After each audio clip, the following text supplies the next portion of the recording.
I just waited 30 minutes. Now if fucking Lunars pops off, I'm getting off. And actually, I may as well stay on. I'm not going to be able to go to bed because now I'm pissed off. I guess I'm stuck here. It has been a long time since we really have seen them. So is it the same gentlemates that we are expecting to be able to maybe pull up some trees here on Rewind? I'm not 100% sure. But for the side of Thieves, it's very much about righting the wrongs of a month ago. They're going to be able to do so. And it has to start quickly, and it looks like it will not, as we've got a knife fight happening at the gentlemates spawn. And that would lead us to believe that this will be a Hey, I promise you I'm not streaming this next year. Maybe I'm not watching. I'm not supporting this. I'm boycotting this. This doesn't. I'm done with this. This is it. No more fucking World Cup, dude. That's it. I'm getting pumped. This is the worst shit I've ever seen. Chatting about challenges in that whole like transfer in their way up, and there's no way this is taking this long. Players, I think you and I. No, it's interesting because I think the other conversation points again, like talking about a Johnny and talking about a Lunars, and they might be. Is Scum? Oh, he's streaming. Oh, they're all on Twitch. Hold on, I forgot. Everybody's on Twitch. Hold on. And to be fair, I think the calls were correct. It just comes down to putting yourself in a position to have an impact at the pro level. It's a different ball game when you're talking about a scrap that gets pulled into a very successful Toronto Ultra team, finds extra success with actually some familiarity with the teammates that he was playing with. Whereas you're looking at a player like a Lunars, where again you get the call and they say, "Hey, can you come save our team because we suck?" Only has 8K. No one gives a fuck about this at all. Some paraphrasing what the conversation sounded like. It's a very different scenario to go into. It's incredibly difficult. And as a Challengers player coming up, it's a case of sink or swim quickly. Yeah, very quickly. Or the problem for them is there is a wide variety of very experienced people who are there to take your slot. The East will offer that next, as opposed to, as mentioned, something that is just not necessarily this guy's talking about his kid. Team up from a raw performance side of things. Let me see Zoom come in and kind of give you that, and also everything else. Yeah. Then that is something that you unfortunately are going to be going up against. Are they starting? Time and time again. Something we've been going up against is lobby resets. Yes. Bro, I'm not gonna fucking lie. A little different level of resiliency to being tested. Yes. Indeed. Like, you know, the other side, and this again just kind of continues on the extension of the conversation I got a diaper not on Louis just right now. the Challengers players that are looking to mold and morph. I don't know, man. Can we start the game, man? Formidable. Are they starting? Talk about just the dynamic of the I don't think they are. ecosystem of doing what Thieves did this year, where you're sitting there as, you know, the ownership box, and you're looking at the outlook of Optic coming off of a world championship last year, FaZe coming off of a championship pretty convincingly, what they did at BWC last year, and you're sitting saying, what do we have to do to be up there as Cali those guys? too, and huh? you build this team. And that means he woke up at like 4 a.m. mattered most. So how important is this tournament for Thieves? Oh God, I'm not waking up at 4. This team is I would have to stay up to dominate at the pro level. Well, they haven't been far away throughout the rest of the year, but I think we've had this conversation. This conversation's been going on Reddit for quite some time. Correct. Champs. Who has had the best year? Who is doing all of this? God rest Maven's notifications on Twitter. Oh, what's like what? Well, is there's gotta be? There's actually gotta be a problem right it's now. A conversation that we will have throughout the rest of the week, as long as there's like this isn't normal. Maven's also a Boulder man than Something's you. wrong. Boulder and Boulder. But yeah, I was gonna say I wasn't sure if you were saying Boulder or Boulder, but you were right. It's literally both. Yeah, it's depending on how you break that down. As we're gonna come back and see another reset. So, I mean, yeah, the legacy of Thieves, I think, really does rest on a lot of this tournament. Yeah. I think if you were... Look at Scrap. They're not playing anytime soon, bro. Okay, let's see the B stream. He is able to fluidly switch between Jackal, AR, whenever he bloods do tend... I already know the maps. I just... on their team, trying to figure out who's going to be the faster sub. Mythics is going to provide that for your team with Beans, with Harry, and it's going to be great.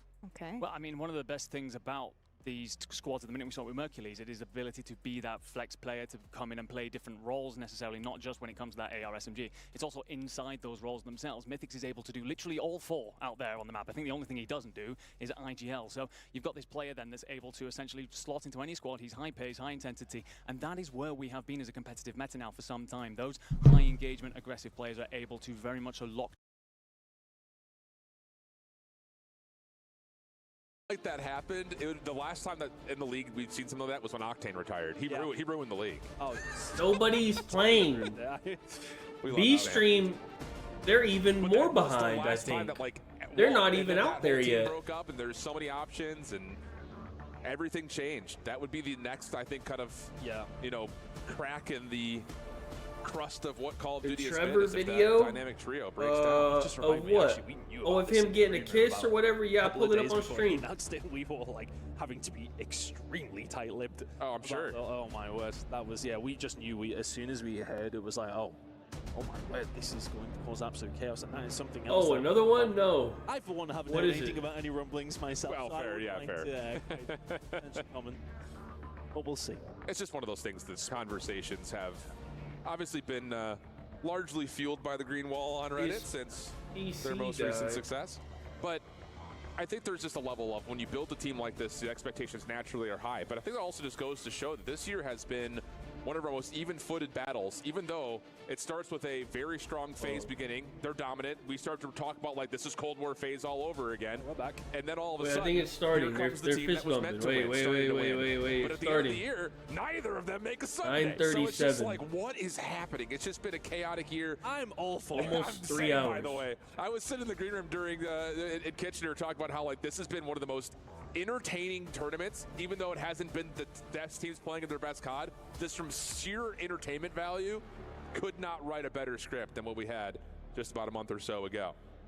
We're trying to lock in. We're trying to give us another go here on Rewind Hardpoint. Thank you for bearing with us, friends, family, crazy COD fans that are waking up at 5 in the morning to watch us. We love you. It's nice for Europe to have a normal start time, though. Wow, where's the bias on that come from? I will say, well, I'll tell you where it comes from. Deepest, darkest Newcastle in England.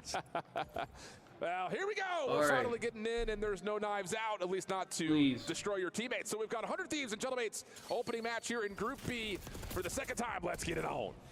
Of both these two teams, I think rotational side of things has been important when it has come down specifically to Rewind, as it so often is. But I think for the problem being, Gentlemates have struggled to really lock that down. So that's why I'm looking at somebody like Diamondcon. Are you going to be there to hold things down? Are you going to be able to deal with a player like Hydra? That's the question. That's going to be the problem for John. The dynamic between him and Diamondcon has to be locked in terms of rotation success, because we kind of looked at the numbers.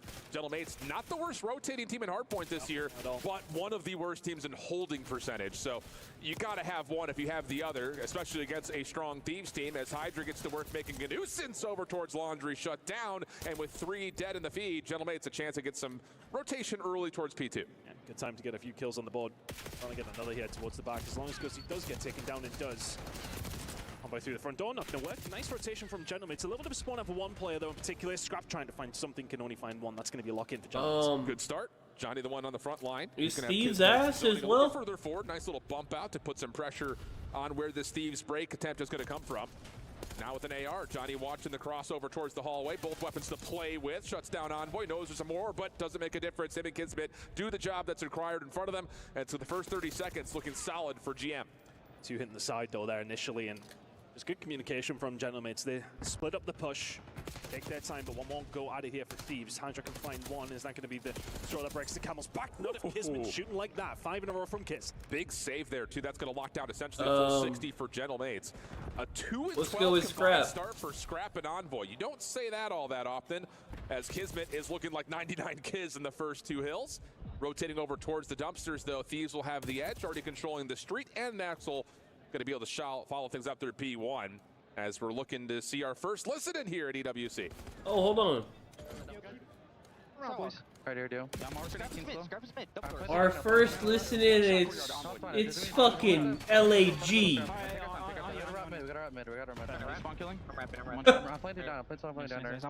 Alright, bro. I'm trying down with you. I'm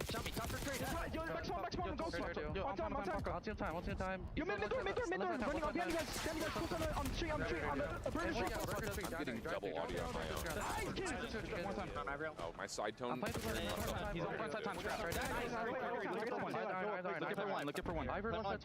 I don't even know what their coach sounds like. Quickly with GM, who find themselves a very cool fucking listening. Now looking to stretch across the what map with 15 seconds. hell? Is 8-3. I think one thing I was like about to touch on before we went to listen in there is that Thieves probably won't be too upset with what happening at P2. Okay, you lose the rotation, it's a hard one to break back time and time again, but them to then lose a little bit of time over towards P3 as well. Yeah. P4 has to be good here. Well, Thieves recover. Going to have an opener here at Beepers. Pressure for Gentlemates looking to come through mostly this top-sided street, which has Envoy in a little bit of a trickery spot, and actually he may not have gotten a full read as now Ghosty has to kind of rotate behind this late. And the hit is starting to develop from both sides at the same time here for Gentlemates. Can they find the kills inside the hardpoint though? With 40 seconds still remaining. Thieves doing a nice job of still locking things down with the pressure in the back door, about to break on in, just waiting for the reinforcements to come off spawn. Yep. Slow and methodical. Not much to be done against Scrap though. It was a slow start, but he steps it up. 13 towards the backside, and that's the kind of play that is going to get shut down time and time again. I was about to touch myself there again. You see Thieves in difficult situations when they can come out like that on top though, it changes the game very, very quickly. Lunas and Kismet can find a couple though that maybe change the fate of P4, but again, it's 2 big kills coming through. Thieves finding the moment when they need to, and it's a lockdown again. Yeah, and as we're kind of taking a look at it here, looking at Gentlemates in terms of what they're looking at from an identity standpoint, Lunars is the one picking up shut up! That aggressive role. That is more of what we came to know from him in Challengers. DiamondCon taking a bit more of that sort of anchor position. Going on? Just 4-10 having a slow start here on his debut of the EWC stage. Thieves will open up our final hard point of the set. And yo, what the fuck is this shit, man? Talked about Diamond. Yo, wait, what's going in a good on? Position to set up the pinch though, and there's Johnny finding 2. Lunas does eventually get dealt with because, well, Hydra had to. That's the back gun down. Gentlemates push in from the other side. A good opportunity for the 30 seconds that remain. It's done. Texas all landing. No trophy system in play right now for Gentlemates, leaving Kismet essentially by himself inside the hardpoint. He does well to catch 2. And now help is on the way. Johnny playing over towards the street, dives on into the generators. Help on the cross from Lunars if he needs it. Scrap the first one up, but Lunars able to knock down 3. My God, man. I'm done. Late in the set. I'm actually done. Between these two. After one set. In fact, anyone who's dog shit, just take their overs. A lot of success. That might be a new strat. Well, I mean, whoever the biggest scum piece of shit on the fucking map is, take their over. Really good positions, picking up the pieces there towards the back end of that rotation. But Gentlemates find themselves with a 20-point lead. Indeed they do, but 100 Thieves coming off their next reset, trying to work their way back in, have the contest as we swap over to a Bravi Elizabeth with 100 Thieves. Okay, let me see. He's bending. I'm pushing 2 burgers. I went defense.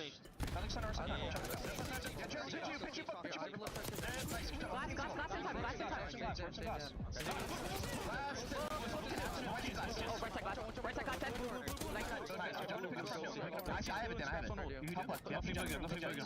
I've done for a second. Hey, I'm looking at her. They could push DVD. Nothing out. Just taking their time. Yo, left over the out. Left over the front. Yo, 3 old boys. 3 old. 2 book, 1 hole. 2 book the front.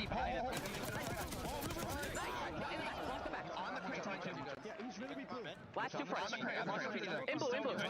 In blue. Yo, one shot. Okay, in book 1 shot. Well, I don't think Sender was saying anything, but that was a terrible. I can't even barely even hear it right. Yeah, 100%. We said they wanted to have Why is the themselves a listening very so quick bad? start here. Just about managed to get themselves back into the lead after what was a tumultuous time.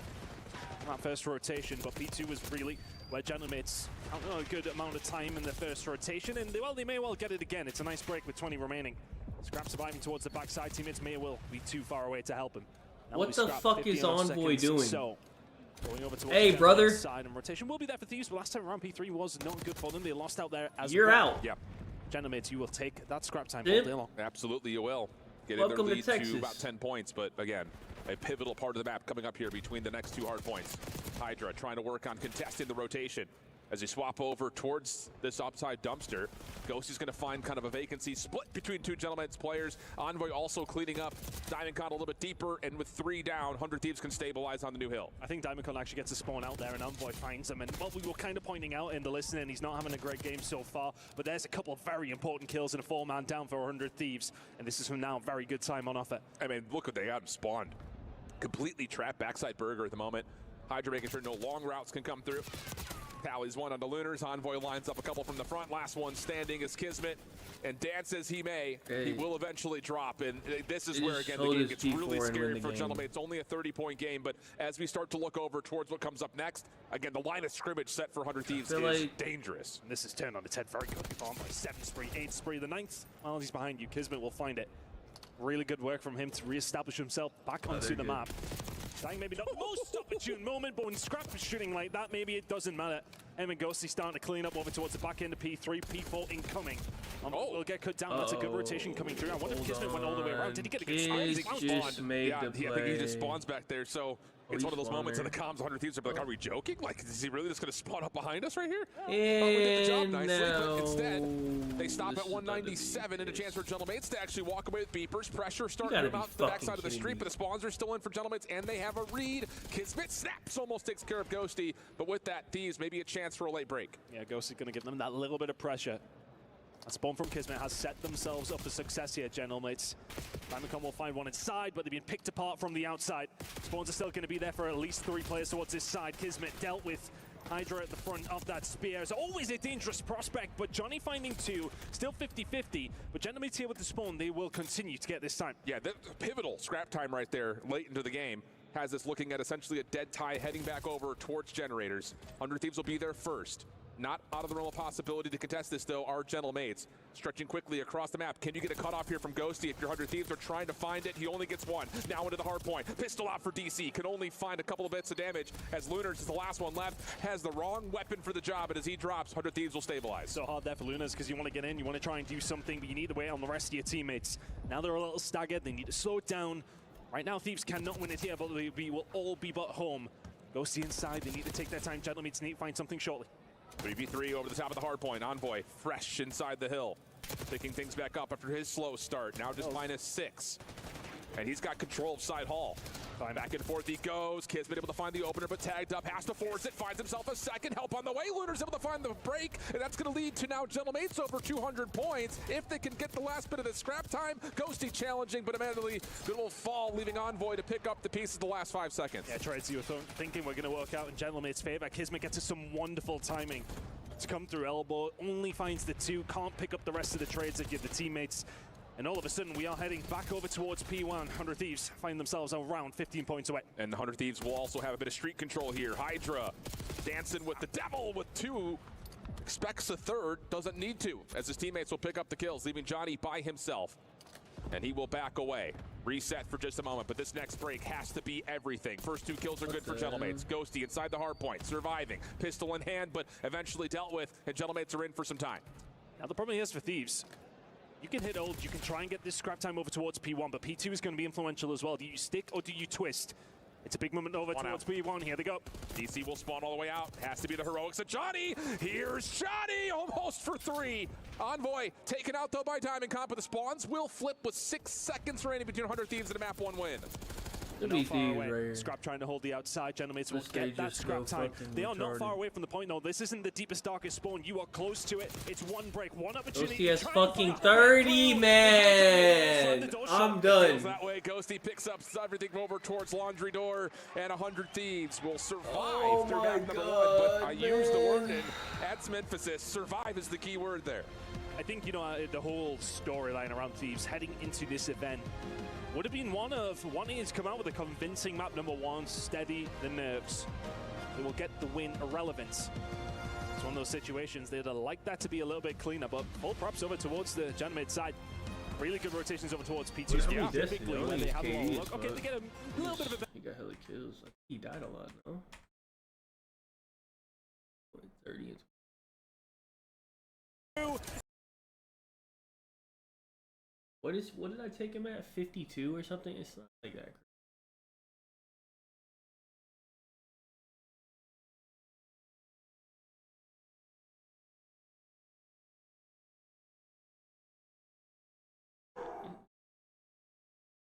And Hydra may well have slammed the door shut. It feels... All right, nice 10-minute break before map 2. It's 5 - 6. Huge bounce back for him. Do we have the I think other a lot of that is like...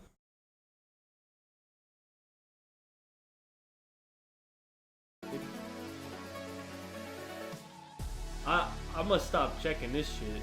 I don't even know what they're doing over here, bro. They don't even play games over here. I don't even know what they do over there. And specifically, hey, they don't even play over there. I believe, where they give both sides. You've seen him taking his time. You can see the cogs are whirring just a little bit just to make sure they Not sure, man.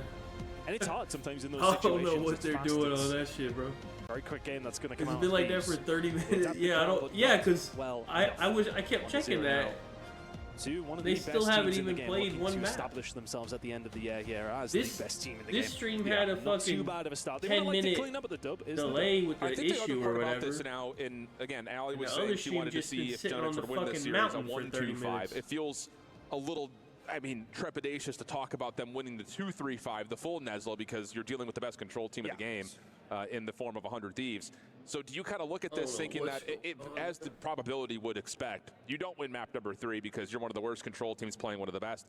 Do you see the world, though? And I know you're talking about it. Map 4, not a bad one for Gentlemates. Do they have to 2-4-5 this? It's well, they're gonna have to now because I mean you just can't. You can't go down 0-2. Yeah, that is that control's gonna work out for them. Control, we'll speak about when they got there, but they arguably did get their best map. But true, also going against Thieves. Yeah, and that is where the problem lies. I know. I think it's a fair assumption though to say that Thieves didn't look great in Control just a month ago in Kitchener, but I mean they didn't look great at anything. That's fair. Yeah, that's fair. So it's a hard one to really call in Gentlemate's favor. But yeah, again, I think heading into this series, we can theorize ways in for Gentlemates, but the real cut and dry of it is their backs are immediately against the wall in this matchup. Correct. And looking at a dealership just in specific towards the Search and Destroy, this has been a map that honestly, since it's been added, has not been a staple of the Gentlemates pool. Whereas on the other side, some pretty good success in terms of what Thieves have been able to do on the map, 5-3 overall since its introduction into the map pool. Not their most played, but at the same rate, it has been, I think, a pretty key success point for them against other major teams in the league while they were, finishing up the competitive season. So I'm interested, I think, just to see what identity that Gentlemates are going to put together for this. This feels like a team with DiamondCon now in the mix that they can play with a little bit more speed, a little bit more tempo, and see if they can maybe hold Thieves back a touch. No matter what side of the bomb we're talking about, whether it's on defense or offense, I think you look at a player like Johnny to get up, get forward quickly, see if you can get a first blood, and then just turn the numbers against Thieves. That seems like what I would imagine the identity is going to look like for Gentlemates. Well, for dealership specifically, if we're going to dive into it, what is the route here potentially for Gentlemates? I think the one that is just glaringly obvious to me right now, opening duel percentage. They're number 1. Correct. Yep. But then the problem is their conversion is number 12. Number 12, yeah. So, I mean, there's your glaring issue. Make sure your numbers count. Well, and that's the other part about it. And, kind of when we were watching this team with Fellow, it's, they might get the first blood, but it's instantly getting traded. So you're really not playing a 4v3. You're playing 3v3s. So. And then you win that first gunfight, win your trades, right? Well, in theory. It's not easy, bro. In theory. See what we get. It's going to be Gentlemates on the opening offense. Focus with nades towards mid. Stunned to counteract, but Lunar's first blood. A little bit of space, and okay, now we reset, and we do get a 4v3. Thank you for making that story point come to life here, Gentlemates. It's open arrow over towards A, if only momentarily. Utility on its way through, and that will, well, very much alert 100 Thieves to exactly what's going on. Although I would have thought they probably had a good idea. Johnny will find another, though. Hydra. Fall, Envoy can find one, has been spotted, that's fair enough. Oh. Steep finding Kismet as the bomb is going down, now on 1 versus 2. Yeah, good follow-up from DiamondCon, forcing the play forward through A. Will now link up with Johnny. And Envoy just gets caught by surprise, so okay. Talk about the storylines. You say best team in opening duel percentage. We talk about the fact that they often just get out-traded back to a 3v3. This time they back off, keep their numbers, and successfully take the round. It's funny, like, we talk about those stats and then the way that they immediately back up as soon as they find that first player. It's like, oh, we're going to trade. It's not happening. No, I like that. It was a really nice round. Okay, like Kismet, I think it's not necessarily unfortunate it gets taken down by the grenade. That is going to happen. It is round number 1, of course, but same time, well coordinated. They knew where Envoy was. Stick together. S&D fundies right out of the gate there from Gentlemates. 1-0 up. Okay, first wait. Counts. Let's see how Thieves are going to do on their first. We started map 2. Hold split. on. Early nade from Ghosty to make sure the defense can't get forward at A. And they're going to realize with no tags whatsoever, this is a wide open bomb site. Hydra going to get over towards the vent. Scrap should know that his pressure is one that needs to be well timed. And yeah, perfect in the corner, finds first blood. Also, I think it's a read that Kismet's playing from behind. And this post plant is a deadly one for Gentlemates trying to break down. Nightmare fuel, to say the least. Kismet, though, has found a slip. Uh-oh. Would have known he's on the other side, but he hasn't been able to pick up the pieces, and he knows Scrap is there. The timing is not, though.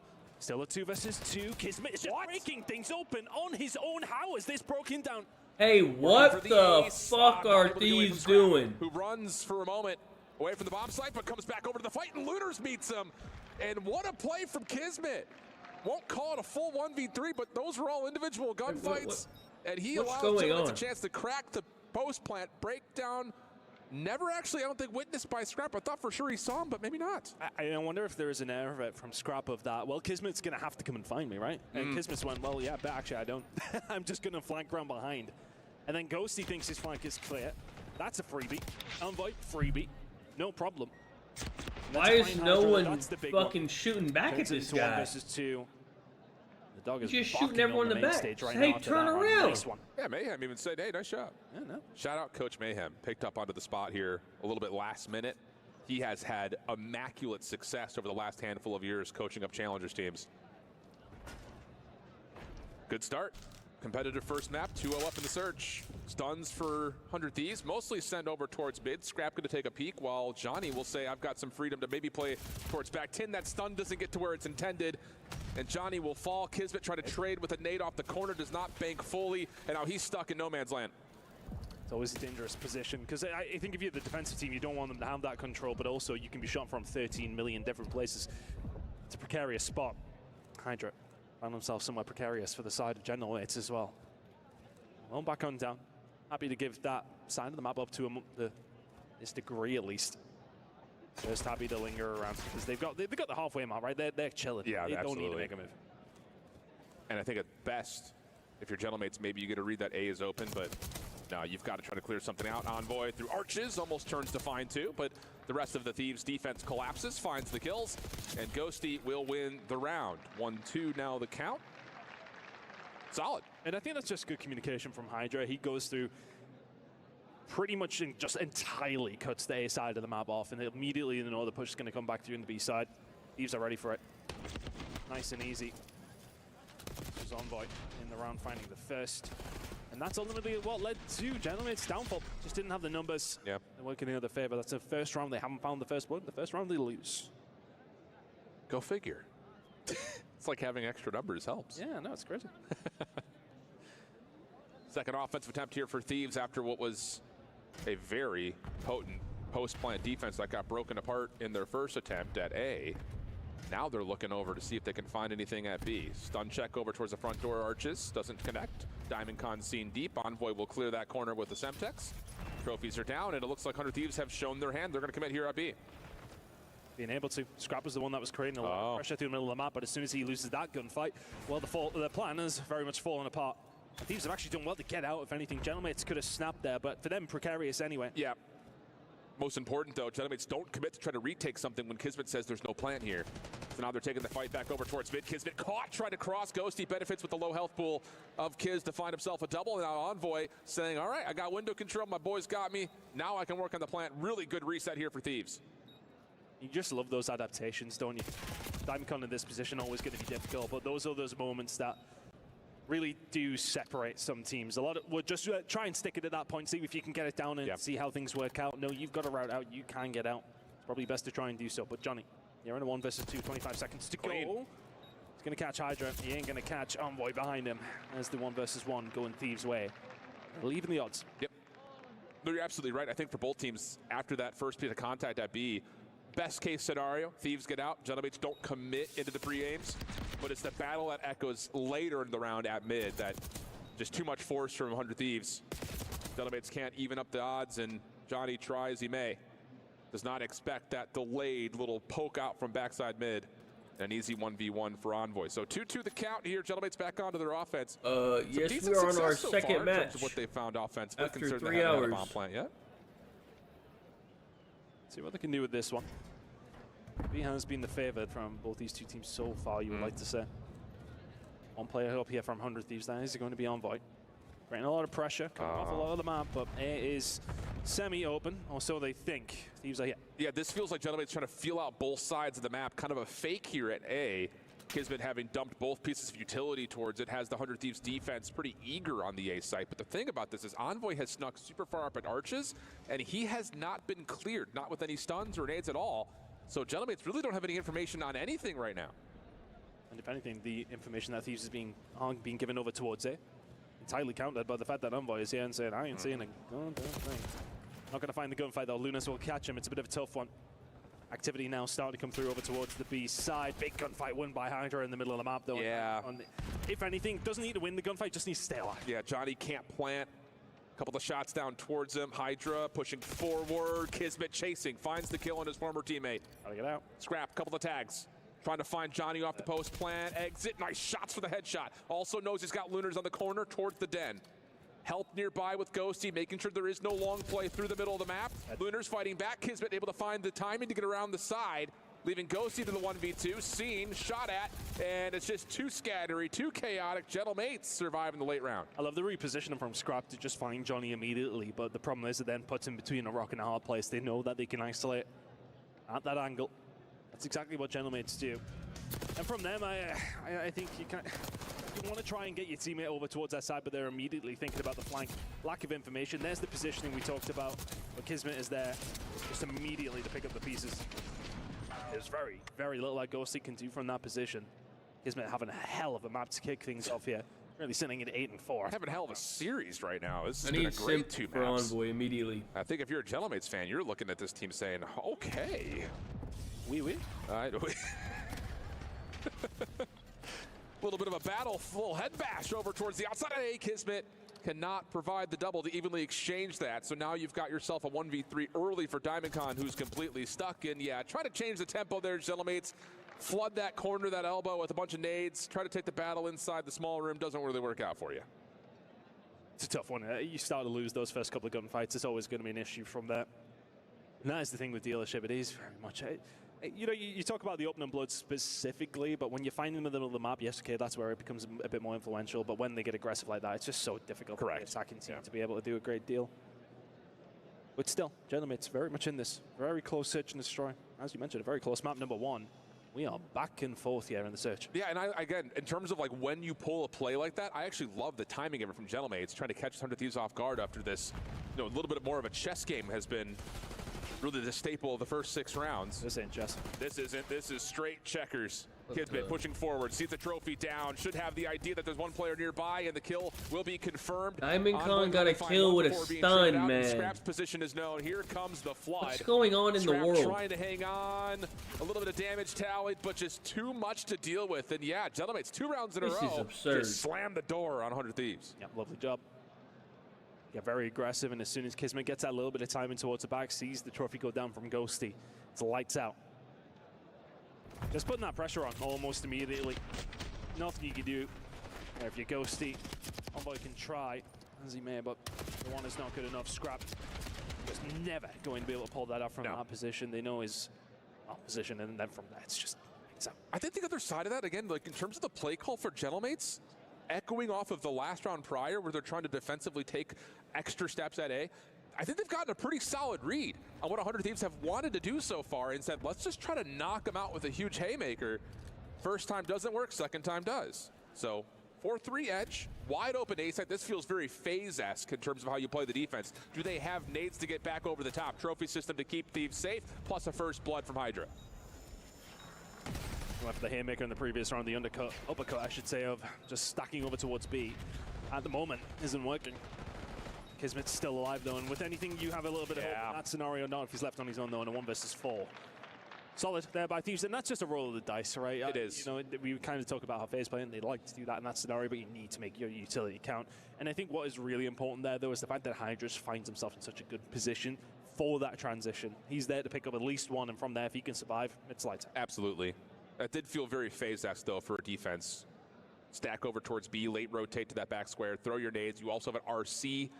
Once that trophy eventually gets eliminated, maybe a chance to blow up some extra cars. But yeah, you're absolutely right. Hydra just gets too deep, too far. Cool. They should probably put it in. A 4-4 count. Critical. Round number 9 for both these two squads. squads. They didn't, honestly.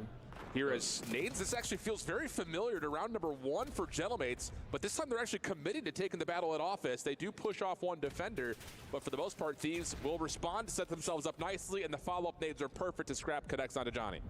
For all the bit of the scoreline being 4-4, it feels like that middle of the map battle has been won most of the time by Thieves. Agreed. That's why Gentlemates are maybe trying to avoid it a little bit. Haven't been able to there, though. Haven't been able to really get their skates on over towards either side of the map. I play like a little bit. Like I don't really play too much. That round is a staple of we just hit you hard at A. We're assuming that your defense is going to move towards backside A. We'll get the advantage at mid, but shots isn't necessarily the case. Kismet continues to provide, though. 12-6.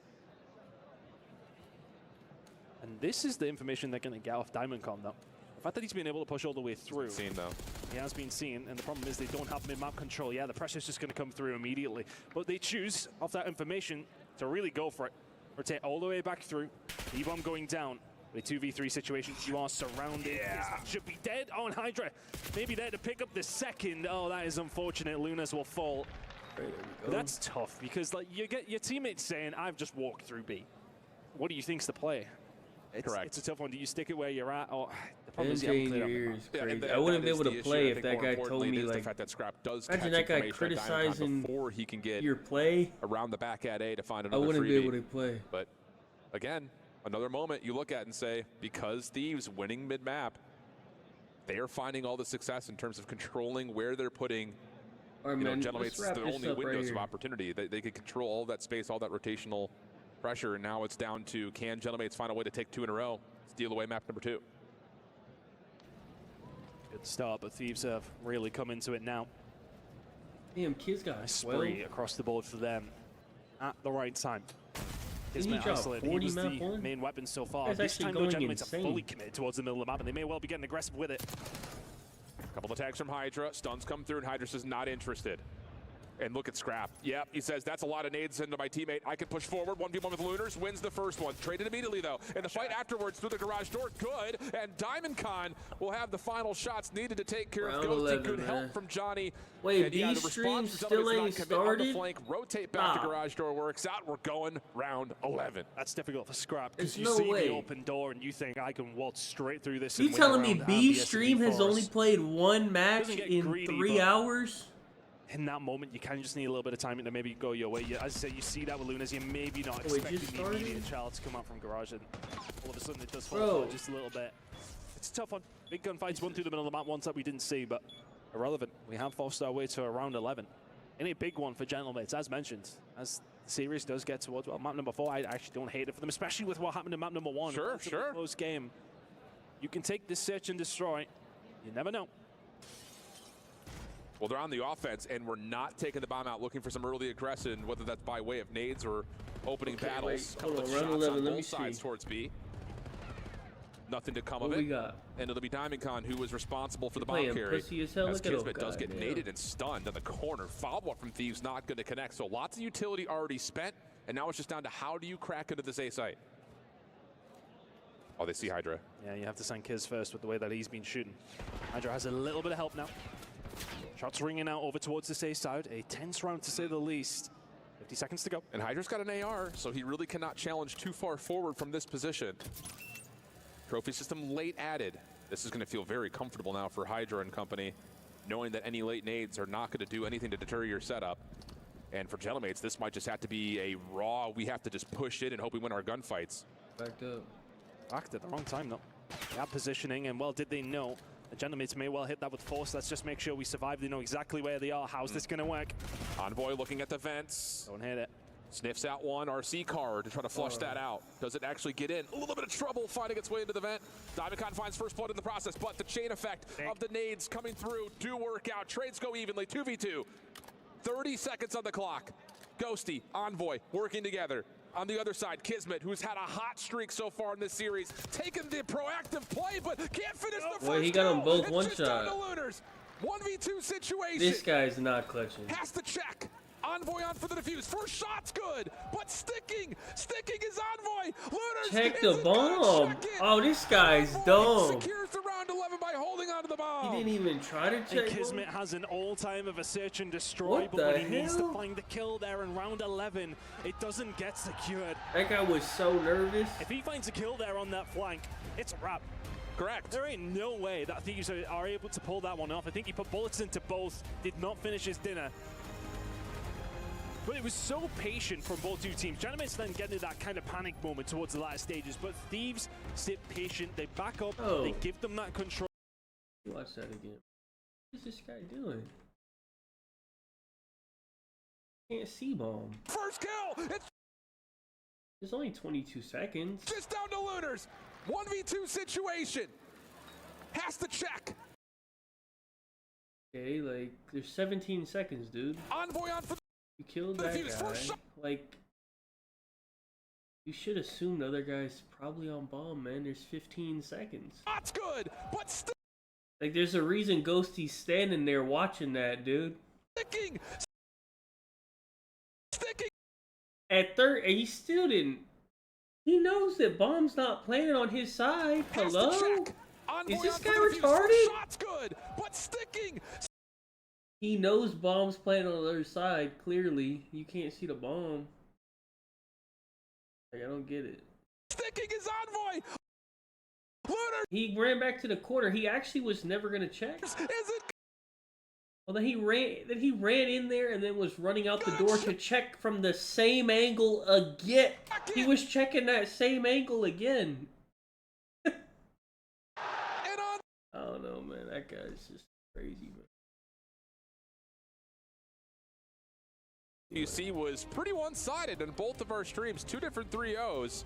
This one may still fall in the same accord, especially with Control coming up next. But for the time being, things have been tighter than you would expect. Anything can happen. Feels that might be the storyline once again here in Riyadh as we head to a quick intermission and come back with the on Twitch right after this. Wait, he speaks French in his stream though, no? Does he speak English? I don't think he speaks English.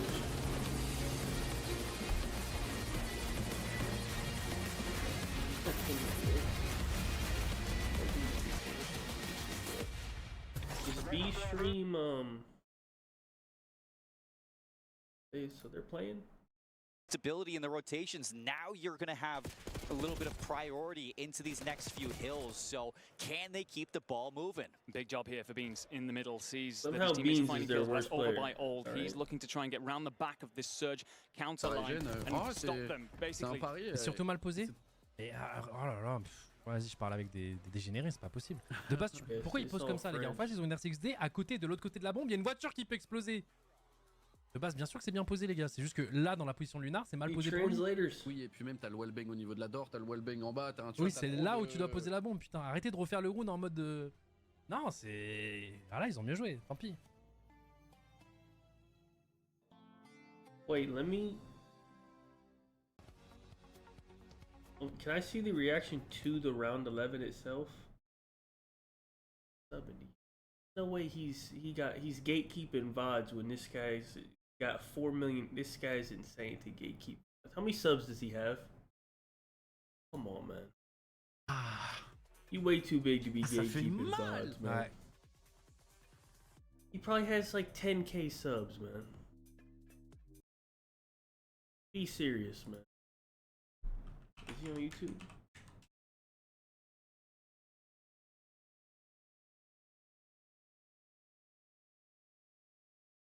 Vancouver Surge, nearly a 100-point game, but Orchid, they get 3 down. They need to turn this into time. Yeah, they've actually done very well here. Mythics in particular finding a big 2-piece. Just the ARs managing to find so much of the kills crossing the whole car park section, but Mythics now surrounded. He gets collapsed on, and that's what Vancouver do. You undo them so much, they then set up 4 players to surround it, swarm the hill, collapse, Orchid bullied straight back out, and now the problem for Orchid is you're spawning back P2. You need to get players out through the middle. Under would have hit for sure, completely pinned in, Surge continuing to run away. And realistically, I think his under was like 48 anytime or is something. good time for Vancouver. You got such a big lead that you just continue to push ahead. 20 seconds, 30 seconds. It's just not what Team Orchid want to be giving up. You got the rotation over to P3 to worry about, but even still, Vancouver, they're going to be the first ones there. Yeah, you are indeed. You're going to get Beans pushing in close. He's going to try and work it with the Jackal. Slips inside, finds one, keeps an eye on the right angle. Going to get bad timing on it though, and that's a big I don't know piece. anything It will about give him. his teammates an He's a opportunity to get out sub of the back apparently. spot I to don't know. support him. Looking at Finesse, able to get a couple shots They into put Neptune. Kleenex on AR. I don't There. know. Neptune rechallenges it. 4 down again, and you're in the back spawn. So things go from hard to tougher now. For Team Orchid, trying to fight through these power positions. 3 down again in the feed. Make it 4 from Abusa, and you have nowhere to go right now. And it is clinical. It is ruthless out of Vancouver. You have Nasty holding up the middle. Abuza decides to play out that far bust side, and you just pin Orchid in from all angles. There is no mistakes being made, and despite bits and flashes and moments where Orchid do start to step up, it is not something that lasts for very long as Vancouver continue to remind them that they are the upper dog here. Surge is the only team that actually pissed on a Challengers team. You're already rotated in for 3. 210 to 92. Orchid, they got to kick it into gear right now. As it continues to look worse and worse. Rotations in for Surge. They're looking to put this win away. You have Neptune soaking up this time, but a couple players to worry about. Mythic's Wallbane's going to take care of him. It don't even matter because I was going to put Bance with Ghosty or Lunars, and I think both of them are about to hit their over, so that shit wasn't going to hit anyway. Yes, indeed. Not long left now. Bance is going to try and find something to set up a bit of hit from the stairs. Wait, how close? Wait, let me actually see. So that's going to get you a break in. But it's going to be absolute perfection from this point onwards. And Vancouver, they'll set themselves up. They've got plenty of time here to work this hit and slowly break down Orchid. I mean, 15 seconds. At this point, you're just looking for... Let me go back to the other pitch. I'm about to do some math. Hold on. Definitely the cream has risen to the top here in these first 2 maps. But, I mean, you think... Especially the Search and Destroy. I think the Hardpoint, you know, the Thieves did what they had to do towards the last stages, but that Search... A pivotal part of the map coming up here. Thieves cannot win it here heading into this event. It's a big moment over towards B1 here. They go for 3. Thieves in the map 1. They are not finding their way towards Laundry. And Hydra may well have slammed the door shut. It feels that way. Ghosty picks up 30 for Ghosty. 30 and 25. Okay, remember that.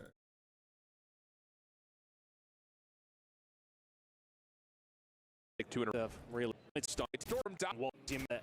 You opening the audience would say we went out. In a sec, hot streak down to Lunars. 1v2, but so 29 for Lunars and 37 for Ghosty. To sneak one out, but again, it does feel a little unlikely. Okay, so I need over the last 10 control maps, they've won 1. That's not very good. No, it's under not. 17. I don't really know if I need to elaborate much more on that one, and I don't think I do. Whereas, of course, you look at Thieves. Lunars needs under 20. Wait, Lunars is going to hit. At in Kitchener. 20. But at the same time, needs 17 for Ghosty. Wait, just by a hit. Let's see how things are going to go down here on Hacienda, but it's a must-win for Gentlemates Thieves. We're going to secure this one nice and quick. Oh, nice little timing here. Hydra almost able to find 2. Not exactly going to finish the second, though. Wait a minute. And Gentlemates on this offense will put a very early pause the clock with this break off towards A. Envoy's found a route to get over towards the spawn. I believe DiamondCon may have seen him, though, in the process. And yeah, that has been the case. Gentlemates have to vacate A for now, but first tick of progress looking pretty likely, and even better, how about that? 3 down, leaving Scrap the last one left alive, as surely we find the trade and follow up with success on A. I was about to say the problem was for Gentlemates that they spot Envoy and they have to back off. It is really about that well side pressure for this defensive side. If they can go there, they can go anywhere, and that causes a lot of problems. But you win the gunfights after that, doesn't really matter. A couple of went the other way, though. Teams are going to establish a little bit more control here, but they have lost. They're taking a bit over towards it. They're whittling that down, though. That second tick was a fraction away, and now Kismet can get to work on trying to secure it. Last one left alive is Envoy, and he's already over towards the B side of the map, so it looks like 100 Thieves will chalk up at least this second tick. Nades over the top, trying to land on in as Kismet is just dancing on the railings. Trades are decent, keeps the play alive. DiamondCon in some trouble. Is it going to be this piss color every series? Does it get finished? Yes, it does. Extra 60 seconds. This is like the worst color for control. Next couple of gunfights are big, though, because if you lose them, you all of a sudden do get pinned. Lunars needs 20. Has to back on down, does the right thing, need to play I think Lunars is pretty good. Like, that should hit. They're lucky that Envoy didn't get himself over towards well.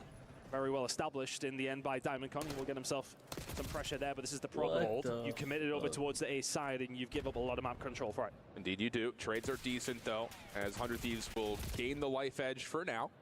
Gentlemates fighting out of spawn quite nicely, though, just having Envoy the last one forward, and he's just kind of playing a cruddy corner topside spiral. That doesn't even work out. Nice turn from Lunars. Hydra following up for one of the 2 trades, but with this, Gentlemates find the exit, find the kills, and they're pausing the clock over towards B. Ghosty needs to stay alive here, stuck between 3 different players, one from window, one on the site, others coming from well, and now well established. There we go. On the side of Gentlemates. One tick follows He's its about to way lose in, the defense kills on alongside Hockey, of it. These and they're in a guys really suck. good spot to close out round number 1 here. Why are they even playing Right Hossy? now are Gentlemates. Dosia Scrap provide How a did couple kills. how did this map? What the? Bulldog, 6 in a row. Gonna finish off this tick if he can find the last kill, which he does. Bro. Give him the Hellstorm as well. Gentlemates are looking for real. Why are they playing this from map? Kiz. Smile on his face. Been having a hell of a series. Why are they not to playing find one those of their kills better towards maps? the end to just about to solidify it. The side of Gentlemates. I think if I'm Thieves, though, I'm really disappointed They with that. banned Because, okay, yeah, Protocol. you lose A, you kind of didn't really get that control back. Okay, that's fair enough, but for them I to don't know find why those they kills in banned the middle of the map, Protocol, but okay. find so much positioning off the back of that 4 dead, albeit you lost A. Feels like a couple of lives got thrown away. I You got agree. maybe a little bit Kiz, confident. And it's not what so much is about the Kiz's kills or anything like scoreline that. right You now? don't He come might, down to a he 4 had versus 4 in the 40, end. It's more like so about the 15, pressure. Thank you. and he's about to have And another that's like the thing 30. This is something that when we look at 100 Thieves at their best, they're What the taking hell is space going on? and not letting it go. That felt more like we took the space we want, and now Bro. we're trying to overchow a little bit too much. Kismet still keeping the hot hand here on the defensive opening break-off. Traded evenly, though, for 100 Thieves, who will have some open hall control with eyes towards B. It's a matter of game of, as you said, that space, that control of the map, the real estate you have behind you. Right now, well, Gentlemates find themselves in a good position in that sense. Hydra has managed to find his way through and has grabbed for a little bit of company. And you got that well side of the map under lock and key if you're 100 Thieves, if only momentarily. Luna as well, predicted. Ghosty gets taken down. Gentlemates have that control again. One player has slipped the net though. Let's see what Envoy can do. And again, it's early days in terms of the tournament, but this feels more like the Lunars that we'd seen in Challengers. Yeah. I don't know if it's just the, okay, I'm changing my identity with DiamondCon in the roster. I could be a little bit more aggressive, more flexible. We've seen him find value with both weapons, and now really trying to get some confident gunfights under his belt with the AR. Kismet coloring outside the lines. Can he find anything? No, not quite. Envoy reads that perfectly, and the second tick of progress is now well under threat for 100 Thieves at B. And this has felt like a really confident round from Gentlemates, and yet they're about to lose B. Lives very even. Bold. And this is where Kismet then commits, but has he done it too late? I think he might have. They get off momentarily. Is anybody else there to help? Well, Lunas finds one. Kismet on the latter stages will find something. Now Scrap, oh, they are Well so done. close to getting hold of B. And I thought that may well have been a moment too late. It was just about a moment too soon. We could just have, LAG could just win this map real quick. That's cool. Does have a bit of a pause here for Gentlemates trying to get the spawn trap in play, but they're Hold still finding on. the kills that they need to. Hey, this Put is extra fine. pressure Hold on on. the clock as Kizit finds one more before being traded. Thieves is I mean, off. Why are they holy so cow, ass? 17 and 9. Lunar's on 5 in a row, again in his final form. And how They're about getting it? Okay. fucking pissed It's on about by time we've Lunars, seen this all man. Lunars. Clock will come to a pause. What is for a going moment on? As Envoy was on A, Johnny's playing a confident spot at the connector. And These how guys about the suck. Gentlemates I don't know who's up winning under this control? event. Everyone I think looks it's like crazy because we're pissed. coming to this series Maybe thinking, Surge. okay, They are the only team the that looks easy good. map, so to speak, for Thieves, and everyone's pointing towards that Hacienda. You have to. And right now, it ain't looking like one team has one of the best control records in the game, and the other one has the worst. It's looking very much the opposite right now. Albeit, look, I think there's some clutch moments from Kiz. Have 100 Thieves maybe thrown away round number 1 with the positioning that they had. That's probably harsh, but they're having their moments, Gentlemates, and making them count. That's what I'm trying to say. They're really doing a lot with the moments that they are presenting and making sure they make it count. 2-0 up now. Thieves not out of this one, but in a really tough spot. No, really are. Yeah, but now they and have a different to, break off this time for winning Gentlemates Trophy 2 System down at the offenses. archway as all 4 members flood their way in and through B. Kismet looking for some staircase control. Oh, this Goodness guy's gracious, just he does the not lose fucking gunfights best. today. Johnny also following Like, up. this has this his guy's first hit actually already just done. the But best, Hydra's dude. double I as don't Thieves even, looking like- primed and ready to come back into contest. And they will be able to finally shut down Lunars to gain control of B. Awkward gunfight, but as you mentioned, that's the important thing for Thieves. And control down the B side, you can rotate back to A if needs be. Getting Hydra in a position a little bit higher would be great, but Ghosty up top. They get very aggressive. Hydra gets taken down well side, so that's an open door for Gentlemates to stroll on through. Ghosty staying alive up top here. This is not a bad position for Thieves whatsoever. Gentlemates can take the attack. Kiz again. I know it. Down to a single bullet of health, though. Scrap finds the trade. Hydra follows up to clear out topside spiral. And this is starting to feel a little bit too desperate in nature. Gentlemates not quite able to find the success they had in their prior attack, getting out of this spawn trap. And some of that is because now you're starting to see a little bit more pause from 100 Thieves, holding onto these key positions, making them as untradeable as possible. and the life lead starts to become significant. The lack of time starts to become significant. And it looks like Thieves have finally arrived in this Hacienda control. Yeah, this That's is new patch, defensive round you really did need after those previous two. Especially with your attacking round not going the way you would have liked. But this is a nice way for them to get themselves back into this map. And then this is kind of what I expected from what we would have seen after they got the control over towards another map in round number 1. I thought this was pretty much exactly what we were going to get. Got maybe a little overzealous.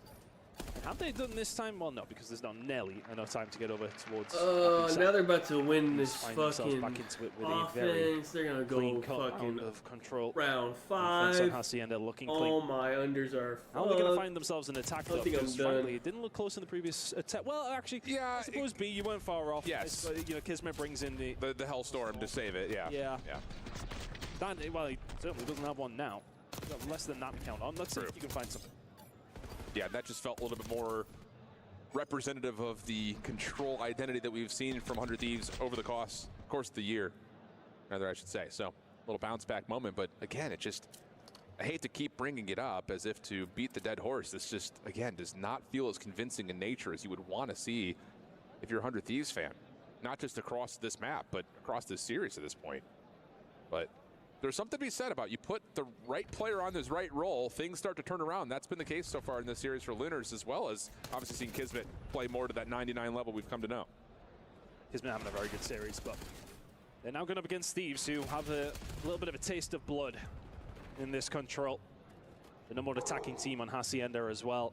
And that may well be showing its ugly head if you're a Gentlemates fan. Envoy can find one. Progress at B coming through thick and fast. Kismet and Johnny can find two kills. Not just one, but two from Kismet. Ghosty gonna have to do it all on his own. This attack will be nullified, or will it? Ghosty continues to survive, if only momentarily. Still going, actually, he has the cavalry as well. Scrap finds a way through, and there was your opportunity. It may well have been slam shut. Yeah, a little tough right there. You see Kismet taking the big dive off the high ground. His teammates were not challenging through 10 at the same time, though. So again, the nature of how coordinated that defensive retake was split, and now all of a sudden, a little bit of a delayed hit around the back through office for 100 Thieves has them looking for some high ground control with a life lead over the top of A. I like that from Gentlemates, though. They have pushed themselves forwards towards this well side. Johnny will find two, so you're cutting the head of the snake off. Those reinforcements are not going to quite be there in time, but the problem is that Scrap is staring at your spawn.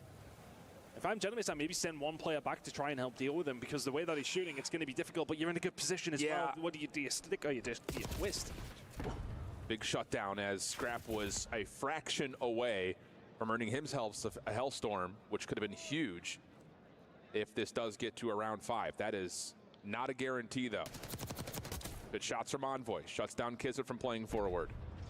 And now a decision to be made in terms of how far does Envoy want to go. And he will find another over towards office. And that will put some pressure onto the A zone. They don't get the first read on the Diamond Cup, but the trade is there. They also, I think, saw Johnny around the back. But too many players to deal with. And the defense gained some control forward onto this 100 Thieves attack. 7 in a row for Johnny here. Set himself his stall out and has been farming Thieves off. That's it now.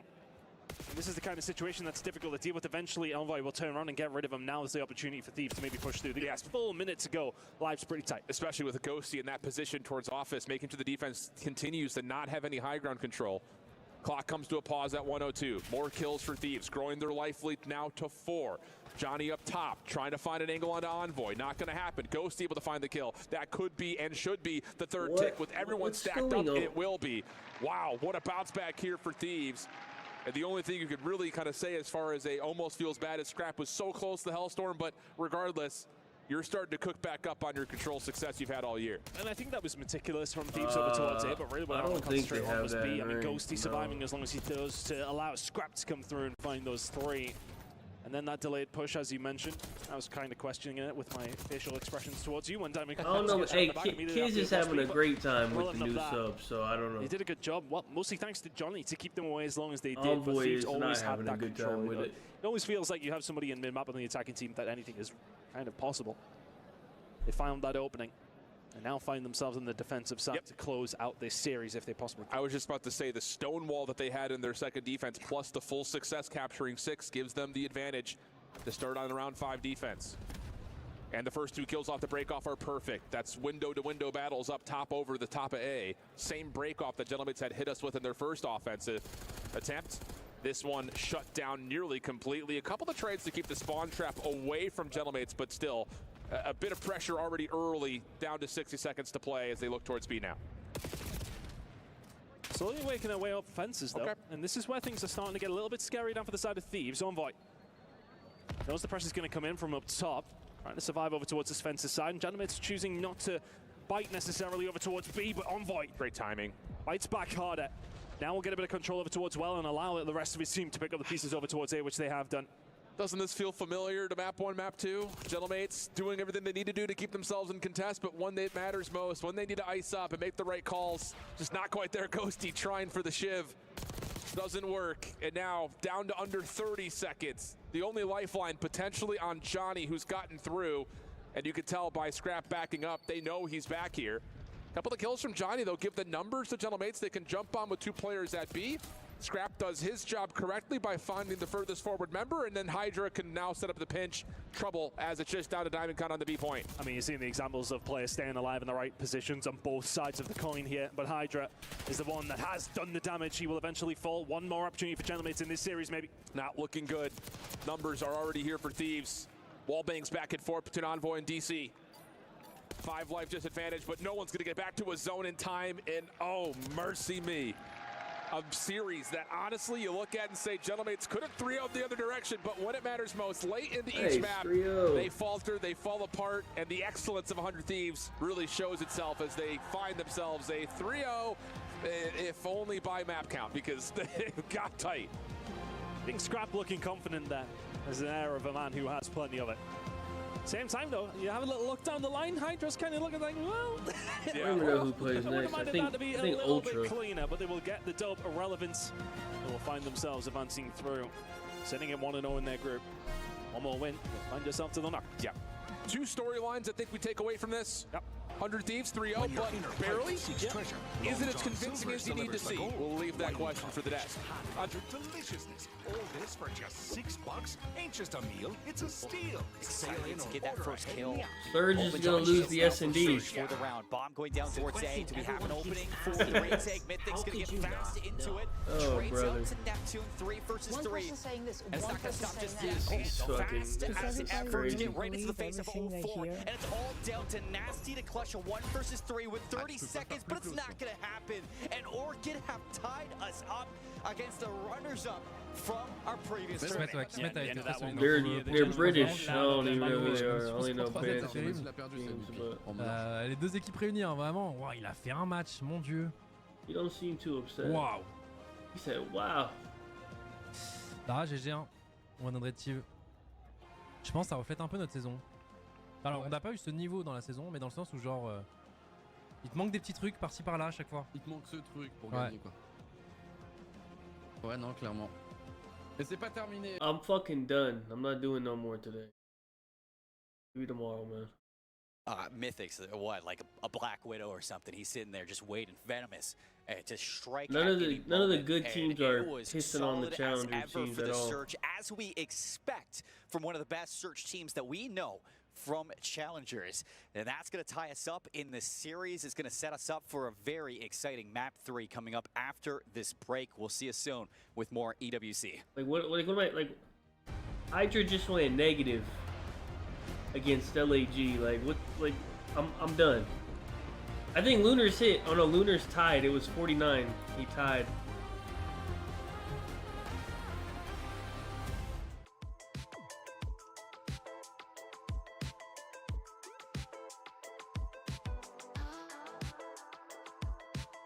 All right, now a nice 40-minute delay until the next match, probably.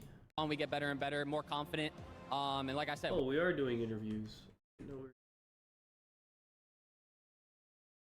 Ready for the interview. I am indeed. I'm standing by with Scrap. This man, I would say, is one of the most confident men in the scene. And he's looking to back it up this time around in Riyadh. Last time we chatted, last year, you played for a completely different team. Yep. Here you are as part of 100 Thieves. We didn't see the best from your roster last month in Canada. Do you think that you can switch gears and turn it all around out here?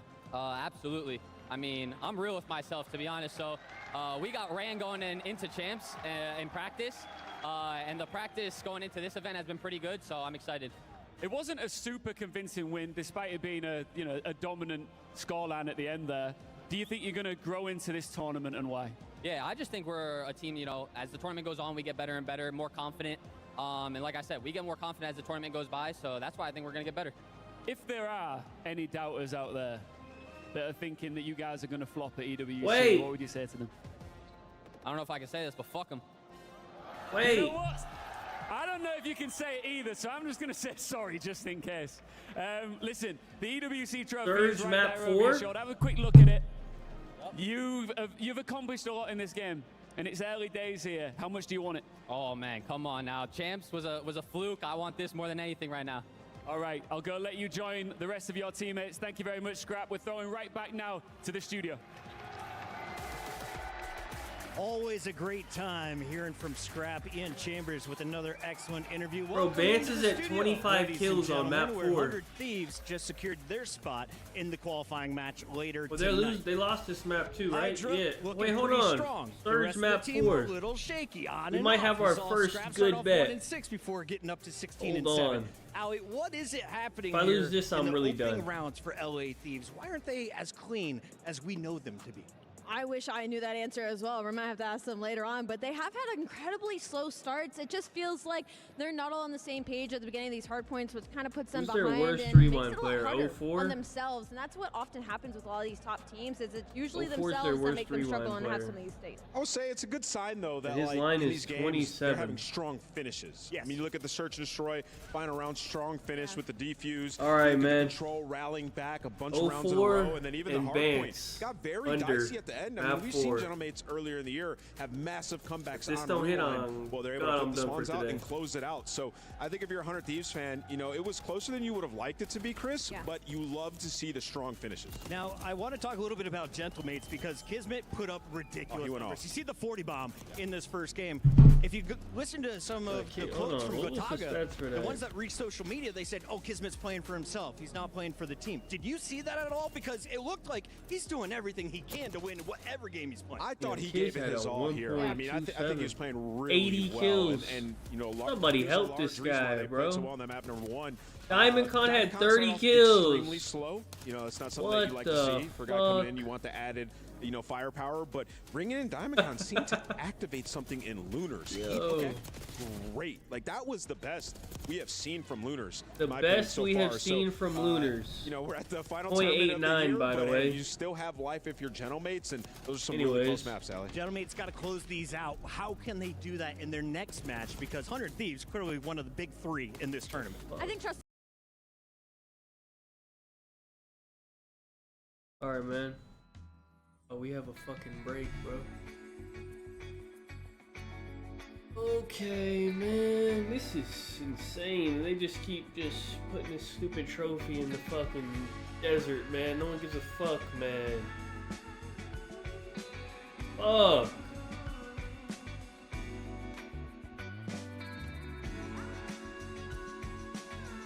You think Surge can get Neslo'd? How good are these fucking Brits at control? What if Surge gets fucking Neslo'd?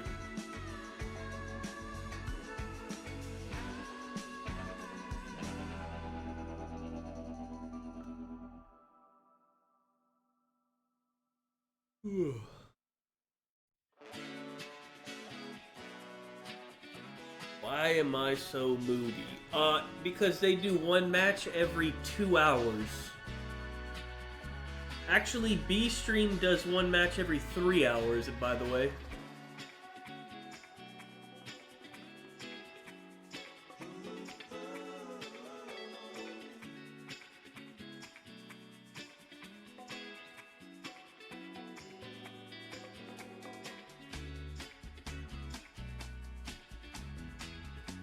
Wait, do we have Ultra and... You think Falcon's gonna show up? I can't trust these bums. But they got Thieves now. They might be a little better. I'll wait for maps, maybe.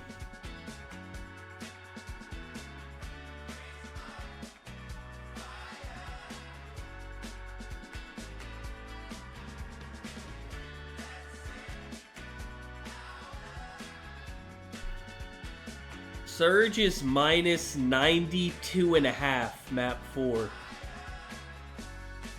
That's the biggest spread I've ever seen on a hardpoint. That's like OG Falcons, what they used to get. 92.5? Hello? What the fuck? Dude, that means these bums only have to get like 158 points? Surely they can get 150 points, right? Wait a minute. Is that like...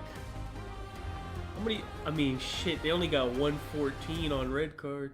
Maybe not. A shocking turn of events as Team Orchid has stolen away a map against the #2 team coming out from the Black Ops 6 year into the EWC. But it's red, yeah, and if they only got 100 on red card, which that's a closer map. I mean, looking back at this, You shouldn't get steamrolled like that on red card. Again. You got to be a little bit worried for this Orchid team after that map 1. Yeah, and that's it, right? It's a case of what bleeds over. Is it the momentum from winning the S&D, or is it a case of Vancouver remind you just how damn good they are when it comes to respawn and just how damn good they've been ever since Neptune walked into this team? Is that relentless pressure and pace? There was a couple of moments that we saw from Orchid, flashes in the pan, moments where you can see what they're trying to achieve, but just not able to get there in time before you were smothered by this Vancouver squad. So we look to control the team where they have like a sub coming in, or so, he's like their coach or some shit. I might have to fade that guy. Going on, but instead you've got to control 2 different points. Now I wonder for Orchid if you end up in a spot where you consider instead to lock down one and not consider the other. They don't even have lines anywhere for them. That's the big question, and you know what we've seen a lot through this Vault, the evolution of Vault across the year has been the way that subs really control this map. A lot of teams, especially on defense for this, and I'm curious if, you know, Vancouver or if Team Orchid will showcase it in this game in general. But we tend to see a lot of quad sub setups off that defensive break, get aggressive, take control of the map, and set pace. And let me see how bad these guys really are. Maybe they just suck at Hardpoint. Aggressive, especially out of Surge again. Yeah, well, we're about to find out, because on the defense is going to be Vancouver to start things off here. And they will send 2 bodies towards A, but 2 to watch over B, expecting that flank hit coming through. 04 will open things up against Mythics as Orchid push onto A. Clinical. Off the break for 04, now setting up a flank chance. Looks like he wants to go double dip against Mythics again. Punishes off the respawn, leaves the rest for the teammates, and they deliver a clean off the break for Surge. Yeah, terrifying start here for Orchid. Immediately pushed back to poolside, trying to find a couple of perches out of ARs. We do get 2 bodies through onto A, so this is going to send a couple of Vancouver players in your direction. For me, if you're Orchid, I think you send a body over to B here and just force Surge to scramble, let your boys out of the spawn. Anything, just anything would be good off this break so far. Beans looking to get active. He's going to get aggressive, gets his, but traded out immediately, and it's back and forth for Orchid. This is not what you want. You have that initial segment over towards A, God. But when Nasty is doing things like that. Okay, these guys are horrible at respawn. How do you break this? I mean, that is a real dagger out of Nasty for sure, because the Orchid pressure was there. You do get that body onto A. One tick has come through. I'm looking at Harry, though. You're coming in towards A. And for me, I don't know if this is the case. You want to get over towards B. You want to have these Surge players scrambling. This hit is the same. You do find a couple of kills in the feed, but Abuza answers back with 2 to wipe it unless Bans can do something here. It is so staggered from either side right now, and for Orchid, the time is getting low. 30 seconds. You have to go towards A at this point. Try to get that extra minute on the clock. I can barely even see the like tick, Surge are actually going to give that up. I like it. I think that the decision on transition is an important one. I didn't even realize they were almost done with it. 3 ticks is nothing to be too worried about on the defensive side of things. And what you have is the aggression coming through from Nasty here to move on through the trophy to try and lock down this entire street side. And this is where what's it at, really though? opens up the map to see if you can probably get at some like of those ARs fucking 18 or something. Positions to really light things up. Off the respawn, you slow things down. Let's see if they can take control of their spawn once again. Mythics hunting for this player into the back. Nobody's able to lock down Nasty. It's over the top. Mythics for once flies at the second. Good shots. No. Yeah, 20 is, yeah, I'm okay with 20. As it is racing around Mythics. Also depends on what the map, if it's Vault, I don't know. 2-7, Bants 2-7, they have been shut down fully. Actually, isn't Ultra insane at Vault, or they used to be? Bodies onto this point for Orchid, but they're bouncing in and out, trying to move these Vancouver players around. Would you not rather just do the inside under continue to put pressure onto the back at 21? Now, if you're Orchid, you surge on forward. I forgot about my guy inside. Hold on. To come together, and if you're Vancouver, you've got a great I line putting you guy. all over this point, and Orchid can do I nothing. forgot about They that are guy. dead. They I are gotta all be taking that eliminated, under. and that will be all she says for map 1. Fucking So let's bum. bring, you know, Hold some on. silver linings into this one. You get the A I zone. mean, I'd rather do maybe it looks a insight little with bit good off the Bance. break for a couple of the ways that Hold you on, I really forgot about handle this bum. players like Let me get 04 his trying to under get in. into your spawn, but when it came to completely A gets forgot. captured, you move over towards B. Insight you just map were 3, not Bance able map to take 4. control of those streets, and when Lock you that lost shit control in. of those streets, you then lost control of your spawn. You put so much focus onto trying to get nasty away from the back end. You Bro, I think he's gonna get even less kills now, no? Because Kleenex is the other AR now.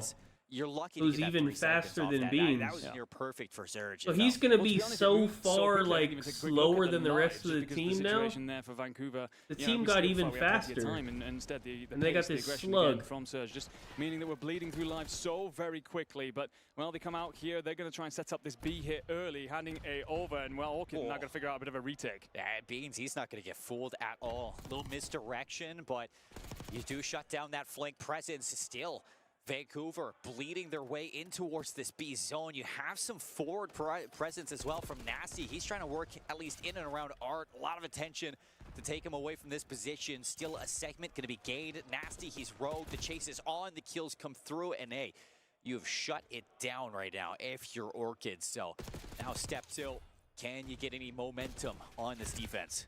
No, I think, you're seeing I this think hit come through Surge. still for Vancouver. They want The thing is, speed. They Surge continue to plays prioritize. correctly The one thing you have in though, if you're Orchid Hardpoint. mid-map control, you did for a moment at least. That was Like, going to they allow don't rely on It's now going to be on kills. Bant on the flank as his teammates try and do something from Art. Harry's It got a should good be kill. all right. Feels as soon as you show Buza, he's not even going to be seen here. Good shots out. Nasty goes down. So over towards A. Looks like Beans is going to be at least keeping a little bit of these players on their toes. Couple kills come through for Orchid. Well, They these shut bums it are down for fighting back. now. The second segment didn't even get captured over at B. Dude, Bance is 5 and You end 10. up bouncing off too early if you're Vancouver. I think it was supposed to I be a should moment just there been where B sitting comes here through, fading transition over Bance to A, all day, clean that up. man. Never ends up working What out. the 30 fuck was seconds I on the doing? clock, and right now, Orchid be very happy with the defensive line that they've drawn. Yeah. It might be missing 0-4 in through the back, and this could open up a Vancouver offensive play. It's like a shark in the water, but Like, he is going to shoot a little too early. This Neptune's guy's a there to fucking assist. 32-year-old sub. He's off the door. Like, what the Again, fuck? I misdirection. should. Fourth is Man, Vancouver what search the- team to see if he can get over towards B. Look Who for the they play second next? segment. Good nade in for 0-4. I think they Takes play down LAG. Beans, and he is lighting a path now for the rest of the team. Flank coming up from Harry. You need him to get some good shots here. 0-4 backs him I'm down. pretty The sure B zone gets captured, and you LAG's still probably have gonna a shit on him. chance if you're Surge. Yeah, and just in the moment where it felt like the round was going to fall to Orchid, Oh, Harry no. does a great job down in the vault, but his teammates fall elsewhere, and as Neptune gets a 2-piece, Harry's here to answer, finds one onto a 5 spree now. Where do the rest of the bodies come in from? Harry needs support, doesn't Those find it. 2 guys kills on the board for 5 Surge, and and 14, they're bro. stacking. Ifix trying to get into a position now to see if you can make this play happen. Good shots Time on the for a first job, one. pal. Fusich just laying into the middle of the floor. Easy cleanup. Looks like Vancouver going to try to aggress through Lion. Harry is there. And suddenly things slow down for a moment for Orchid. That breakneck pace will be tempered off for just a moment as we look at 50 seconds left on the clock. It's 8v7. Orchid down by that 1 life, trying to find a way to nick one off of the Surge. But look at that play coming in from 0-4 and Abuza. They want to set up to surround this, find that kill in the back line. It's going to be a big hole from Beans to try and bat that away. But they're actually turtled in right now, and one big wipe for Vancouver. This round's over. Harry's going to try to reflank through double. Couple good kills from Orchid. 6 versus 5. You can see that very tentative was Abuser to make a play. As soon as he does, he's going to be taken care of. 0-4 now alone. How much damage can you do? 2 kills. It's nice, but it doesn't seem like it's enough just yet. 4 versus 2 in it. Mythics flanked out. Neptune going to shut this round down. And Surge, they keep things going for themselves on this attack. Taking it in what seems like objective, not even lives. They get all 6 segments. Why did It's he a let real them? dagger for I mean, Orchid it doesn't because the matter, start of but I that don't went know why he perfectly. let There was a them moment cap where it. we're looking at 1 segment coming through for Vancouver. It's all over and done with. An Orchid march on through to round 3, feeling very pretty in the lead. But there's just that. This shit's over. Hold on. What's going on?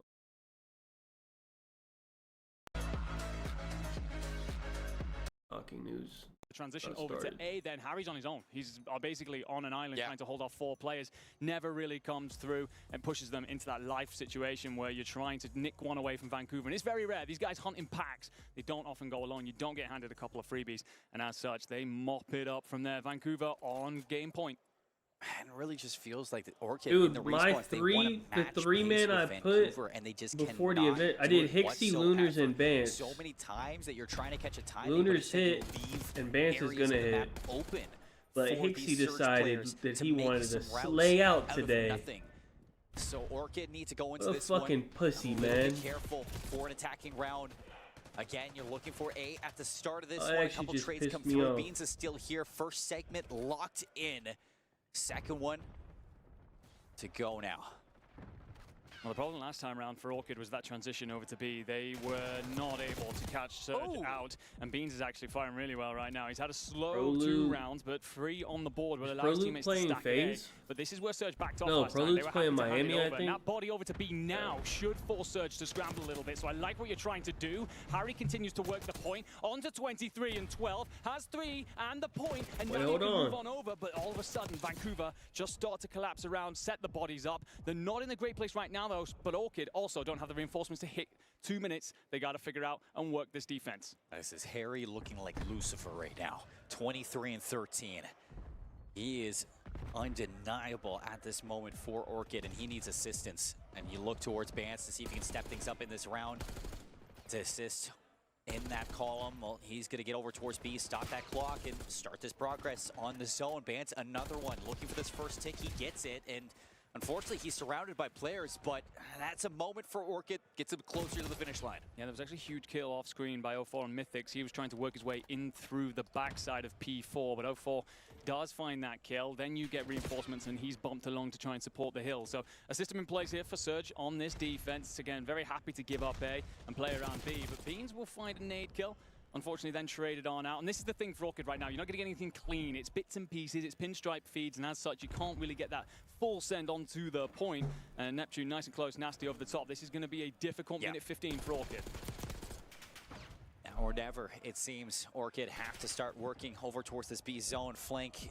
Will it get picked up? 04 with the nade cooked. Gets it off first, but that's 2 down. Stack now soon. 3 kills. You got to get on this point. Stack the point, and this is yours. Orchid, they're here. Another kill from Mythics. Nobody going to get there in time. We are not done yet. We are not indeed. I said it would be a long minute 15 for Orchid. They heard that, suddenly turned on the afterburners, find the 3 kills. It's a big play out of Harry to lock down the vault yet again. Feels very at home there, it seems. And suddenly that can be momentum, that can be wind in the sails to come straight back into what felt like a map that should have been over by now, quite frankly. Vancouver, then maybe take their foot off the gas just a little bit, just overstray when it comes to defending that B zone. Perhaps didn't need to step as far forward as they did. But Orchid, they recognized that mistake and were more than happy to make it theirs. And it was just the way that you were able to kind of hem a couple of those flanks, make sure you're watching those routes that were being run. And even towards the end there, 04 was in a position to make a lot of damage. You had that last player waiting. And 4th man in line, walks the flank, gets the job done, makes your job a lot easier. On the defense, though, I think one thing for Orchid that needs to be shown here is the value of your life. Last time, it was just too many solo chows towards that. It could have been a solid defense, but it just came down to the lives too early. No, big kill from Beans here to trade that out. Otherwise, B's wide open. You don't have art control. What you do end up doing is losing to Nasty out by Palms. Harry's going to be here. He's had a fantastic map so far. That nade's glorious to send Nasty scrambling and clean up. But you do still have pressure coming in from who else but Neptune and Mythics with a big kill in art in order to continue to give you that defensive foundation. A is starting to move. There's 1 tick in so far. But Orchid, well, they're stuck in that moment. When do we transition? When do we give up A? When do we set ourselves up for B? And right now, they haven't been given that opportunity to really decide themselves. Well, this is the moment. Yeah, this is the moment. This is that time. Yeah, you don't want to go back into that A zone. It's like the trap card set laid down. You do not want to lift it over. Bance, he's going to look for a couple kills. And I mean, right back to that red card. I don't know what's up with Neptune, but he's diving on in everything. So back over towards this B zone. He's looking to cause some issues. Finessing across the planter. Not able to get the kill. Mythics with a big one. Shuts it down. Allows some breathing room for the rest of the team. And big fights here. This is what Vancouver love to do when they're trying to play for B. Just constantly reinforce mid, constantly fill it, and ensure that they've got that part of the control. Therefore, you have this defensive team that are kind of bottlenecked in. They're trying to keep one eye on the flank at least, but they have to focus forward down that B street. And Surge then trying to find a couple of kills to allow them to flood on forward. But it's being answered well by Orchid right now. It's still 90 seconds on the clock and just 1 life between them. Oh, it was. Oh, okay. Yeah, now it's A wide open B zone to see if he can start to get some progress. 17 playing 13, Orchid off the respawn, now pressured by Nasty. Over towards Useless, he's gonna take down Bans trying to get out of his spawn, and 04 and Art now, you are spawn trapped. You have the double stack, things gonna go fast, and you can't even cross the open road. It's done, it's over. Vancouver Surge taking the swing map mode combo in an emphatic round 4. They did not give him a chance in those last moments. Yeah, that's how Vancouver love to play on the offense there. Just constantly reinforcing and filling that mid area, constantly applying a bit of pressure up B Street to make sure that the attention of the players in on the defensive side are on them. And then just picking 1 or 2 players away. We have the numbers. Let's flood play. Wait, what happened? If we can get into Art Perfect, and then we are set up well and truly, and they do a beautiful job of it. Orchid, again, it just feels like they're having flashes, moments where we're like, okay, that's the team that can really contend. Like, then all of a sudden, do you have something wrong with him, or his he just cohort suddenly turn up the pace, and it feels like this is a massive gap between these two squads. It's like the communication has to be so it's flawless just to track arrest. the position of these players.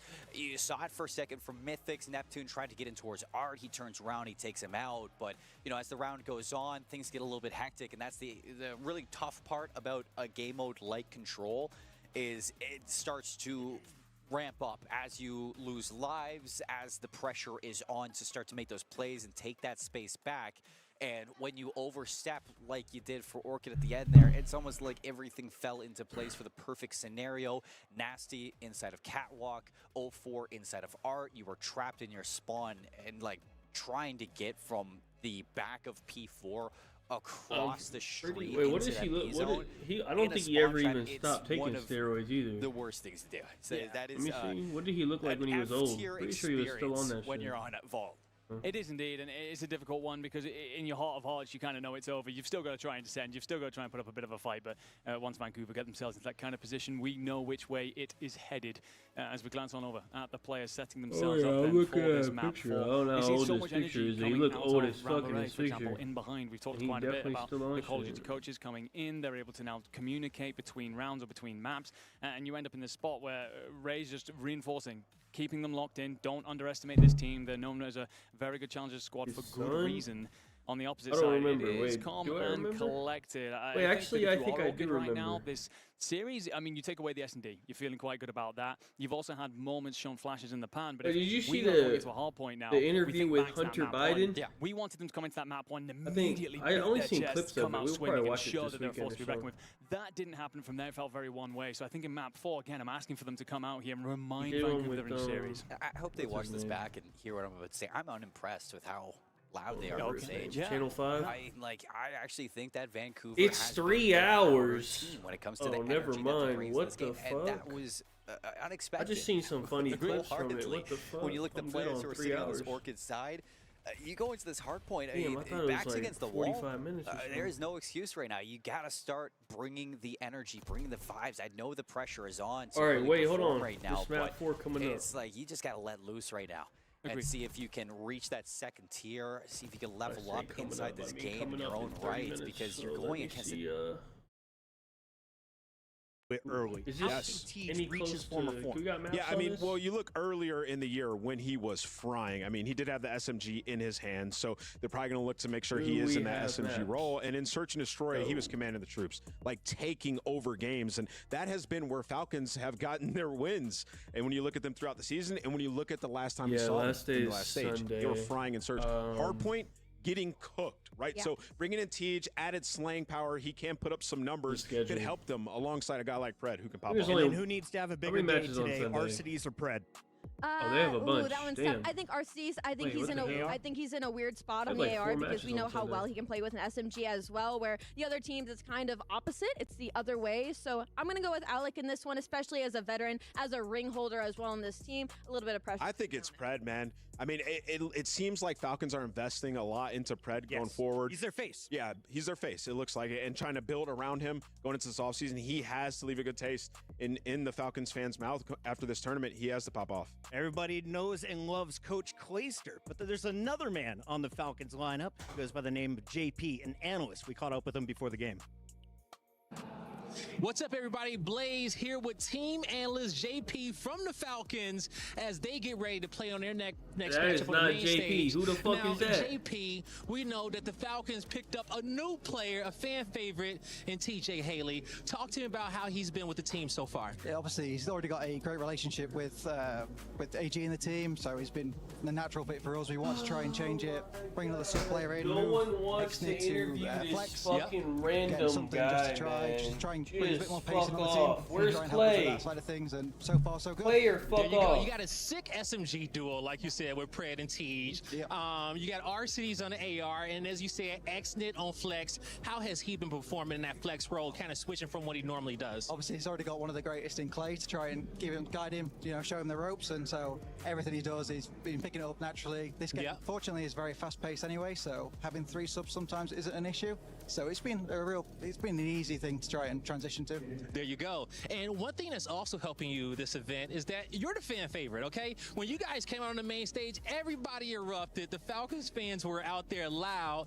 How does that feel to have so much love and support here? Obviously, it's a massive thing for us. We want to try and deliver the best we can for the fans here. And we know everyone is rooting for us so much no matter what, so we're just going to do our best to try and set them home happy. There you go, okay? And they're also hoping that you get another star on that jersey to become club champions again.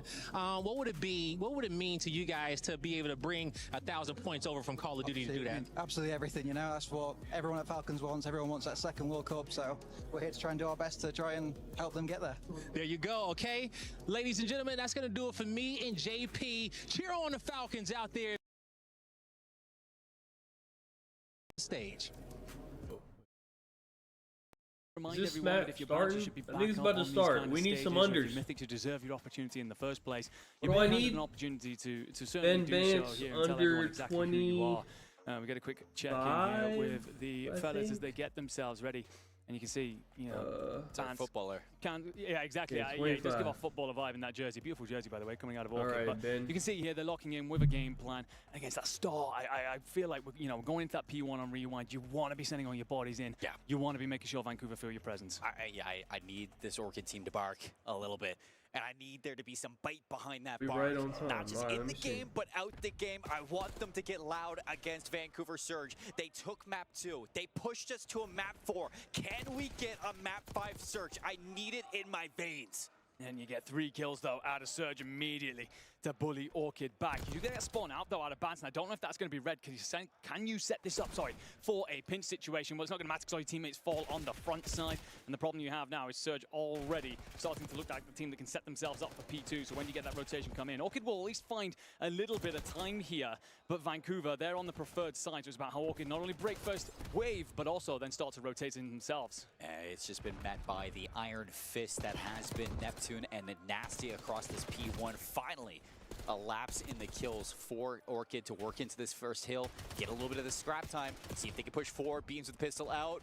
Oh, he's got backup too. Somehow he's got a route out as well, but he is trapped. Both of his guns need to get reloaded, and he is on the run playing his life. For the rest of the team, they have stepped up. They've been here. Harry, 2 kills in a row, and they have the spawns in the back being blocked. Yeah, Vance was doing a huge play there. He was getting spawns out. Abuser ends up out. You end up with a situation where you now got to reinforce. You get them back in if you're Surge, but Mythics is continuing to be a bit of a nuisance. Unfortunately, because of that spawn out for Surge, when Orchid then die, they spawn so far away that they cannot reinforce. But you find a couple of kills. You start to get Harry and Banton on that flank side. That's now going to be trying to cut down. Surge trying to be playing on a pivot here. Mythic finds the timing, breaks on through, turns it neutral for just a second, but batted away, swatted yet again. So you got to consider that rotation. If you're Orchid, you got to set up. It's the same thing that we saw back I in can that do red card exactly what Hardpoint, is Vance you is can get doing the easily, kills I'm pretty sure. around the hill, but you just haven't been able to Where did he uproot go them last from map? that Like, Hardpoint just yet. You have 10 the and 30? rotations over towards new.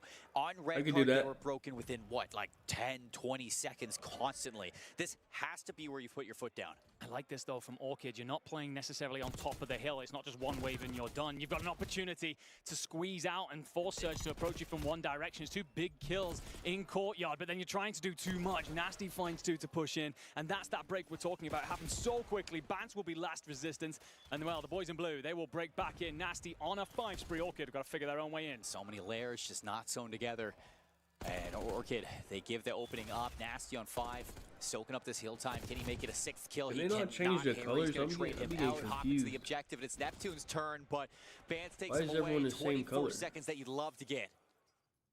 Yeah, this is important. Scrap time for Orchid, and they're not even being given that for free as Nasty finds Beans in the point. Almost It's now this line being drawn in the 38. sand. You get a spawn out though if you are Nasty. Actually, sorry, he might have still been alive in previous, but he then gets in, finds 2 around old, and that will now force Orchid to spawn all the way on the opposite side of the map. He's going to continue to apply pressure from the dumpsters on for himself, potentially making that 5 as he lines up a couple more, and Surge looking great right now. Byron, I mean, he is so good right now. You look at the way he is shooting. I'm actually 5 in a really row upset. Again, that's back-to-back 5 sprees coming out from Nasty. Should have been on these band And unders you the are whole time. bottlenecked on this approach for the retake. Yeah, I don't know. And First of all, this not even blue, needed. Neptune with gray, AR in whatever his hand. color He's this gonna take care is, of the business it's towards the back fucking alley and awful. Back to square one for Orchid. And for some reason, it's not switching based on the teams or anything. It's just that's just a set color. Beauties around the dumpsters, and we hear them get loud behind us here in the arena in Riyadh, and Orchid are scrambling. We said we wanted to see them come out here, apply pressure. I don't think you've gotten a sniff of this. I think P3 92.5 and was Surge very continuing, reasonable. Sorry, P4 as we looked towards P5. Maybe a little and low. You're going to get Orchid Could've drawn maybe up. been but 100 you just don't something. know where any of this is coming from. You set up in individual fights, potentially, especially if you're Bance. You're going to be isolated in laundry. You fall, and now you lack numbers. Beans looking to back up, stun out, guys beautiful from suck. Neptune. Again, just the bait and switch from both players. It's not even going to come down to that. Mythics is surrounded 1 versus 4 for the hill time, and it's another instant break from Vancouver Surge. Bance, it's his turn to see if he can activate, but not able to slip through the net just yet. A wave I of promise kills you, I once could give again. you Beans 6 and traded 12 out. with 1 second on And hill. Vancouver are all over it. Comms are flowing. Just put me right in, now. We honestly. can hear them from that stage. Yeah, You might they get some sound great, fans they for your feel pissed great, team. and, well, quite frankly, they look great. As you get another wave of Orchid pressure batted away, you're going to get a little bit of a setup here potentially for a pinch. You've got to work your way in through Courtyard, though. If you are Mythics and Beans on the front side, you're trying to make something work. If you're Bance and Harry, you lose 1, you give up the intel. You got to hit this together realistically. Vancouver Surge have 2 bodies in the point. Up top, Harry.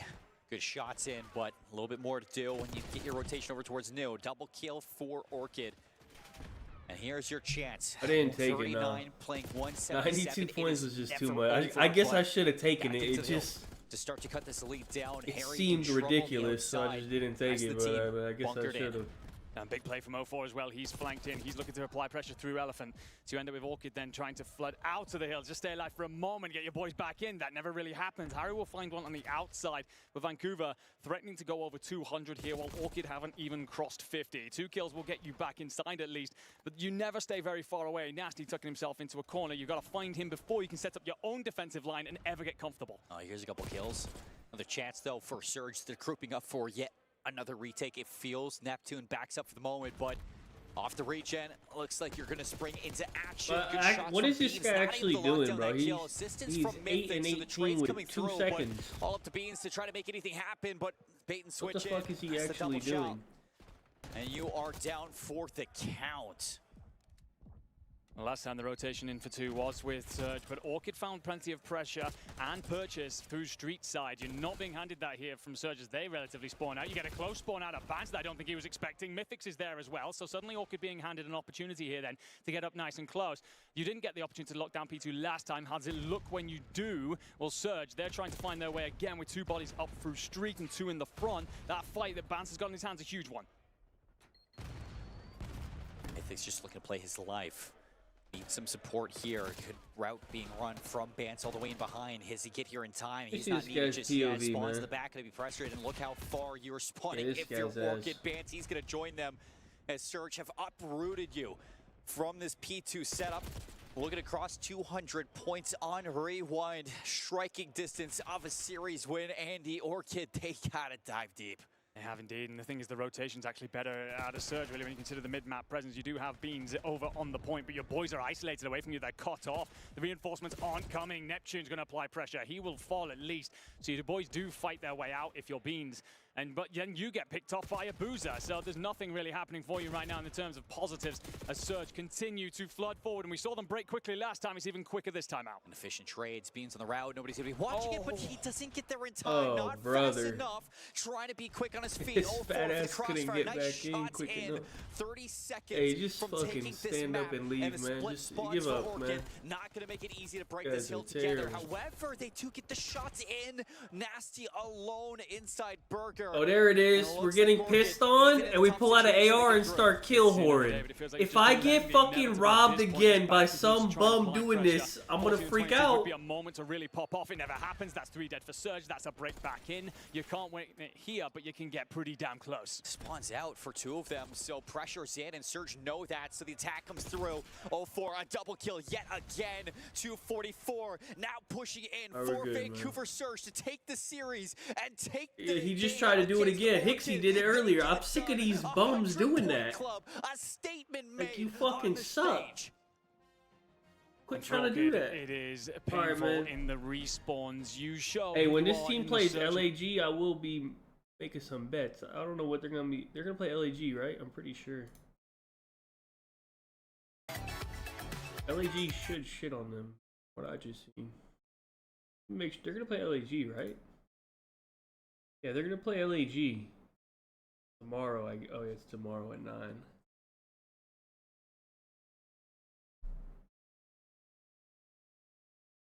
I wonder if they know. We'll see if they know or not. What I just seen, this team sucks. All right, man. Bass came through. Our first winning pick of the day. Movie star is fucking Toronto Ultra. I don't know. That's their fucking the ownership or whatever the fuck. I don't know.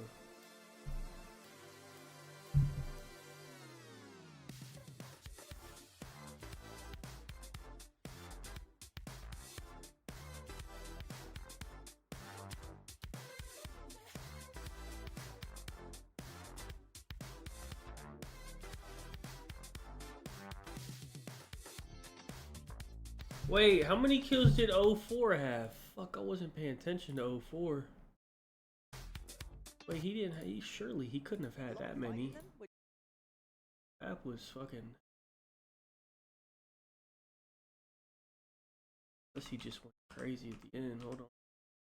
Yeah, he almost hit. Kill yet again. 244 now pushing in for Vancouver Surge to take the series and take the game again. Are we good? It was 27. Damn, okay. Hey, we got one, man. We fucking got one.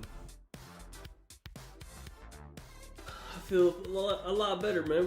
We did good, man. Well, I need insight under 21 as well. Fucking insight, man.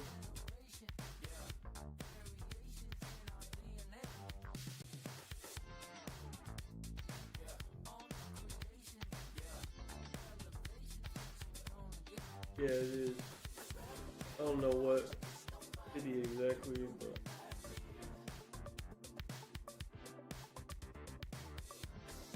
why doesn't War have lines? Are they just like, I don't get it. They're not allowed to have lines?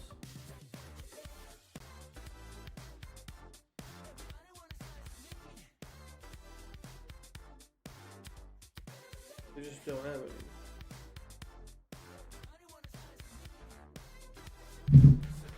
I guess, yeah, because the guy they put in, I wanted to take his unders. He's ass. He's like a coach or something.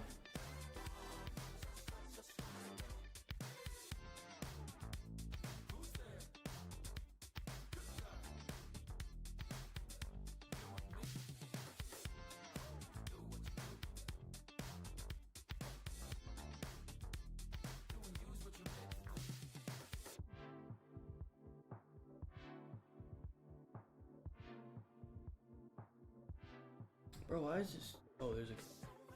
Hold on. Hold on, bro. The Thieves match ended. Some of the biggest stars. Shut up. The Thieves match ended 42 minutes ago. The Thieves match ended 42 minutes ago. Yeah, I mean, it's day one and we've already got a big crowd in here. Should we bring out the teams? Damn. All right, so first up, we have a team. They are capable, they are composed, and they are always a threat when they heat up. It's Movistar Koi. Anyways.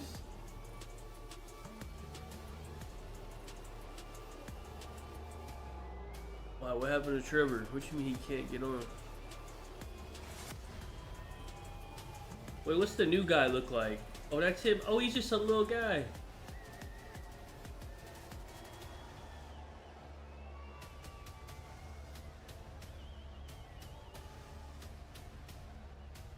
That's Abe. And he gotta change his name or something if he wanna stick around. Like, we already got an Abe. Like, you gotta be something else, dude. New names, but with a club championship winning banner behind them. It's Team Falcons!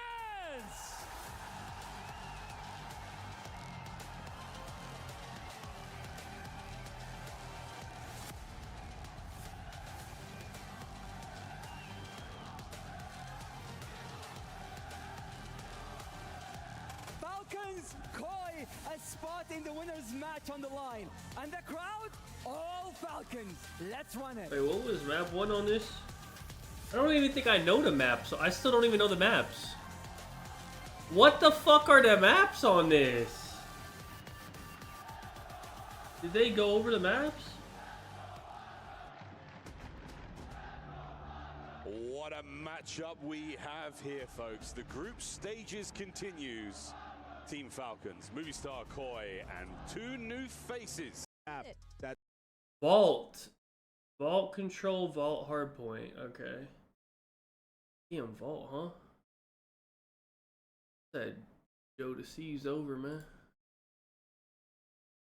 This is going to be a banger from start to finish, man. I got a chance to look at the maps, and I was thinking, all right, it's just basically a square up. I think you want to be on offense now. The entire season. But to talk a little bit more about both of these squads, obviously the Falcons, the season really didn't treat them well. They needed to make a couple roster changes so they can get some W's underneath their belt, and now they are putting themselves in a really good form with. So if you're Koi, they don't even say who picked Team A and who picked Team B. I don't know. They don't even put it on there, man. This shit is terrible. Career was able to start. That was on an FC Stallion squad alongside Mercules. So this young man is definitely capable of being a bright light on the main stage. And I'm just so excited to see what he's able to do alongside Movistar Koi. He's got a lot to do. A tough matchup. The first time he's played against a crowd like this here in Riyadh, it's been rowdy since we arrived. The Falcons are certainly ready to rock and roll. Their fans strong in attendance. But Movistar Koi again, the genes, the DNA, that Toronto Ultra roster, known for their composure, known for their deep playbook. We'll see how far they can go as Abe looks perplexed, but we're almost ready to go into our first match. Vault Hardpoint. Red card S&D for that one, and you see the Vault seat control as you can see on the bottom side of your screen. Here all right, let me see if ladies and gentlemen, this Abe kid's any good. Someone's not moving. Falcons, and a very quick restart. My fucking God, I'm gonna. I got you good there, Jake. Definitely got me good there. I'm super excited for this map, number one. Obviously for a Vault, which both of these squads. This is ridiculous. For a Movistar, this is one of their bread and butters throughout the entire season. You have players like Insight. Previously, you also had players like Beans who love to lock down those power positions and win a majority of the rotations. And then on the opposite side for Vegas, this is the same exact thing. RCDs and Pred, they really enjoyed themselves some Vault, but we already saw this in our opening series of the day. It's all about the rotation from P3 to P4. ARs need to dominate, so clean at the next nid, they're going to have a lot of battle. It's a great battle as well. Exnid, the beast from the east, comes to North America, turns as many heads as he can on this very map. 53 kills in a single game, still holds the record. RCTs, the main AR, there for Team Falcons. What a career he's had. An EWC championship would certainly look nice on that man's trophy shelf. For Pred, And for TJ, I mean, old friends, Jay, they've been around the block a long time, man. I mean, they've got a wonderful rivalry against each other, lovely friendship. Now to finally see them on the roster together. Of course, Coach Clay behind them, providing the comms. For Movie Star Koi, I mean, this is an explosive team. This should really be a fantastic matchup. We'll see how Kleenex looks on the flex. Tobias Juhl Jonsson from Denmark. What a run this could be.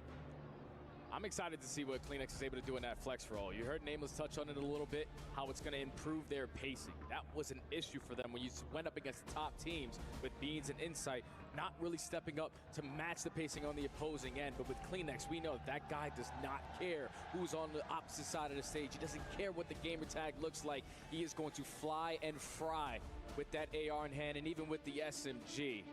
So it's just a completely different team, to be honest. When you change up the pacing of a roster, it's a whole different new team. So I know that they struggled recently in Search and Destroy. That can also be a big difference maker with the addition of Abe, with his pacing at that SMG role. Yeah, it should be a fast move there from the Koi boys. Let's go into map number 1. That quick reset's almost complete.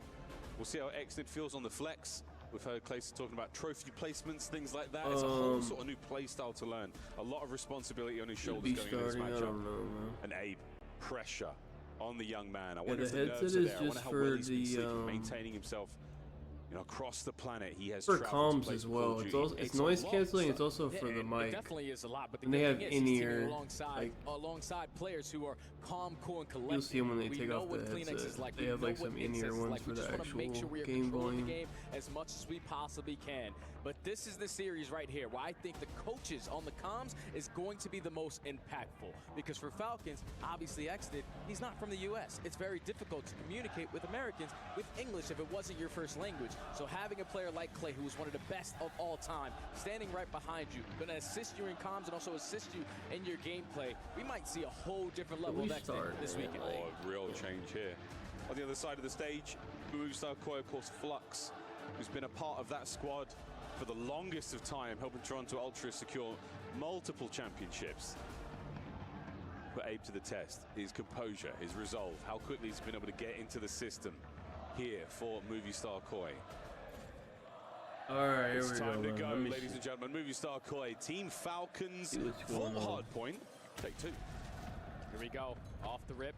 Team Falcons spawning on the preferred side that they want. The team wants to be the first one to fall. So a slow and steady approach in towards the P1, but Joe Deceives is able to find one, and also his teammates. Dude, they got so excited that Exnid got a kill. They were so happy. Already a clean 4 dead. Now we just have to control the spawn. Don't worry about Joe in the backline as well. So split spawns right now. The Movistar Koi, What the they're in hell? the orange. X-ray, the Falcons will be in blue. On board with Pred. Can't get any more kills out of that life. Hardpoint goes Movistar Koi. On board with Exit now, trying to make entry towards the Every time this guy gets a Wicked kill, damage into Insight. this guy's like fucking scump over there, I guess. Right-hand side of your screen, the bottom right-hand side of the minimap, and in position already is going to be Movistar Koi. Oh my God! The fact that Joe Deceives just walks from top cat, guns RCDs out of his socks on the backside of P2, and then also finds a second onto Prey. Wait, hold on. That allows it to contest He might this actually early go on, crazy but with them both gassing spawns them are up. going to be in. Movistar are the squad and are trying to hold it down in a tight setup. They're finding effective changes. Just got to locate the last guy. And here comes the Predator to make your life a living hell. Yeah, the back door. Joe has 7, man. I wish I knew it was Vault, man. Trades are complete, but you are going to see Koi manage to fill that hard point. Kleenex through the back line, keeping that hard point all still good. Next player's up through the front side. Still on board with Kleenex. Turn and burn on the back door. Can he get another one? He can indeed. Mr. Flex himself getting it done. Koi with the lead. Boy with the lead, but Falcons now in the time. Going to be able to soak up this final 20 seconds. If you're Movistar, you want to make sure you're maintaining arc control. But these next 2 hard points, every kill off the rotation is a big one. And even when you're still applying pressure at the ult, you know that if you are Falcons, you're still going to spawn on the backside of P2. So rotation is going to be won by Movistar. Now they're just trying to clean up the rest of the streets to make it easy to be uncontested here at P3. Yep, P3, you've seen the previous few series here in the tournament. You know this hard point has got 2 roles. You have to get as much time as you can out of it. We need to lock down that left-hand side of the map. That is what Movistar Koi are doing well right now. Joe nearly walking away with a big win. You've still got maintained control of the left-hand side of the minimap. That is the game right now. Gambling is illegal, yeah, probably. We know what he's able to do with that weapon in hand. Probably. Always is going to win some insane one-on-one gunfights, but so far, Movistar, they're soaking up a lot of time here at the P3, but finally 3 go down. On the opposing side, Falcons have control, but in the final 25 probably beat seconds, Toronto, I the guess, next wave of kills to flip the spawns. This is good. They're going to get the lead here off of this time at the very least, but that might be an opportunity from Exid. 11-9 so far in the kills department, looking good. The final 15 seconds, anyone's game right now, but the hard point, really what we're looking for. And again, Movistar Koi have done a great job maintaining that base of fire. They have not let the Falcons get close. The Money Hill is now ready to go. Not impressed with Abe. Lock it up for a full 60. Joe is just creating extra layers. Being the aggressor up through the middle of the map. What's up with this guy's nervous or something? Number 5. He's no merc, man. Trying to hit the turn on Arcides. Looking strong indeed. Insight at great range. He's been up in top art for so long, he ran out of ammo. Abe now to time. Can he find another? Gets himself a couple in the feed. 7-11, and it is anything but convenient right now for this young man. A solid lead for Movistar Koi is Abe. There we go, starting to get moving. On board with Insight.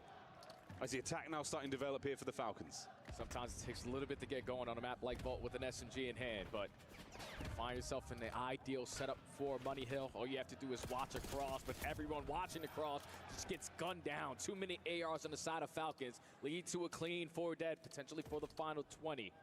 But you will absolutely take that if you are Movistar. You already win the rotation over towards P1. Now we have an opportunity to trap them towards the back.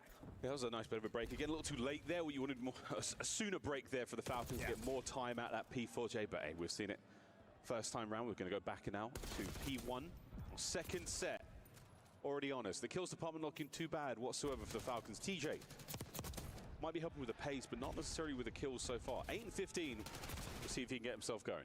Yeah, TJ's got to start to turn up. Pick you up, be a little bit more consistent of a role player, definitely in the slang. Only a 50-point deficit. Arcides trying to stay alive. Eventually, he is going to be one shot, so easily cleaned on up. Even though Movistar aren't getting a lot of time here, neither are Falcons.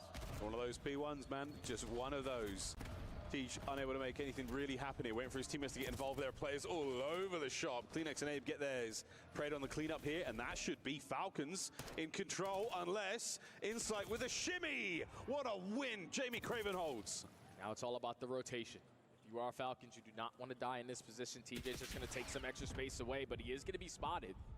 Now, if you are Movistar, this is one that you can isolate onto this gunfight, and Kleenex is able to find it. So now you have non-stop pressure from the front. You also have a player in Insight taking his sweet time, working around the long route, trying to flip them across the map. How the kill's going to fall, though. Pred pounces, gets himself one. The dance is now on against Insight. Shot in the back, still through the front we go. Exit can only get one to his name. The break is in. Movistar Koi take the point. Now, if you are Falcons, you need to find an avenue of approach to get yourself back into Falcons are still horrible, good chunk man. of time here. You cannot allow to go the opposing way. You're going to have TJ going on a route, flanking top cat. Even though his teammates aren't winning gunfights, he's at least able to find one. But all those gunfights lead to absolutely nothing. Movistars get the reads, they hold down the time, and this P2 has been flawless. Kleenex with just endless damage on those players making their way out of spawn, fighting forward now. Falcons, good job on the approach. They get slowed down by Joe. Abe through the middle of the map. He holds firm there. So 150 now to 72. Movistar Koi approaching P3 with a solid lead.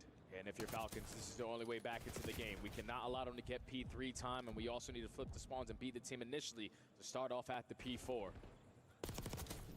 Every single ounce that you can get here is going to be massive. TJ's trying to stay alive in towards top bar. Is going to get caught by Kleenex. He's lighting him up with the AR in hand. I just wants to stay alive and allow his teammates to assist him. Hey, good news though, Jamin. You do lose TJ in that position, but Exnid still spawns on that side of the map. So for now, happy to see this for the Falcons. Insight trying I've been for a mo. It's almost 5 hours. Movistar Koi. Damn, it's been 5 hours. The front. No more there from Tej, but the spawns. And we on our third match. To spawn up behind. Are they going to account for this? Damn. Tej is going to get one out this life, and oh no, there are red dots everywhere. Insight's on a 5. And Movistar Koi will be in full control again going into the Money Hill. And this is what they've done all season. They're like, okay, you guys don't want to play for P3 time? We'll take it. But then we're forcing you out of power positions. And then when you're winning those gunfights from the hard point, you flip them in the final 25 seconds. That is perfectly played there from Movistar Koi. Again, winning the rotation over towards the Money Hill. But the gunfights aren't going their way. Joe Thieves is surrounded by all players on Falcons. Falcons are in. Good break. Tomorrow's a little better. Tomorrow's 9. The hard point. They're going to get themselves in and get that could work time, with none. boys. That's fantastic. Now all they've got to do is Today hold was just Abe on the terrible. outside. Yeah, honestly, if they didn't have Optic playing first, I probably wouldn't have got up at that early.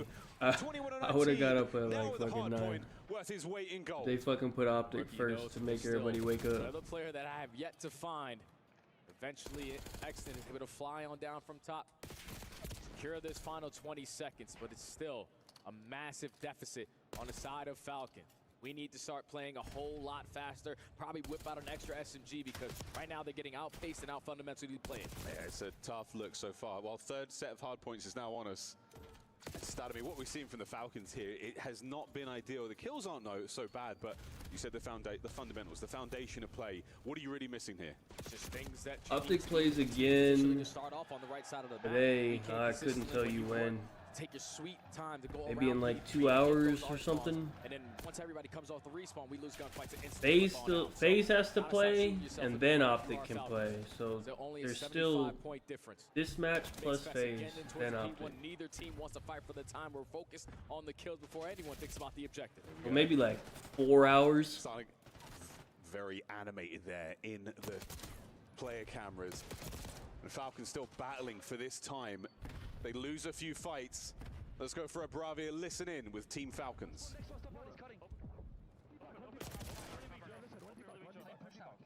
This is so quiet. Let me see if Clay says anything. I'll be able to recognize Clay.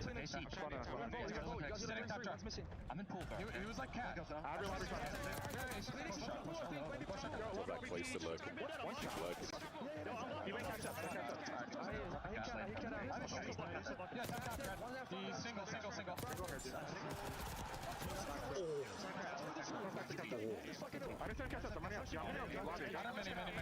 I don't think Clay said a thing.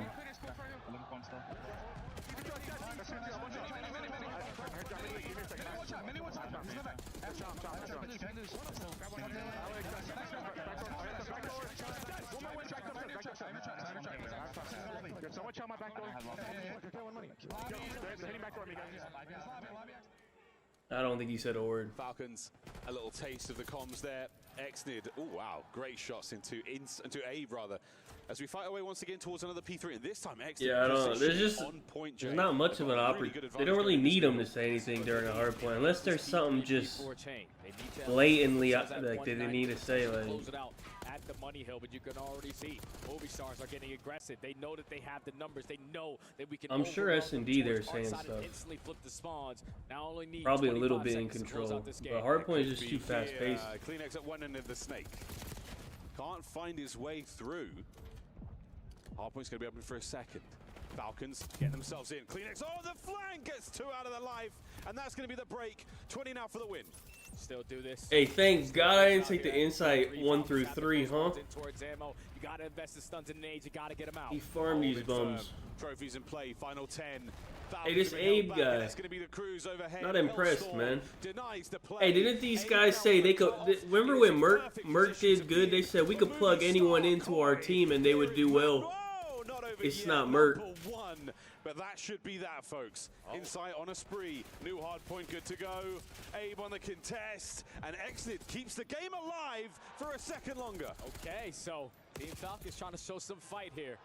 Trying to light it up in the kill feed. Finally win a rotation over towards P4. A full 60 would definitely give you some momentum to make it mixy to potentially close out this game. They're already finding every single kill on the cross. Another clean 3 dead. Exit almost gets the better of Insight there, but perfect hold. Why the fuck does Insight have 30 fucking 4 kills? Has not been caught out just yet. Here we go, 2 more down. We call for perfect COD at times like these, and so far, so good. Joe through the front door, what a win! And this is it!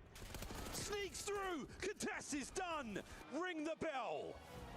Movie star Koi, take the Damn near got 40 bombed by fucking Insight. I just have to, that should count as 2-0. This is it! It's another kill. 35. 35 and 23 with a minute. Hold on. Pred had a... I didn't even notice Pred had 43. Just literally 43 with... I didn't even notice him doing anything on the map. Just a useless 40. Just that guy's just be kill horde so crazy. I didn't even. Did he even pop like a piece or nothing? I didn't even notice him on the map. It's done. Look at the scoreboard. He got 43. Movie star Koi, take the first. What the hell? A great opening hard point there from Movistar. You obviously win a majority of the rotations, especially towards the money hills early into the game. You were finding effective breaks at the P2s as well. And you were just a step ahead there in the map. Oh, we number got 1. 43. Falcons showed up a little bit late to the party. Not really consistent with the slaying, and that usually comes back to bite you. And also, there's a reason. Oh no, is that Insight's best map? No, I think Insight had. I think he's had a couple good vaults actually. Top Palace doesn't matter on the bottom side of B Street. They have every. I don't think he's ever done good on any other map than Vault though. In hell, so for them, thankfully he's they had a showed a couple little bit good of fight vaults towards the very end of the game, but it was Movistar start to finish. Good signs of life from the Falcons, but yeah, Jay, the uphill climb that they certainly had. So you have to get a bit warmed up now and again. We change things. We go into search and destroy, and the desk touch upon is quite a lot. I mean, again, a team that can definitely bring the goods. TJ Haley, a brilliant search and destroy player. We've seen Exnit have great moments all season long. An opportunity to bounce back, but Abe, question answered. Is he going to handle the pressure of this big match? Come out swinging? Absolutely does. Movistar Koi, they strike first. They look confident in doing so. Oh, I'm excited to see this red card search and destroy coming up next. Because I think they know. The Well, you know what? Falcons, this is one of their go-to maps. And you add a player The like rest of their teams are all really good, no? So maybe they didn't know. So you best believe TJ's going to have some If they're like kind of casual and they just support all the teams, they might not know that their COD team is pissed. What the hell is going on? You need this bounce back here if you are Falcons. Search and destroy in the name of the game.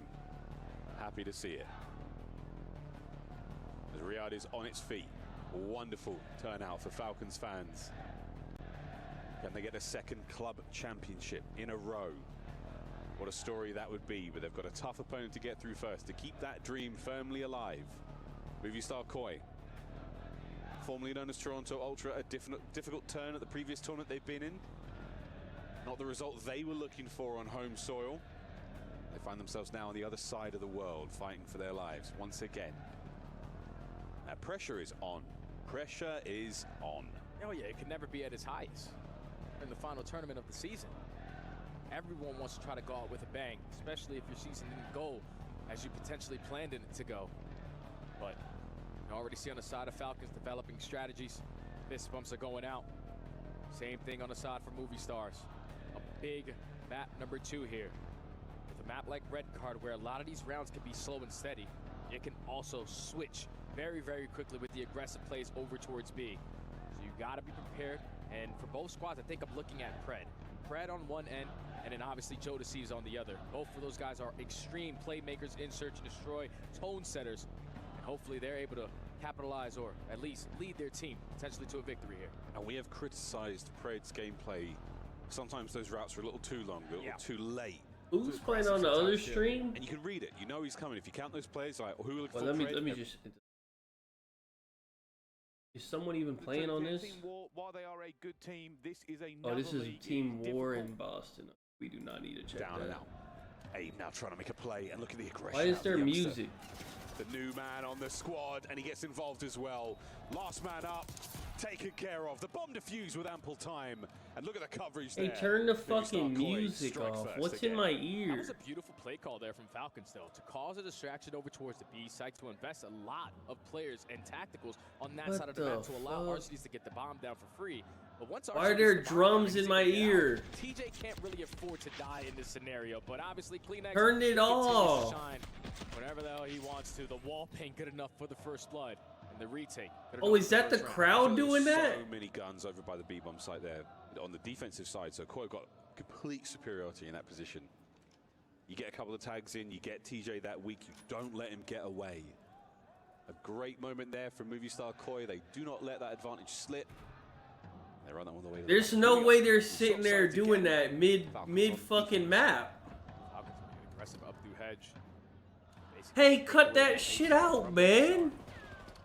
They're not even. What the fuck? Pred strikes for the first blood, though. Uh-oh, Kleenex. He spotted a red dot. Gets away with his life now, but they know. Why are they doing this during an S&D? Press forward, and the timing. Oh, During an S&D is insane. Gets away with it. Can you stop? Hey, man. They're beating a big ass drum in my ear, man. Objective that they're going to choose. What the fuck? Still in a 3v4. 45 Is this seconds to serious? go. Not a single player from Falcons are in a position where they're going to potentially be isolated in a one-on-one gunfight. But play is now going to develop over towards B. TJ, the lone defender of the B bomb site for now. Pred and Exton will be able to get there quickly. That stun connects. That's the go button. But wait, it's a no-go! My word, Tej! The third man brought down. He had no right to win that. They're so happy. Hey, you won one round. TJ Halley. Why are they so happy? For his S&D dominance. What the hell? Even with the stun connecting, but Pred the aggressor. 13 HP strikes for the first blood. And then TJ, no need to worry. I'm still in the power position. The first guy's already weak. Second guy has an AR. Double there for TJ. This is ridiculous. He somehow isolates Insight. He completely nullifies the fact that it was a 2v1. That was a brilliant bounce back. That's why TJ's on the roster. Exactly. DJ is crazy. So we're going to be trying to take as much of that outdoor space as possible, but that concussion, that changes things a little bit. Now Insight just wants to back on up. He gained a lot of info there. That stun connects on at least 2 players. Still a 2-2 split. Kleenex trying to assist his way back over towards the B site. If you're Insight, put yourself in a position to at least guarantee 1. On his back, knees bent, the form is good. But the gunny once again, Tej has his number. Straight away on the bomb plant as well. What a moment. Kleenex down and out. Can Joe find something here for Movistar? 4v2. Not the ideal. Bro, at least stop with the drums, man. A lot. Just good timing. These guys are ruining my experience of watching. Already finds one onto TJ and it's instantly going to get cut on down. Falcons with some great strategy so far in the S&D. Absolutely, young man. Tej. What a first blood this was. Instant bomb plant. Exnid picks up 2 on the round as well. Lightning strike from Team Falcons. Exactly what you're looking for. Starting to run away with this. Starting to get that momentum going. You're not letting Movistar Koi do anything here on red card.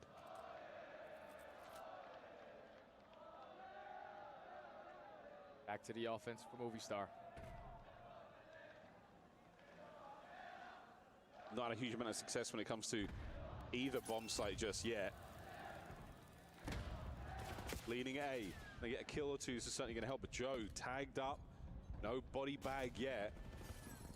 Allowing Abe to get in a position. He's thinking about that ladder play once again. He has the coverage from the outside. But he's in dangerous territory now. Yeah, this is such a good position to be in, though, with the SMG in hand. Getting a lot of info. They don't have any mid-map presence. Most likely going to be on the backside of the site, but Pred is able to find one before falling.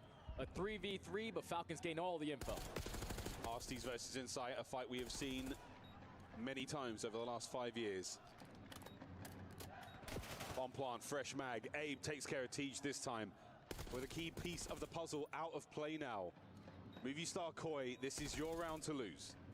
Exnet has to get something done on this bench. Just wants to make sure he's clearing out this top window before he commits on anything, but Arsties gets caught by Kleenex. But now in a 1v3, Kleenex with the battle of the flex players is able to walk away with that one and tie up the game. Clean flex indeed. Pressure starting to sink in. We find the equalizer right now for Movistar Koi. Pred's reaction on that first kill was something else. I mean, not so much an overheat moment. You could feel Movistar Koi moving in. A bomb site was the target and they committed heavily to it. Wow, Kleenex, that second kill. Yeah, you and me both, mate. So far splitting on offenses and defenses. Back to the attack here for Falcons. Distraction plays have been working out beautifully so far. They're going to, again, be the aggressors to set the tone over towards B. Force attack usage on the side of Movistar. potentially hit the rotation. No, everyone's committing. Nope. Oh dear, and a commit into the jaws of Abe. Nearly gets the second. Numbers are now here. CleanX gets away without taking any damage. The bomb site is loaded, and here come the Falcons. Threshold secured. The B-bomb site is yours. Oh my word. The stun connects. CleanX takes the damage. What Falcons the fuck is that graphic, man? Movie desperately trying to not lose a man. Trying to even up the numbers if they possibly can. I thought TJ was about to get there, but Pred almost got slammed by CleanX, but makes it a 1v3. Inside knows I don't have a stun, I don't have a nade, and every single player from Falcons is pre-aiming on my angle. Does find one though, 20 seconds. And we're going back and forth. Teach is going to be on the hop. It's not impossible. It's unlikely, but never say never. Falcons take the lead again. Aggression right now for Falcons has been the key to success on their attacking rounds. Calls and distractions when they need to, but when they're fully committing, they're walking away with the majority of the fights, even with Abe finding that first blood there. Everyone in the right position to play the trades. That one almost gets a little bit scary, but 1v3, bomb planted in towards B site. You know exactly where he's coming from. That's an easy round there for Falcons to take the lead. And we have just got ourselves a new meme. Thanks for that one, Clay. We'll see you on social media.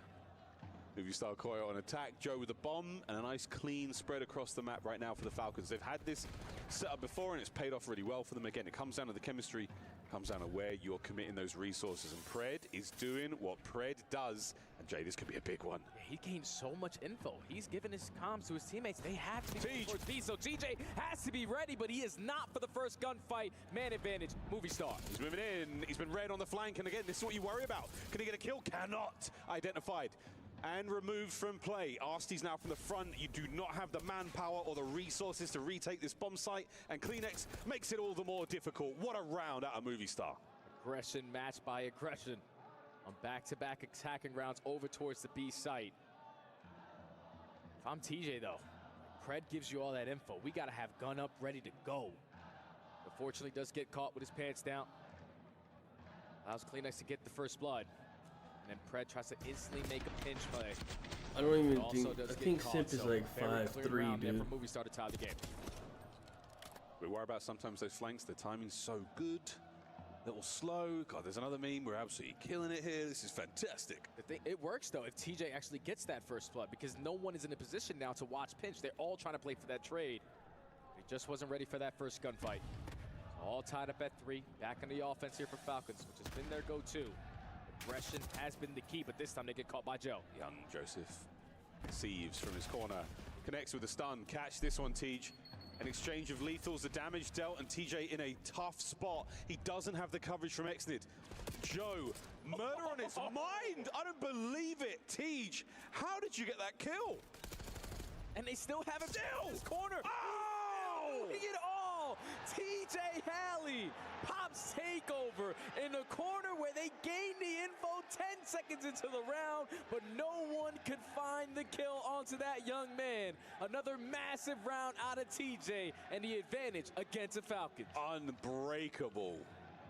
I don't believe this. And Joe with a free corner sets himself up for greatness. TJ, what a round. Clay's gonna get beat over. Unbelievable. Well, that round was a little too much for all of us. We're gonna have a quick PC reset, but we will maintain score. Oh my god. No, we're not. What the oh my Looking for the bounce back here indeed after the opening vault doesn't go their way. Movie Star Koi put on ice. Towards the back. Oh, it just started. Hey, I wanted to take this Bink guy's under, man. That's their sub. He was like their coach, and they subbed him in, bro. I wanted to take this guy's fucking under. He's 1-5, man. They wouldn't put their lines up, man. He's 1-6, man. This guy's pissed. So far, so good. It's a hard they hit. knew. They should be able to catch this one as well, but Bing finds the first one and the kill's going their way, and nobody turns. Wait, hold on. Coach going crazy. Hold on. Wait a minute. found that. Hey, hold on, my fault. Coach Bink comes online because that's Why is the coach the best player? Hey, hold on, we good there, man. There's big rotation Oh, I was unfamiliar. What the hell? Drawing up a line. You already have presence in trophy from 2 real, so can you look on over? And this mid fight is huge for making sure you've got that mid entryway. Well, now we watch, we wait. P3. There's no way a fucking coach is just coming in crazy. Contest fest. So looking for it as well. We'll find Cammy as well. I will say at this point, Team War doing a great job of keeping this tempo in their pockets. They really have not let much get away from them. Purge here, just going to try and fill mid turns, burns, and that's 3 in a row to ensure it's all locked down. 4th going to be on the point, so you know that they're all dead. You know where they're coming from if you are the breach. And that's an opportunity to not just set up for now, but to consider your placings for obviously chaining into that money hill later on. Well, that's what they needed. Purge to turn up, and he certainly is hitting pace just in terms of interaction. I don't even know what's up with this Neum guy. Is he good? 9 and 7. I just can't imagine 2 real and Bink being a good sub duo that's gonna win you any games, man. That don't even make sense. Right back away from this rotation. I love this decision from Purge. You will get that spawn in though over in L, so War will be able to apply close pressure, but that'll be shut down immediately. Purge Awakening over the top as well, 3 dead, and this is where it suddenly feels like a little bit of a Purge is literally just fucking destroying them, man. Cut them out of it. Well, right and now, that's Purge. This first wave of breach pressure. There we go. Purge still alive on like, hello? These guys are they're making Purge look like fucking Hydra. Hello? Get the fuck out of here, man. Nah. Finally, somebody killed him. Alright, this Bink guy's 5 and 12. Alright, yeah. And he got 4 of his 5 kills in 3 seconds. The rest of the map, he's got 1 kill.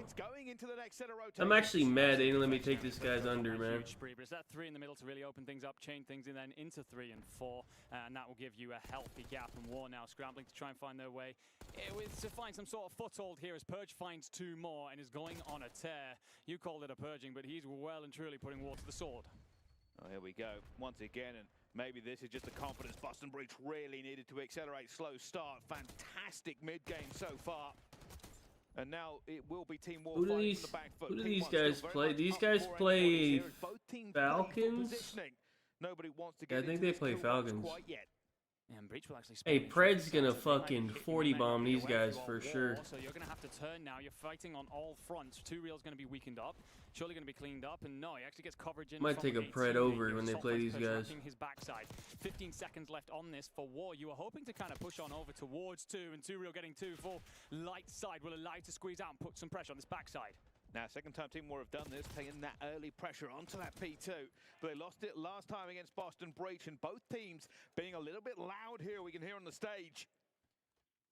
Will they be able to get this retake again? Already Bink trying to deflect the pressure. Knows where Awakening's going to be. Does have backup as well, though. Cammy going to be in the backfield. Pressure from the front at the same time. And you can see it's just kills all over the board, but it's all going to be Team War. They win every single gunfight. Wait, hold on. That's going to look down this hill for them. Yeah, do so well as well, because I don't think you read that Cammy's coming in through the back. Purge now going to try and use that Hellstorm to break this open and finds nothing. So a complete waste of the investment. You're then getting Dude, how pissed is Boston at Hardpoint? If they lose to these guys in a Hardpoint, bro. War have answered back. They are well and truly in this and could take the lead by the end of this P2. Well, they are going to, because this really isn't going to be that good of a push here from Boston Breach, I don't think. They will send bodies into it, but it's not going to be contested. Bink just cutting them down as they pop up from the windows. And now we go over to P3. Team War taking back the lead, even after a devastating P4. And this is where Breach suddenly came on last time. Lock down the middle of the map, control that P3, especially late, and make sure you're set up for 4. But this is where Purge is at his most dangerous. He gets into this mid area with his Jackal and try and shut him down if you can. War will have potentially an opportunity to find him if Neum can get him through that vault route, but otherwise it's all on the front. Purge just floating, waiting for players who know he's going to push him as well. Still winning these gunfights, taking away an alleyway that they could push from. Purge waiting to see if anybody gets through. He just watches over Cammy, and now he'll go back. Sorry, I'm late to stream. My wife's boyfriend made me drive 4 hours to get McDonald's from his favorite place, as the one down the road isn't as good. All good, man.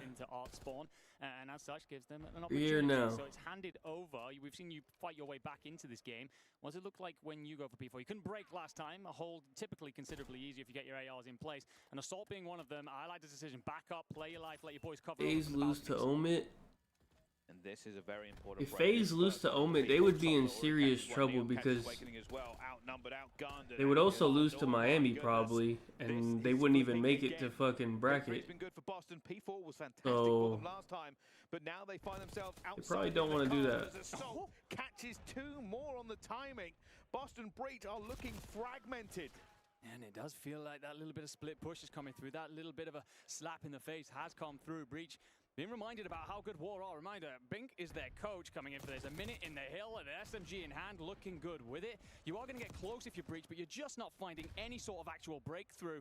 If it was a great money haul last time. Bro, Boston, what, they won 1 hard point at Champs, and they got 3rd off that, right? I think they went like 1 in fucking 5 or something in Hardpoint. Scrap time available for them. And already Neum is out. Willie is pinched. I think they lost 2 to Thieves. I think they lost 2 to Optic. No, 1 to Optic, 2 to Thieves. Going down, he will strike. I forgot who else they put. Like 2 to somebody else. And Bink will find 2. And he finds the second. That's exactly what they were waiting for. Team War, underdogs no longer. They are leading as we approach this 200-point mark, and the game could very much be in their hands to lose. These guys are really about to lose to fucking 2 real and a coach. It will find his way into that point. You do have P1. It's all about, again, is this a joke? War have had to break it twice. They've achieved that successfully. You do not want to continue to put your eggs in that basket, though. And Purge now getting that wrap in through the backside into this one. Finds 2. And, well, the spawns will continue to hold in for War. But right now, again, just slowing that down. Is this serious? Exactly what you need to control. And that from Neum, potentially over-aggressive, will, though, be slowed down as this pressure comes in through mid. And now, War, well and truly in the lead and looking comfortable. Boston Breach just not finding the kills they need. A lot of time there for Cammy, but he just hasn't been able to get into the fight as much as he would like, as they've left him onto those points. But Team War, they can smell this now. They know this is already a big scalp to take on. Map 1 at the hard point, and they just need 34 seconds to do so. Nah, that's it, they lost. You've got 2 bodies in the point. You are spawning close. You're a little bit worried about that pressure coming in through That's the backside. It isn't arriving just yet. It's all going to be from mid if you are Breach. As you set up to do one last hit here. 2 real will find the first Bink with another, so you're lacking numbers. If you are Breach, you are all 4 wiped, but you get the close spawn. You can hit this again. Unfortunately, this is a difficult hit. Will they call this as well? He has pushed out. They're going to know this coming through the back as well. Bang! Just gets 2 in a collateral. Are they just lining up for this guy? Dude, these guys. Dude, they were. Upset map 1. I don't know what the odds were, but I'm pretty sure. Pretty sure War was like plus 500 or something. Left-hand side, Team War bellowing as they sign off with a map 1 here, 250 to 161. None of us saw that coming when Purge went on a 12 spree through the middle of the map. No one saw that coming when Breach went to change P3 into P4. But War well and truly lock it down. They're losing a hard point. Is my control started yet? A big moment. No, it hasn't. Needed the map win. Did not want to be going into the control 2-0 down. Oh, I forgot. We didn't even finish the S&D. I forgot they did a PC, a reset or whatever. Wait, so Falcons won the S&D. We won't even be able to tell the score, but the Falcons won the S&D then. Looks like what, 6-3. And it might matter right now. We're all puts the Hurts objective. Yeah, I think they won 6-3. You can read lips just as well as I can back home. Oh, okay. Falcons feeling good about that one, but we are not. I forgot that they took a break. One more rounds all they need. Movistar Koi, 3 straight. Take a 2-0 lead here. And what I think that would be. Opening salvo of fire already. Kleenex has found something. No kills just yet. Inside this time around is going to be aggressive over towards stage with TJ again. Strikes for the first blood. Insight with the response, but now you know you can potentially isolate him over towards stage. He's just going to get out of dodge. Still have it at 3v3 with a minute to go. Whoa, Abe. Spitting comms, sets cleanups up for another. An advantage right now, movie star Koi. Great pickup from Pred. That is sensational. Xnid is in a superb spot. Will Insight and Abe check this? They haven't. What is happening, Jay? Pred doesn't even spot them either, so able to walk right past both players on the side of the Falcons. Xnid gonna wrap his way back over towards his teammate. We're just playing ring around the rosy at this point. Oh, wait, you're gone again. Abe in a position now to make something happen, but you've got to look out for the next man. So much damage dealt. Both Falcons still alive. 20 seconds, they get the bomb towards B! And Pred, the rear guard. This could be it. 2v1 for the map. Insight, one of the most clutch players that we had in the league, is not going to catch the timing. And Falcons are able to equalize on the series and tie it up at 1.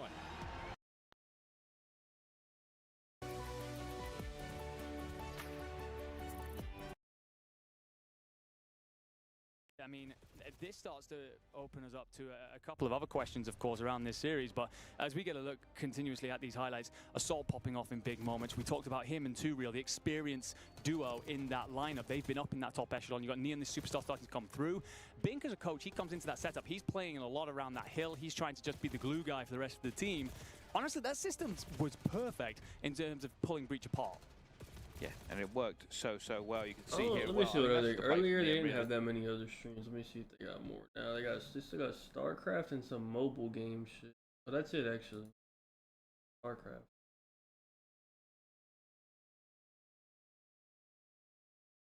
They got a bunch of mobile games.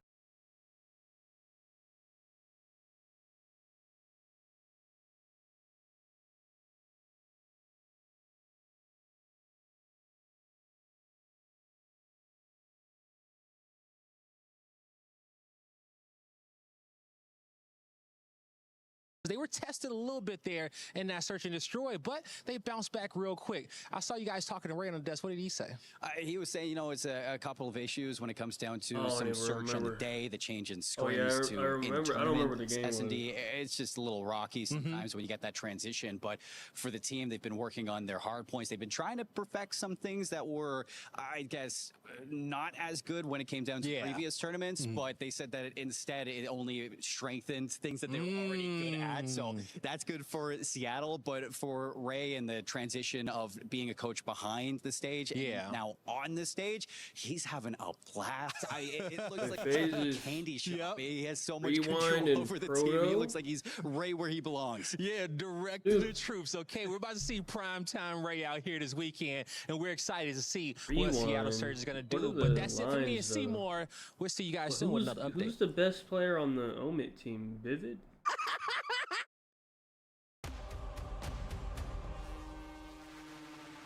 I would probably do over. I think that Omit team actually should be able to keep it close with FaZe.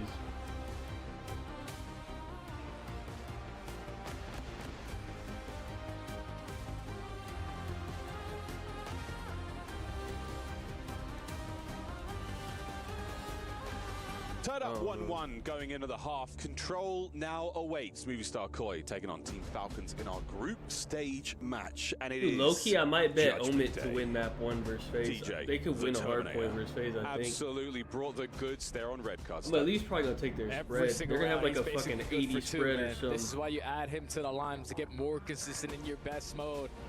And he is definitely an impactful player who rides off of the momentum.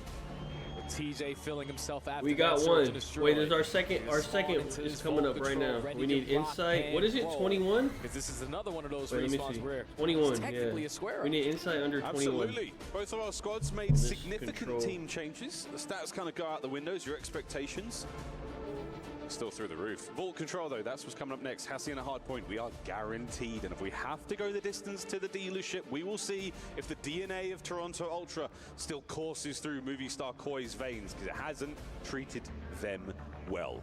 I'll get ahead of myself there, brother. Vault, how you feeling about it? I'm feeling good about it for both squads, man, because obviously it was early momentum gain for Movie Star on map number 1. Everyone was firing on all cylinders. You were running a majority of rotation, so the gunfights are a lot easier. But what Falcons were able to do on that search and destroy, basically punch them in the mouth. You're running into TJ, you're not going to have a good time. So going into this vault, everyone is warmed up now. This is where you need to feel the pressures of the AR players. It was CleanX who was able to get the better of XNID in map number 1. But XNID needs to show out here alongside Archides to maintain the map control that they want and dominate the defensive side. Defense certainly has been a deciding factor when it comes to Vault. Offensive rounds, everything changes a little bit. We touched upon the spawns at the start of the day, Jay. It's changed a little. Again, it kind of comes down to which team has got better practice on this patch. While we get in the weeds about the nitty-gritty, the nerdy details, at the end of the day, taking the lead at this point in the series is essential. And it's all smiles for XNID. It must be quite the feeling to be playing in front of a home crowd like this. Talak on stage as well. Yeah. Giving the boys a little bit of love just before we get into this. And again, it has to be said, worrying about the momentum, worrying about the nerves. You've just got to keep playing. It might feel like a party. It might feel like everything is great and we're winning, but it's not over yet. You know how dangerous it is, regardless of the roster that young man Pred is on. Whenever he is up and roaring, it changes through every single one of his teammates. They start to feel that energy and play at a whole different level. But in my headset, I can hear the time starting to tick down. The map is about to get started. Ball control, here we go. For you folks at home wondering how this one works, for the folks in the crowd as well, 2 zones, 30 lives. Lose either, round is over. It's first to 3 here in control. And we go back to Vault once again. This should be, again, Falcons. We've seen some great looks from them. This was a team that so many times in this map and mode, they have turned heads. They have taken the attention of the league, taken the attention of the Call of Duty world. We'll see if they can take flight right here and now. Here we go, map number 3. It's going to be Falcons starting off on the offense. No trophies to help them, so probably want to have a slow and steady approach with the aggression, and I already love the play call. You have Pred work the OE towards pool, instantly drop down and towards Vault, and we're already on the B point. Straight on it. And we're getting some damage done as well, and that's a big stack. B zone, first segment in the bag. TJ on the patrol. Can you find any more of these players? This is going to be a problem, or will it? Second man. Stun connects. CleanX now still has to keep the pressure up because B's in trouble. Oh yeah, B is definitely in trouble, but CleanX with the SMG, we know what that young man is capable of with that weapon. Already up to a 4-0 start before getting cut down, but the second segment at B is about to be locked in. You already have pressure at A as well, so yeah, but wait until they're losing that you want to make. Which one are we going to game. instantly try to retake? Well, at the moment, it's nothing. Falcons, good work at B, 2 segments down. Back to the drawing board. Joe deceives. Oh, the timing. Wait a minute, the timing. Whoa! Pred wins a big 1v1. Insight looking for the cleanup. Doesn't find a thing just yet. And the race is on towards A. Damaging the exit on the spawns as well. So B zone, a little bit of love. They're seeing if they can close out the capture there as well, Stud. Yeah, they still know that Abe is behind them, lurking. He's trying to find an opening kill from Ammo's side. He's going back and forth. He's able to win a one-on-one versus Archides. Doesn't catch the timing onto XNID. At least you clear out the B point for now. Time's still ticking, only 35 seconds to go. Yeah, this is lovely defense from Movistar Koi. They are running Vault so far, and it's a couple of 1v1 wins either side. Fred winning a big one there on the backside versus Abe. Joe keeps the zone as safe as he possibly can on a 3 spree now as well. Dips out. The fight against Archides, that's certainly going to help with the nade. The trophy doesn't. Pressure on. Oh, what a slight pick. Ball being brought down again. Pred with the kills. Even with Pred in this position, his teammates cannot get on the objective. So now final 10 seconds. You only have 2 segments to your name. We need to make a final push over towards A or B. Good first X is going to jump his way up through top. Ball and instantly going to get cut on down. And Movie Stars are going to start off with the opening defense, only allowing 2 segments to go the opposite side. We'll keep those 2 segments. One moment now for Pred to try to compose the boys. Again, a good start here from Movistar Koi. You touched on it before, Jay. The defense is really what we're going to be looking for here, and that's exactly what we got. Joe, instrumental in that. Great timing, great map awareness. And with Movistar Koi as well, I felt you got damage into that player, you were getting the kill. They were hounding them. They were chasing them down. No players getting away with any shenanigans whatsoever. And they strike first here on Vault. Joe Deceives had a massive opening round there. So many clutch kills, 8-4 start. It's what he's been able to do all season for this lineup. Now it's their turn to approach on the attack. They got trophy systems, so the nades off the rip are not going to be impactful. And it's all about the opening kills. Can we find the first? We can. Trades are good. So we get 2 out of this one from Joe. Can't get anything. Kleenex picks up his 5th in a row.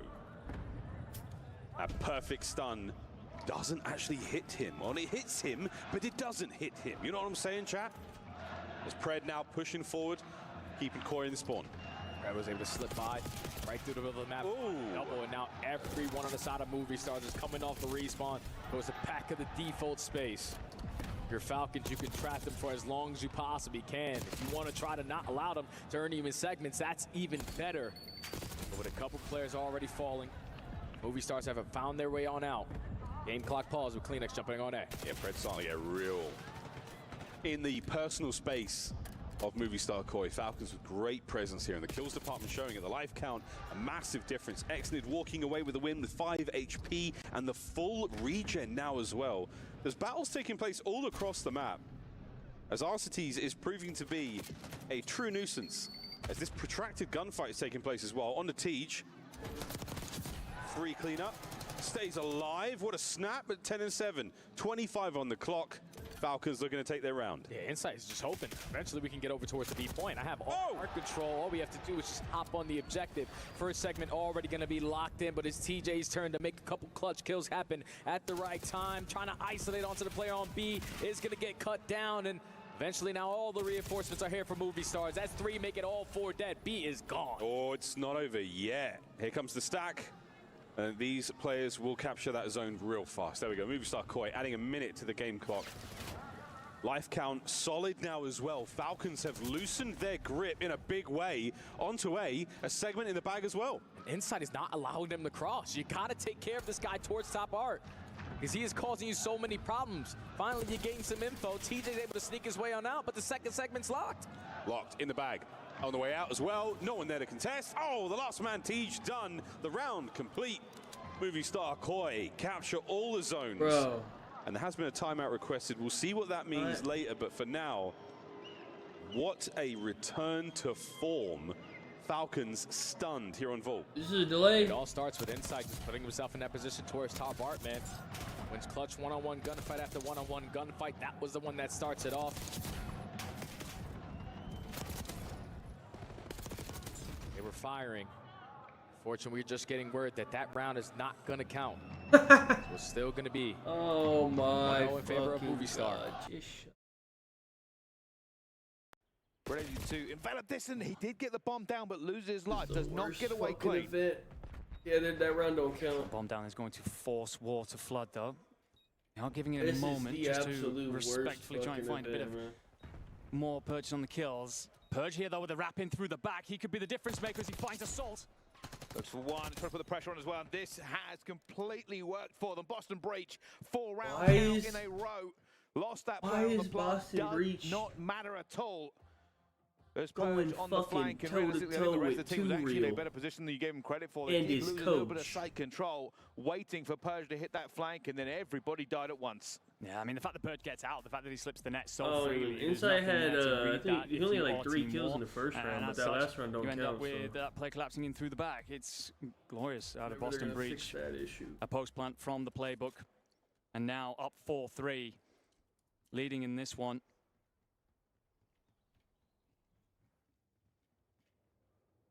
And Team War are wondering what on earth has happened. This is a massive jam. What? A 3-man challenge. Two was like, oh, have a little bit of a look, but already down he goes. Put that one out of the playbook. Boston Breach called that one and said, all right, well, we've got 3 here against you, and they just were not expecting a target-rich environment. Does this guy still have his pillow? It kind of does look like he has it, no? Because look how high his controller is. I think he has his pillow. They go 5 rounds back to back. Well, Boston Breach have done such a good job these last couple of rounds of just shutting down those bomb sites, and I think they read actually what we're going to try and do here is punch us through the middle and split us, and so they call it, they counter it, and it works out well and truly in their favor. Target rich is definitely the way to describe that. It's 2 real rounds of that corner, no chance given, and Boston Breach now on map point. They're leaving Cammy as what I like to call the hook. One player over here just watching your flank. The rest of them straight on to B. Cammy already backing up. put that trophy out towards A as well to kind of bait them to think there's a player there for a little bit of time. But Cammy waiting on the flank, hasn't caught anyone quite yet. We'll have to get into this fight in a few seconds once this first push comes through. Could be all on him here. He might get in through the back of Purge. Big fight, does find the kill, but your teammates, I mean, they're hitting this at totally different times. And, well, it will all fall apart. 2v3 with 20 seconds on the clock, realistically. Cammy's already moved up to give him a bit of mid-control. The RCXD is going to come out from Assault here. He needs to find one. He does. He gets Snoopy as well. The rest of them moving into this one, and Assault finds his seconds. Cammy now in a 1 versus 1 against Neum. He's dipping, he's dodging, he's diving, but Neum managed to find it as well. Cammy swings a little bit too wide on the shoulder, and Team War stay alive. Assault made an amazing play. RCXD, and then he went for the chow. He found his second, and somehow the unwinnable has slipped towards them. Also understanding, if you're Neum at the start there, recognizing Purge loves those boat routes. He loves to swim out and get himself inside boathouse. And Neum doesn't go through that traditional route up through the steps. He instead plays far out and finds that first blood, allows him to continue to hit through that route uncontested. Doesn't give Purge the opportunity to stab them in the back. And as such, just helps them with that fight. But you're right, goes to Assault. All flowers handed over. He makes that big play, gives you an opportunity as you finally stem the bleeding. But it's got to be fully cauterized, otherwise Breach will close this out here. Well, here we go. Still game on. Here comes a push. Team War. At the moment, distribution means they're heading towards A. So there, Cammy's been seen. Bink knows he's going to be there as well. Already Trophies working overtime to try and keep players alive. And that is a bit of a bad name. Fortunately, it's not a Semtex, it's a name, so it bounces. You find that blood if you Assault on Purge. That was catching Purge trying to hit a wrap in through P2, in through the backside here, get that flank going as he so often likes to do. You still have opportunity to draw that defensive line if you are Breach, but you're going to be spread. And a lack of intel as well as War decide what we're going to do, put that numbers advantage to use, roll up together and hit A. Cammy going to be the first one to find anything here as well. Does find it, backs off, quickly plays his life. He is being chased down as well, though. Cannot get back out as Snoopy finds a second. Down to a 2 versus 2. Snoopy is going to be weak here as well. They haven't planted it yet. They're looking for him. They're going for the kills. They're going to find him as well. 2 Real has found both of them. He might be able to get them at the same time. It's going to be a huge flag. It's 2 Real. Finds one, not the second. Snoopy now to 1 versus 1. Looking for Assault. Assault just getting out of there. That bomb is not in a position yet. It is recovered. You've got to go, though. If you are Assault, you've got to make a decision here. He's trying to bait Snoopy into thinking there's a plank coming through, and it might well be now. And Snoopy closes us out here on the Hacienda Search and Destroy. Puts that time to great impact. You think these guys are playing yet? You're in the professional COD world. It ain't over. Hey, you thought they were playing? This one is still waiting to get going. How do we tell them? I do love those Koi jerseys. They look great. You've been gassing them up for 30 minutes. I know I have. I mean, I have to show you, Jay. It's that sort of 90s, you know, England kit, like the Euro. Oh, I'm just going back in time now. You know, the folks at home know what I'm talking about. There's 3 or 4 Brits of a certain age nodding their heads as well. I already knew better. That's why I wasn't even worried about switching over. I see how this is going. Fred has his headset back on. Yeah. I already know what's going on here. No one else is a great sign. Still the smiles on the side of Falcons. They've had a lot of issues so far in this series, but they're not letting anything get to them. Locked in. Give Mitch a raise. Okay. Okay. Sounds like a good plan. Well, he's sitting next to him, I think. That way, yep. That's fantastic. Well, what a turnout again. He's over here where there's Mitch. I'm Mitch, he said. Oh, it's a party here in Riyadh.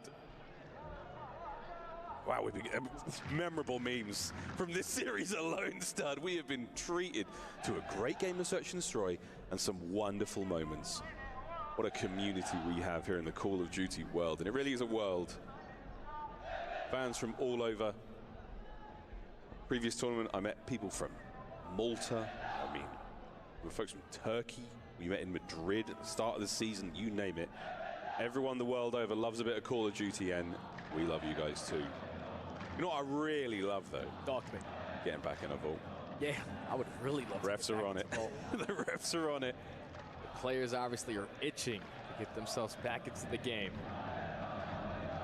Want to continue to be on their pedestal of either their momentum, how they're feeling, patient. No one can damage me. You are absolutely correct, my That is a friend. great quote from Exnid, from quite early in the season, actually. Wow, that is fantastic. A lot of love once again. And Bro, the we drip, still ain't the started, literal bro. drip. Wow. Some nice classes. This is ridiculous. Unbelievable. Well, we're still waiting, folks, for this What's even technical pause wrong? to be resolved. Falcons have been gifted a lifeline here in the game of Control, and again, 1-1 in the series. That is honestly where we're at. It's a bit of an elongated way to get going, but at 1-1, Jay, happy to be here. Oh yeah, definitely happy to be here because both teams are laying it all out on the battlefield. So whenever we get back into the vault, it's going to be non-stop action. But going forward on the rest of the day, like you heard the way that Seymour talked about Cloud9. They got to play Optic later on today. That's going to be a banger, man. And that's one of the biggest question marks I had. Abe was a sort of a known quantity. Gwyn, he's had his ups and downs throughout the year, and I didn't know how he was going to fit into that Cloud9 roster, but they've looked good. Abe's looking great now. Tej fitting in with the Falcons. See who walks away with a win here at the end of this one, but groups, as much as we like to sort of claim this is the hardest group, that's going to be the easy group, these guys are definitely getting out. Until it is done, until the ink has dried, no one is safe. Yeah, I'm excited as well for the next wave of matchups, Group B, because we have the best challengers team, followed by the second best challengers team with FaZe Clan, and then also Heretics. Like, those guys, that's an absolute gauntlet of four squads. It's deep and that is the group to watch, folks. More of that later. We're very close to getting this one underway. We have received word. Placed a coach at the back. Getting some final words of encouragement in for the team. Fred, the only Australian player in the professional Call of Duty world at the moment, the only Australian player with a World Championship ring. Well deserved, well earned through that MW3 year with Optic Texas. What a memorable event that was for him as well. Still on a break. Movie star Koi fans out in force. I hope that gentleman is wearing sunscreen because it's hot out there. It's definitely hot. What was it, like 110 today? It's a gorgeous day out there, but there is not a cloud in sight. I'm just saying. It's back off for us. Well, ladies and gentlemen, you see the headsets off. We will get this issue resolved. What the fuck is happening? Let's go, Falcon. There's something wrong with Pred's shit, bro. Get the fuck out of here. Wait, bro.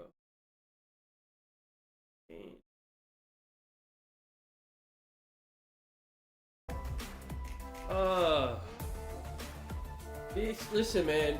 I've probably watched. How many Call of Duty events have I watched in my lifetime? I don't know. Fucking 100?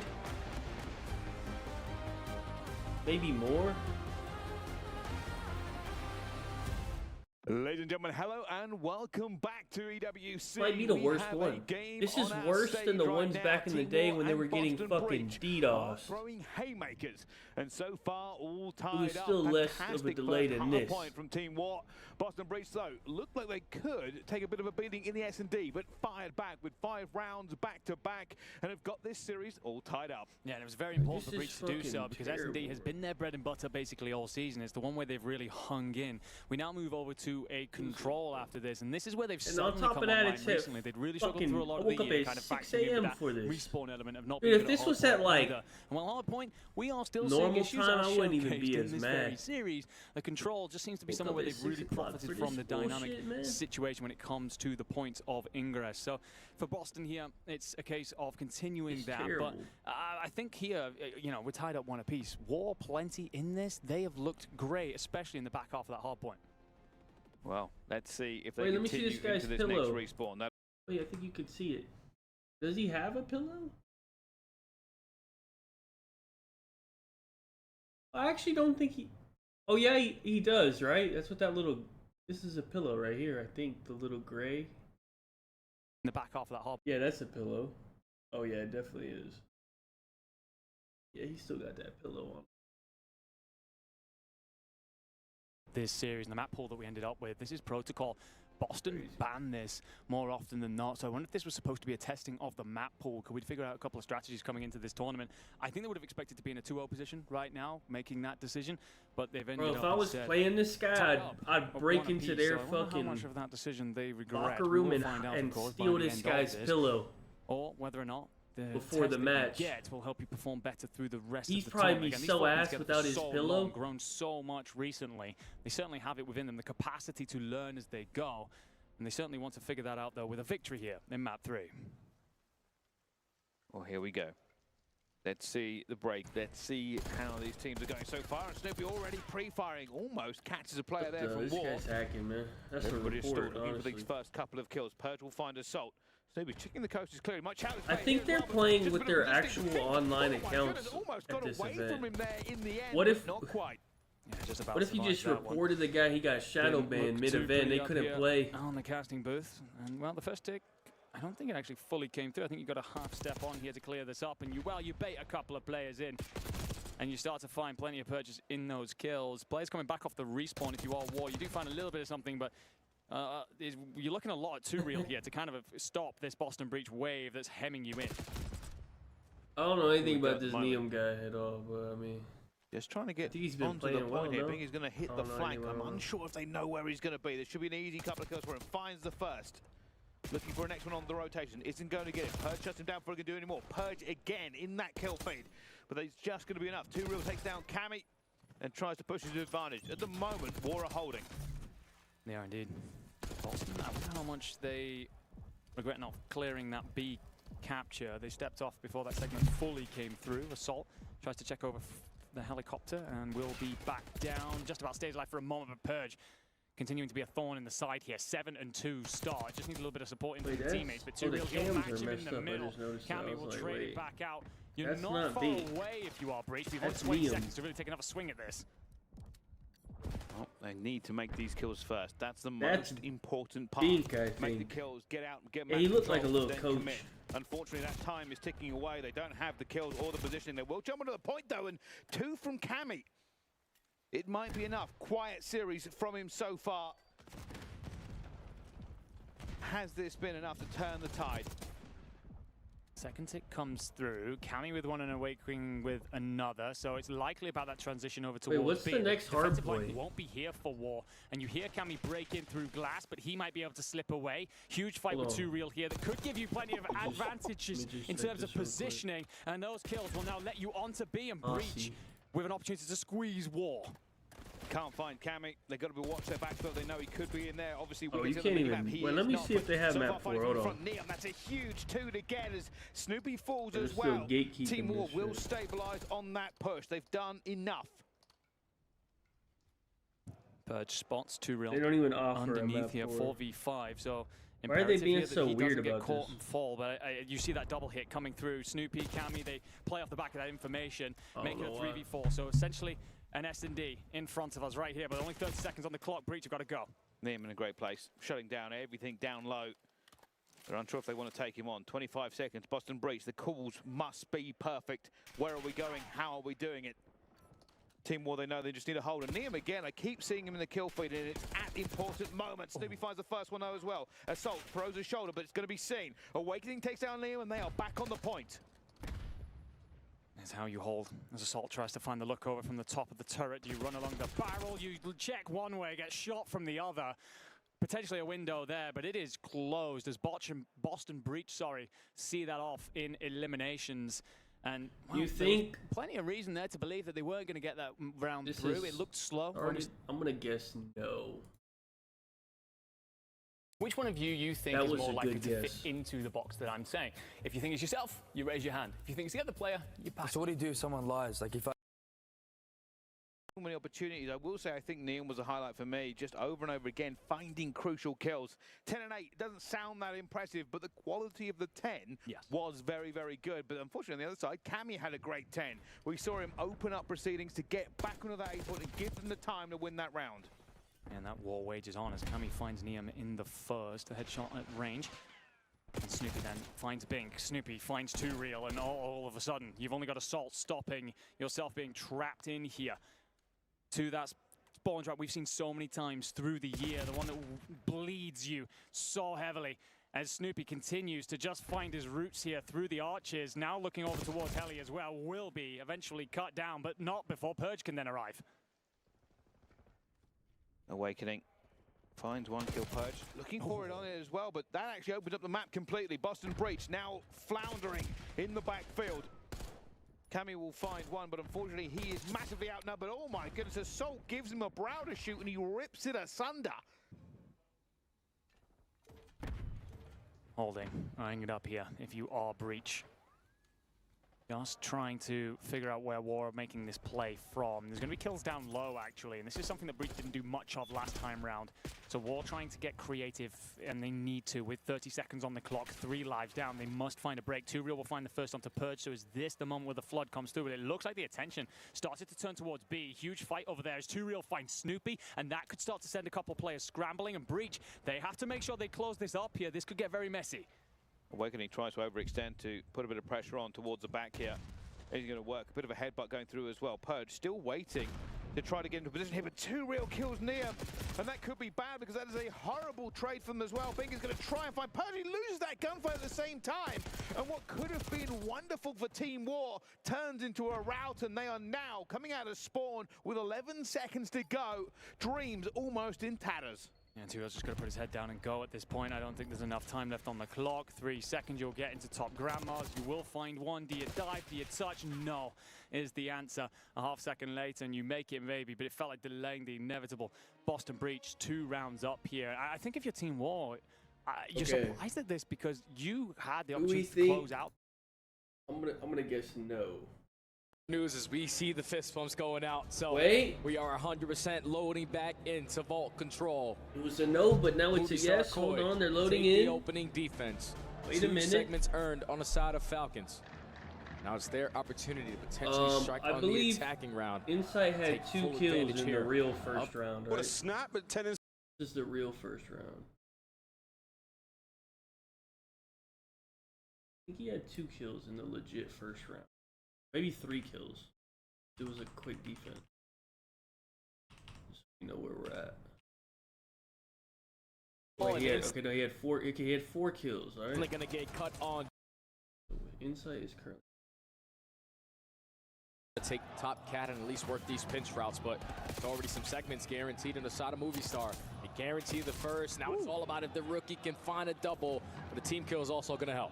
It really does help. Insight v Arcites gets the better of his old rival this time round. The second segment at 8 gone as well. So wonderful work there from Koi. They've done the hard part quite well this time round, Jay. Lots of time still on the clock once again. And I do believe I have received word from our referees. We will be pausing this game as well. Unfortunately, Dios mío, something has happened once again. I don't know what's going on. No idea what's going on. It's the worst fucking event I've ever watched. Alec, a player who not wears even his heart on his close. sleeve. This is awful. He has his entire career. This is fucking ridiculous, man. I'm sorry, Joe. Like, what the Joe, I'm sorry. A comment hard, right? I know, they're still going. What is guys, this, I'm so sorry, gentlemen. Man, hopefully are they still playing? Both points right now. You better be careful. Why does it look like they're still playing? The score in their head is 3-1 by now. There we go. That technical pause now in full effect. And something. Get the fuck out. Time he sees Yo, this is the worst shit I've ever seen. Awakening finds a third. Yo, they were still playing. Hey, how do we tell them? Hey, Joe. Put your controller down, pal. Oh, man. AF was calling out. Oh, man. Well, we said that recently you had improved dramatically at this mode if you are Breach, a sudden understanding between them about how they want to play it, about transitions from A sites to B sites, when they have to make impactful plays happen. But the thing is, it was all about the protocol. It was, this is a map that Boston didn't like to play. They'd banned it so often through our competitive year, and yet they step out here and show the biggest gap that we have seen so far through this series. Pro team stepping up and standing tall. And, well, how the moods have changed, my friend, as we glance over to Team War. A little bit of disbelief on the faces. I guess it's not about the loss. You're kind of walking into this one very much so the underdog. It's the manner in which it comes through, because it's a 3-0 and it felt like a 3-0. Yeah, no, it really did. Yeah. It really felt quite one-sided. Obviously, highlights for Team War, probably that first round. They had the opportunity to shut it down. Unfortunately, we spoke about him before, Cammy looked like he was shooting very, very well. He opened up the A point, and then after that, Cammy continued to do what he does best. Cut down the reinforcements, rip people off headies, and once that starts happening, the players have a lot more latitude to run around. Snoopy can find gaps, Purge can continue to slay out, and Awakening joined his brother there with the AR and said, all right, let's put these boys to bed. And that they did.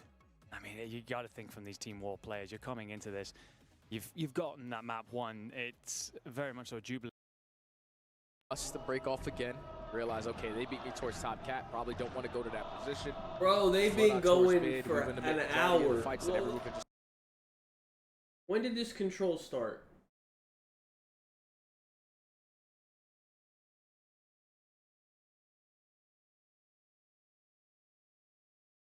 Another match. Greatness. Indeed, after the opening vault doesn't go their way. This control started 30. This control started like 35 minutes ago, bro.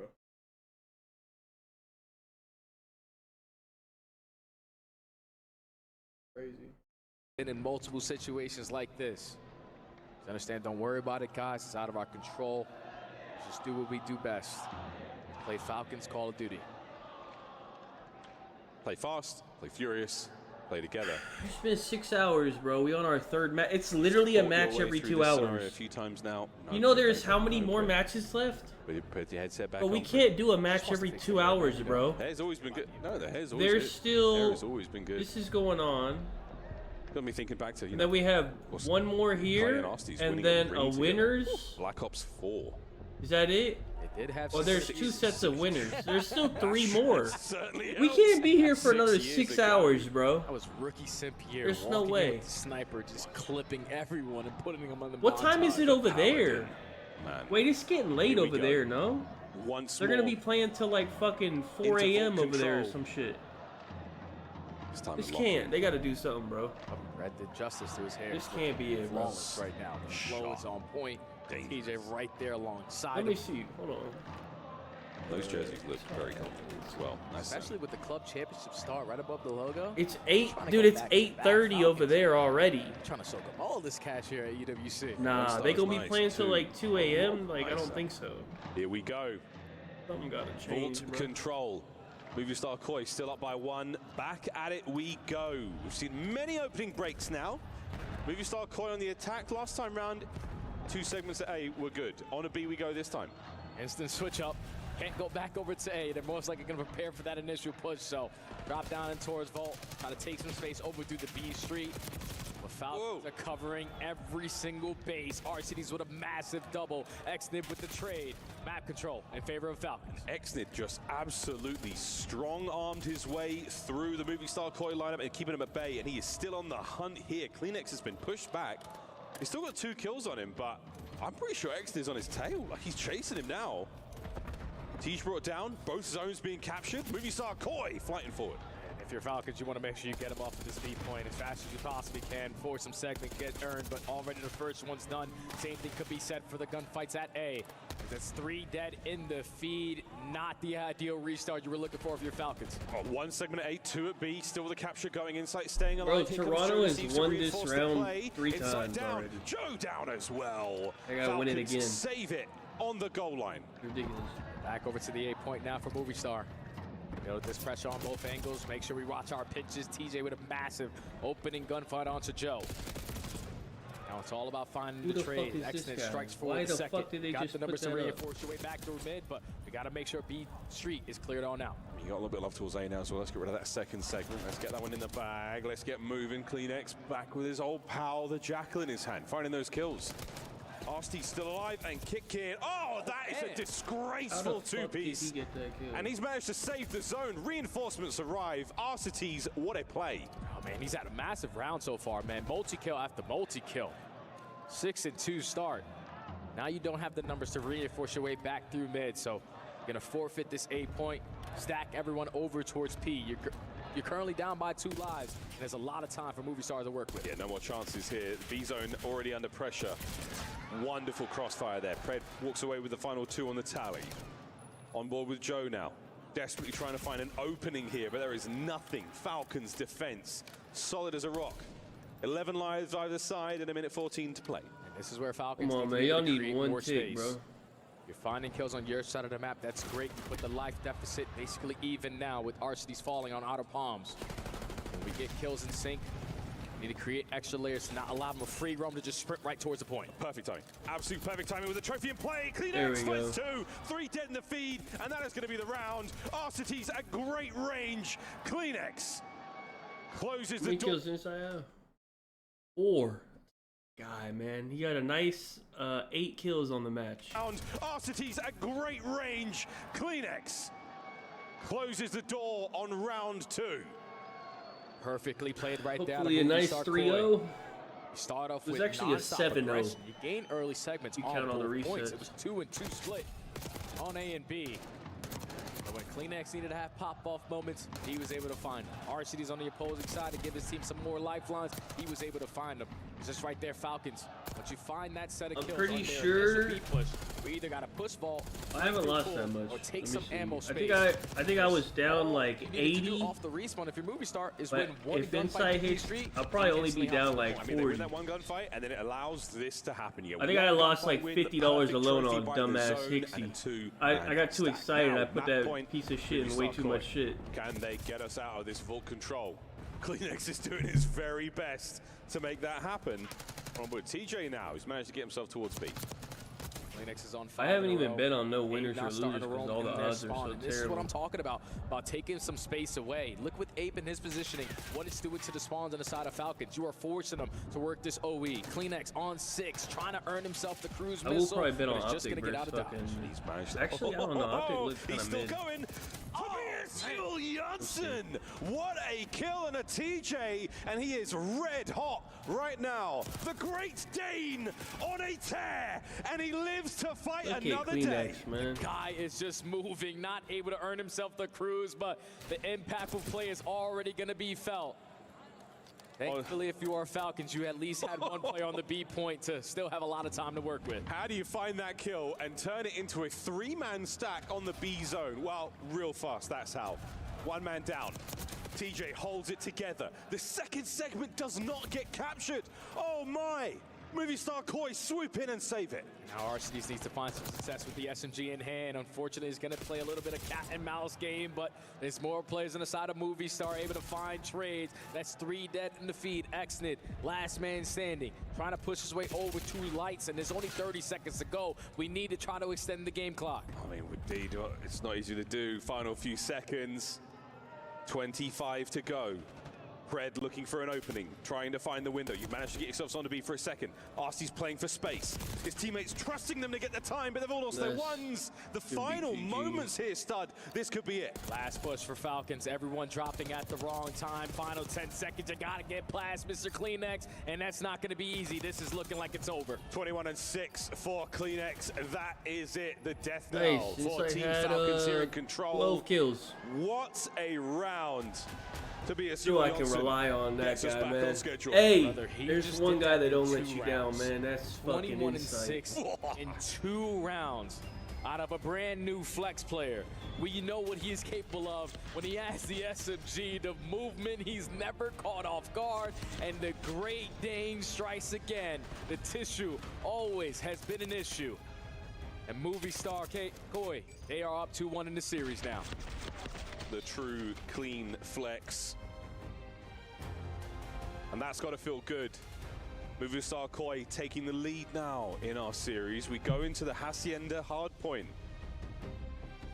The whole new kind of wind in our sail. Falcons. We've seen success on this map with previous rosters. Will it be the case here to try to force the game 5? That dealership, search and destroy. Team Falcons need that now to keep this group match their way. They just need to win a couple rotations here. What's going on here? well rotation. Hopefully going to hear that player coming in through mid as well, who is too real. Do you get the timing if you can? You do catch a shoulder, so should be able to calm that one on out. Oh, it's Hasi. They're only good at Hasi. Who's got a two to fight up top? The answer's no. Cammy's going to try and hold close. Purge is going to try and play around your patio, but there's plenty of numbers here for War if they do manage to find the kills. Cammy finds 2 as well onto this point. 18 and 10 now from him, but realistically, great scores all across the board for Boston Breach. They can end this here. It shouldn't end here, though. That's the key. Realistically, Team War should be able to contest this at least. Right on the point, finds that kill. Stepping up there will mean that we will at least see the next hill. Well, they're hoping to extend it ever further. They find 3. Cammy turns. Look to set himself up, but Neum with 4 in a row. Finds so that Miami and FaZe about to play. And it does continue, of course, to feel like delaying the inevitable. But every kill, every little blow that War can find is 45 minutes maybe being brought back in here. And looking over towards that rotation, Zuri may have slipped the neck here. He's making a water play, but he's got to time it with his boys arriving if they can. And well, it's a solo hit. It's 2, in fact, and that will break down that rotation. It certainly is, and they've pushed out both sides. Thieves and they don't even want Team War to see the point. They don't want them to even imagine that hope could burn, as everybody now has to run a gauntlet. 2Real already finds Snoopy. Middle going towards the open here as well. Awakening, holding down one side, Purge the other. Body's now flying in as Cammy kills everybody, including his teammates. And now they're trying to get back into it. Somehow Team War have found a way through after that team kill and are keeping this game alive. Love the decision from Snoopy here. Skynade goes up. Find our way to re-hit this. We've still got 30 seconds. That's lots and lots of time to work this one through. But an answer from 2Real towards mid-map will give you, again, more just time if you are War. It's a break from Breach. Nice and early. 10 seconds to go, and this one's done. And Cammy looking to try and get these last couple of kills here. Doesn't need to. They find everything into the kill feed. 6 seconds to go. A dream here for Team War because they cannot find their way to the point. And Boston Breach blow Team War out of the water on the final half. All right. Breach 1, 3-1. Was there for just a moment as they will be playing Ultra. Cammy looked furious. The death of the map 1. I mean, I don't... In about an hour. Lady ain't singing. We're still playing. We're still playing, yeah. Let's see what's going on. I think this is Hasi too. Not yet. I think. There is a resolute focus from XNID going into this Hacienda hardpoint. We've seen them win this map before. You know how it feels. You know which way it's going to go. The question is, can you do it? Who's your X factors for those maps right here, Ross? For both teams? Yeah, both teams. Right now, I mean, CleanX is making a very, very strong case for just the takeover. But what are we calling the X factor? Is the guy that? The guy that struggles, that could potentially pop off and have a takeover moment. I would absolutely say for the Falcons, this is on Rencore. If he takes over, that team is devastating. I would say pretty fucking low. Movie star Koi? I might be closer to Proloot than Proloot is to Rencore. Let's see some of that Abe magic. Map 1 was good. And I'm 37. This one, to close out the series, that would be a lovely stamp on your first match with the organization. But nice to have shoulda, woulda, coulda. Let's see it happen. We got a 2-time world champion as an X Factor and a rookie on the opposite side. Movie star. Could not be more different. Way, way different. Obviously, RCD's story is basically be written in the books, and Abe's is just getting started. 1 series underneath your belt, under the bright lights on the STC Arena stage. This is where you can write off the beginning of your story in the right way. Yeah, get that first chapter under your belt. Start the tournament right. Hacienda, hardpoint, first of 250 seconds. That hardpoint is going to move every minute. Our players will be in position to deal with those problems as and when they arrive. Here we go, ladies and gentlemen. Clay, this is it. This is your Braveheart speech to the boys. We load in. Is it the final map here in the series for the Falcons, or is it the beginning of the comeback? Crowd is hoping that this is not the final map. They are hoping that they get a chance to see dealership for Search and Destroy in that game number 5. Against Hydra. Here we go into the map number 4. Movie star. Koi are looking to close this one out potentially in 4. With them. Ooh, here we go, ladies and gentlemen. I play with you know it, you love it. That fountain sees a lot of action, and the action right now mostly movie star. It was me and Gwen versus fucking Paggy's fucking fat ass team. takes control of the top side of the map. It's a perfect start for Falcons. You win a majority of the trades, you instantly are able to flip the spawns, and you're soaking up a majority of this P1 time with your SMGs creating extra layers. If you're Brett, it's all about the timing. Give me kill number 1, almost snatch for kill number 2. But the break is good. Now, just want to make sure you maintain this side of the map if you're exiting. Making a case for it, lovely shots. The transition, the player through the door. Bit of a wallbang scenario there. Oh, Abe, what a two-piece that was. Can't get any more of that life as Tej has his number. Joe deceives. The Jackals are screaming on Hacienda so far. You would take 25 seconds off the P1, but now we have a little bit of more time to execute a proper break here on towards the Money Hill. At the garage, a 2-2 split. 2-2 lobby, 2 on Wells side. Joe Deceives has everything covered on this angle, and that's already the first push. Shut down clean. All 4 down.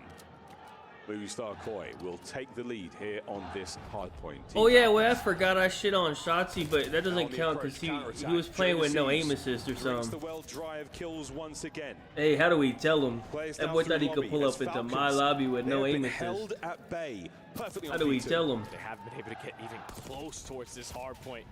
You're hoping potentially Kleenex is going to ego chow from the front door so you can find an opening kill. Repositioning better. The rookie on 3 in a row. We're talking about him being the X factor. He's looking like he's trying to be that guy so far here on map 4. He's that guy right now, pal. 6 and 3 for his team. Joe, they're on a 4 spree. 3 from inside, 3 from Phoenix. For Movistar Koi on the menu.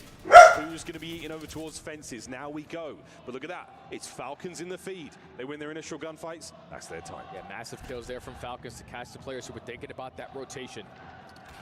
He's fully set up here at the P3. Have Insight taking his sweet time, working the long route, and now he puts himself in a great position. That's 3 dead. TJ, last man standing on the point. Does he have another heroic moment? No, he does not, and that's Insight on 5 in a row with the break coming in from Movistar. That's a crazy spree right now from Insight. Trying to get done from time as well. The points will be good. Find out how close he is towards that Hellstorm, and Abe might have got an assist. He's incredibly close. Keep finding the time, and he's going to get it. His teammates are finding kills all over the place. Young Joe, no more of that life inside over the top. Hellstorm secured. 15 seconds to go on fences. And this is where it gets scary now because an early Hellstorm means you can invest it early on at the Money Hill 4P4 even if you don't win the rotation. So Kleenex is just going to play his life over towards Lambo's side. Almost gets the better of Exit there. But right now, Falcons win the rotation that they want towards the Money Hill. Only down by 60, but a full 60 ties up the game. But again, as you said, we could be seeing an early streak here just to get those players out of position. And there it is on the money. Insight. Here we go. Watch the Falcons players have to move on inside. Will it connect? No problem. His teammates find the kills. Movistar Koi, a successful break. That's so beautifully played right there. Well executed from Insight to be the player consistently soaking up a majority of the hill time, hitting the long route, securing his one-on-ones. And now this allows you to blow the game wide open if you can secure this final 25. Everyone from Falcons trying to work from Lambo's side. TJ with the double. Nice man standing is Joe. With the triple. Leads to at least a good chunk of time here for Falcons to keep themselves in it. And that's a great way to respond. You get hit by the Hellstorm, you get taken clean care of. The break was there, and you still managed to stay alive in a very precarious situation. Team Falcons. A lot of fight left in them. That's the first set of hard points complete, and as you can see from the score, Movistar Koi, whether it's the kills, whether it's the time, they're in control. And now if you are Falcons, going into the second set, we need to make the adjustments on the rotations. We need to be the team. Set up early on the P2 because we could not break it last Well, you know who I forgot? I remember I kept playing Havoc you know, when you're thinking about P1s, it's not really the majority of playing for the hill time. It's more about playing for the map control. So that's why they were more focused on just camping their corners, playing for those one-on-one gunfights. Because once they find a couple in sync, then we hop the objective and at the same time flip the spawns. Yeah, that's the sort of tidal wave, and it starts to spiral out of control. Drown your opponents out. Final 20 on P1, and we're already gearing up for that second hard point. Back over to the garage we go. TJ Haley in position there. Now, this time, though, the Falcons, they've got map control, and it's Abe on the infiltration. Can he make his way in towards time? Reinforcements now in position, and the play, it's not looking good so far. Oh, and that's going to be another play spawning all the way across the map. So now Falcons are forced to be tight on their setup from the front side. Only played Everyone from Haggy. Movie Star secures the back spawns. They're trying to apply pressure from side door, but TJ's making it difficult for them. Has that Actually, they didn't really play. But it's still The game, I think, where everyone played, Wait a minute, and there was no hackers. Oh, the third World War man II. brought down by Kleenex, and what a break that is, I just ladies didn't play and that gentlemen. game. I was playing fucking Now, if you were Fortnite. Falcons, couldn't find I a think break World War last II go rank around. must have There's been hella not really fun. a lot of time remaining. 'Cause it was on to console and develop all one the of these pros were long playing runs, it. But if you are, you got to make it count. Inside already takes care of RCDs. Now you have to find pressure through lobby. And again, they're not going to be able to touch this hard point. 16 to 10 for Kleenex. The P2s, they are the difference maker. A stick there gets rid of A, but opens up the hard point for a second or two. Opportunity for a contest here. Arcides brought it down. 10 seconds to go here. Oh, wow, I take it back. It's not all going to Movie Star Koi, fighting over the final moments here. But again, Jay, we go towards the new hard point by Fences, and this time Falcons not in position. Falcons at least set up in the time early on. It's already pressure from Movie Star through top hallway. They're going to be in an aggressive angle. And right now, Falcons are really spread on their setup, so you can isolate a bunch of these one-on-one gunfights. Joe Thieves is already able to find one from top plat. Now you got to choose a different corner to switch on up, and you are surrounded by players if you're Arcides. Gets the damage in, stays alive. Exit finds two in the feed. Lovely work out the Falcons to hold this together as best they can. Identify the reinforcements, and 3 dead again. Looking for the chain, man. Final 25 seconds here at P3, but they need the response at P4. So I'm expecting, if you're Movie Star, potentially just chalk up this time. Because if you can set up at the money hill again, you're basically going to call game. That is, an awkward moment. Arcides damage across the board into everyone. Not a single kill picked up. What do we think of Over to this Rock we Abe go, guy? And he finds himself in a tough I think he's spot. good. No He streaks doesn't to help get really the break here. stand out Falcons are going to do crazy. the old-fashioned way. It's all about the opening kill. TJ's trying to set He's up this been pitch doing route. good, I think. Or at least Like, going to fine. take away mid-hallway with his teammates. He not like Merc, though. Everyone from Movie Star stacked in towards the hard point. The biggest kill is the first one, and Archie is able to find it. Oh, it's tremendous. It's 3 dead, though, immediately. What a rebuttal from Movie Star Koi. Immovable objects right now as Team Falcons crash against the rock. Setups are unbelievable right now for Movie Star. Wow. We've seen their adjustments as the season has gone on. They have gotten better in the fundamental aspect, and this is what it looks like. No one scamming, everyone valuing their lives, everyone finding themselves in position to always play trades. But Arcides with the double, the nade's good enough for the break there for Falcons. As soon as you just say it, they get broken wide open, but 212 to the 150-ish. We'll see how this goes for the Falcons. They're holding it together as best they can. The last man brought down there, TJ. Slight overheat on the challenge as Movie Star Koi creep closer to 250. Now, you are Falcons. It's 2 things that you have to focus on. Get them off the hard point and flip these spawns. Not allow them to close out the game here at the P1. We need to find trades, but Mr. Kleenex again finds a double. Win. Joe strikes for the MW3 third. win. Last man mid-connector. And X-Nit is just going to value his life. 20 Yeah, seconds still MW3 needed to win. close out this series. Oh, that was when he was pissed on land. Wait for the opportunity to get in there together. He's good on land now. Inside Joe, their respective kills. 3 dead once again. He's- Somebody yeah, should surely I mean, hop it, and we are he's on time 21 and once again. 13. Red from down low, Minute dealt and a with, half, and it's almost 2 Abe. minutes, Let's like, add a big dead in the a very comms. solid 22 and 13, young man. We'll see. Welcome They're gonna play to the someone better next, professional I think, Call right? of They'll Duty play, scene. You've got yourself your first win They'll play under your Boston. belt. Movie Star Koi take down the That's Falcons. not really much better, but I want to see them play somebody good. The respawns were basically perfect on the side of Movie Star Koi. You're winning every single rotation towards the money hills, and even when you're not, you got cruise missiles in the back pocket to find early breaks. Falcons going forward. Need to desperately look at their hardpoint game and have a different approach to when they need to value their lives and when they can be the aggressors. And some bad timing on some bad childs forces you to spawn out, forces your teammates to not be in a man-up advantage. And every single time, Movie Star Koi took advantage of that with early breaks set up by perfect holds. That was a phenomenal series from start to finish. Great series. A long one, but a good one. We're going to be looking back again at the victory we saw from the Falcons on that Search and Destroy red card. I mean, DJ Haley in S&D still striking fear in the hearts of all. We'll see if Movie Star Koi can tighten up the game mode there for themselves, but in the meantime, Falcons have 1 chance left here in the group stages. 1 life remains. The drama builds, the tension is there, and with that, all right, for myself and Stud, we're going to go take a break, powder who on. is next? That was A stream. Huh? Who's playing on B stream? Oh, okay, Miami in 7 minutes. FaZe A stream. We have any maps? Oh, we got maps. Vault. Ah, see. Vault. Who's on this team? This is Prolude's team? Wait, who's... I don't think Major's on the team. It's not Major. I think it's... Yeah.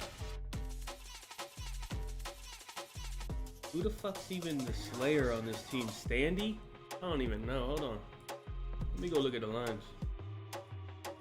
Who the fuck's supposed to be getting kills? Right, let me look at their stats. Who's their Slayer? Andy and fucking Julie?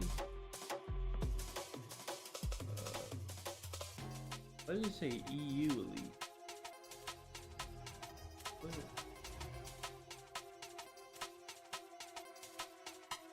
This ain't even the right team. Oh, they picked up a new team for this event. I don't even know how to find this team. I think this was an old OMIT team.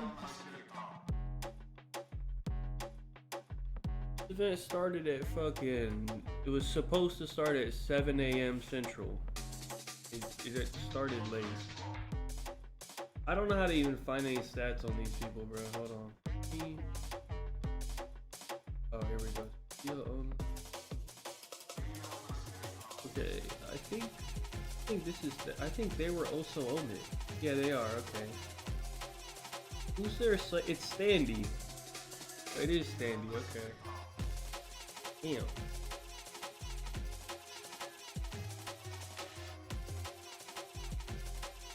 I think I'm good on these guys. I got nothing. Maybe Rencore over. Actually, I don't know. These guys might get pissed on.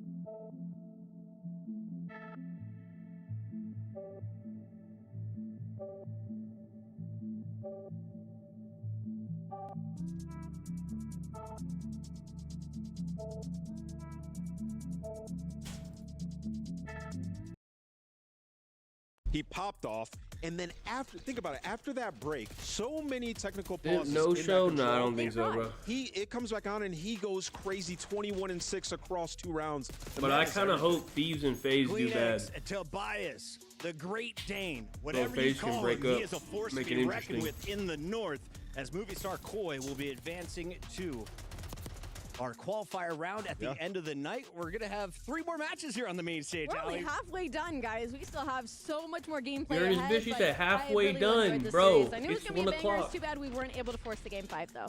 I've been live for 6.5 hours.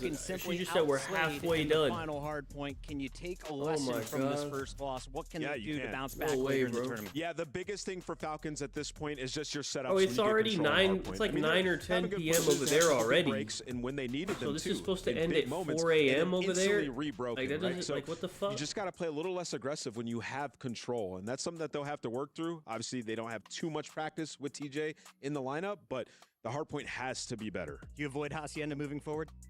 I think you can't. I think in a tournament like this, you have to keep putting it into your map pool, because Hacienda is something a lot of teams are going to want to try and play, and you hurt yourself more than not taking away from your team. All right.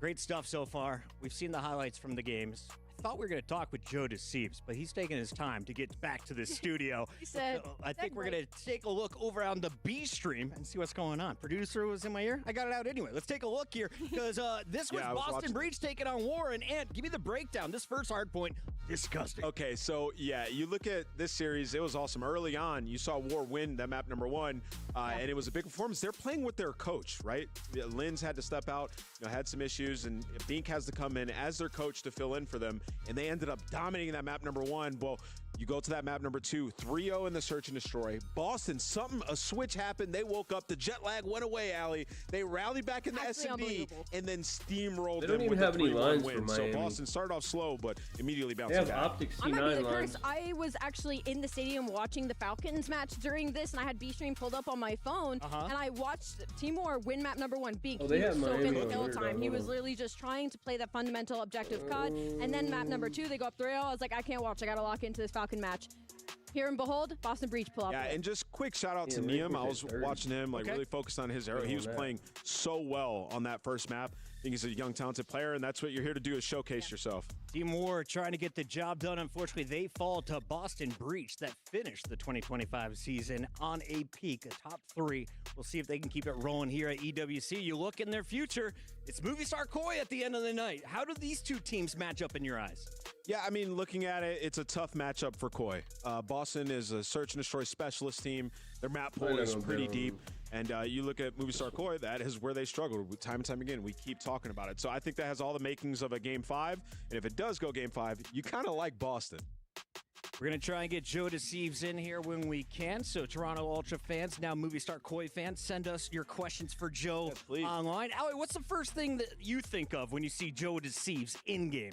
When I see Joe Deceives in-game, just fire. He's got a lot of passion. He's got a lot of passion in comms and in-game, and it's just simply not a gunfight I'd want to take.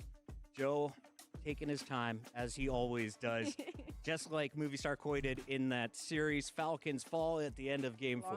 Yeah, and you look at it now, and it's Falcons versus War.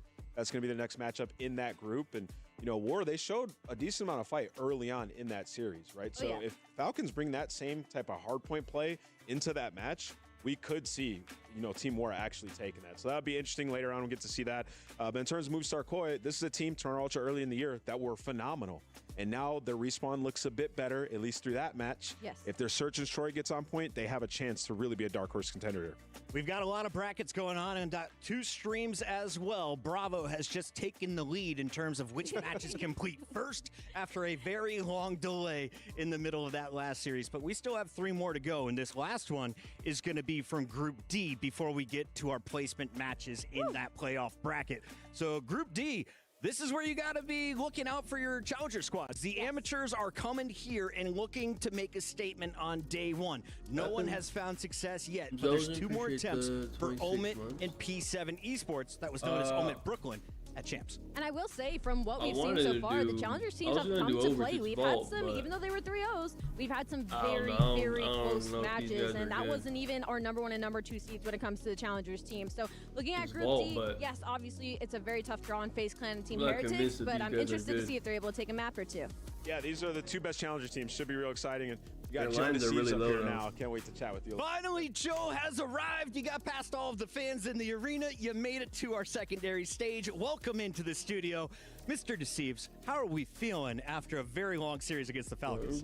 Yeah, it definitely was long, but I mean, I'm feeling great. I mean, I think Abe looked great, and that was like just the biggest thing, just making sure he's comfortable his first series. And I mean, it's like he's been here before, so. So talk to me about Abe, right? Because he's the new face on the squad. Where did you guys first hear about Abe, and whose decision was it to bring him in? Yeah, so, you know, I've been hearing about him for a while due to like my friends and challengers. And then, you know, just recently, obviously he's been playing like very, very well with his team was Hixie, Fire, and Exceed. And yeah, you know, we've been hearing his name a lot, just due to like, obviously, you know, we're friends with Hixie too. Yep. And I watched his VOD a lot, and I just thought, I mean, the kid's insane. He has insane potential. And I thought if we picked up anyone, he was going to like put us like, you know, to the top. So yeah. So you're telling me Zuma on the Stallions had Abe and Mercules. Now both these guys coming in is absolutely fine. But Joe Deceives, congrats on the win. I wanted to ask you a little bit about you have a new sub duo now. Yeah. And obviously Kleenex moving over to the flex role. We've seen him have the AR out a little bit. When we got to that control, he pulled the SMG back out and he was taking over. 21-7. Are you guys going to just run triple SMG more often than some of the other teams we have? Yeah, 100%. I mean, obviously, like you said, like, you know, Toby was pointing at the 3rd sub, but I feel like that's the best thing about this move was we have, you know, Abe who can take over, and then we have Toby. I mean, obviously, Toby's been a sub his whole career, and I mean, he's just insane as a flex. Yeah, in my opinion, I think he's the best flex, especially throughout like our scrims. So yeah, I'm just excited to keep playing. Heck yeah. And that's terrifying, right? We said earlier in the pregame of like thinking about Kleenex pulling out an AR or a sub just at will as the type of player he is so terrifying for the rest of the league. But for you, what has that dynamic change been like? Have you had to change your role at all with adding Abe into the system? What do you think your duo play style is like? Do you have more of an objective sub? Do you both try to run that front line? What has it been like between you two?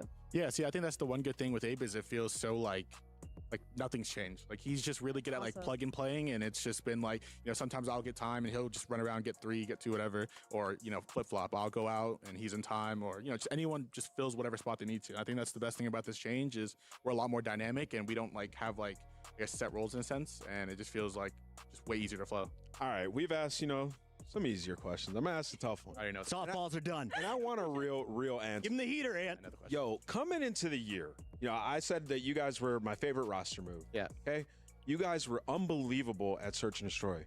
And you specifically were. What has happened? It's been one of the bigger, like, dissensions we've seen on the year. Yeah, so no, I think the biggest thing with our last team was we got super, like, just so, what's the right? We would do the same thing every time. And honestly, like being completely honest, I don't think that S&D we just played like kind of shows how good we actually are at S&D. But I think that was the biggest thing before was we were just so like, I guess, what's the word, static in S&D. And it just felt like super uncomfortable when we would try to change anything. And now I feel like we've improved on that a lot. Like I said, I know we did lose S&D, but I do think that S&D was on me. But yeah. I think. All right, cool. Why was that S&D on you? I thought it was on TJ Haley. Well, no, he did have a great map. Don't get it twisted. But I do feel like there's certain situations where like I should have easily gotten a kill and I just didn't, and it would have put us in numbers and the rest. Small things, Joe. At the start of the year, you were in top 5 KD. You were also top 2 in plants. You were doing everything. Has dealership screwed up Search and Destroy, or what is it? Because the bombs are not going down in the first round. Y'all, it has. Like they did on bomb. Yeah, why y'all keep playing dealership, man? Look, we've lost it 6-4, 6-5. Like, come on, man. And like all the times we troll. There, right? Yeah, we're almost there. You got to think. But yeah, we had it in this series. You know, it would have been game 5. And we would have won it game 5. All right, fair enough. I'm really confident in like our S&D map pool right now. Like I said, I know it's lost, but yeah. All right, I'm excited to see throughout the tournament see your guys' improvements there. I appreciate that. Joe, I want to get your thoughts here. We have Group C loaded up. This is going to be your group, and of course, you will be playing against Boston Breach. How do we feel about this matchup for a spot in our 8-team bracket? Yeah, I mean, you know, we played them a lot, and I'm just, you know, they just got top 3 at champs, so they're a good team. So I'm just excited to play them. You know, I feel like playing good teams in this game is just the most fun. So who's the most dangerous on Boston? On Boston, I would say Snoop, just because he has like, you know, the takeover potential. Like he can literally, I've seen it against like LAT a couple times. We'll just win them the whole series. And then over in Group D, that's the next match we're gonna have here on the main stage. The STC Arena is gonna showcase some big dogs. They're on opposite sides of the bracket for now, with Heretics and FaZe the favorites here. What should we know about P7 Esports, aka Omit Brooklyn, and Omit in here? Yeah, so I think Optic is Omit just was running challengers for like the past couple events, so you know, that's the team to watch. Bro, Optic's only minus 300 versus and P7. Cloud9. I know they have really good S&D, so I'm pretty excited to see that. And yeah, you know, I feel like that Omit team could easily be in the league. Same with the P7 team, so as excited to watch them. Is there any chance they lose an opening round at EWC? I can't see it honestly. Like as good of a team Omid are, I don't think, you know, FaZe lose that. They're taking on the returning EWC champions. Enough yapping from us. Your manager is waiting for you. We'll let you go rejoin the team. Thank you, We're guys. going to a break. When we come back, it is the 4th fight of the night. Don't go anywhere. 3 matches still to go here at EWC Day 1.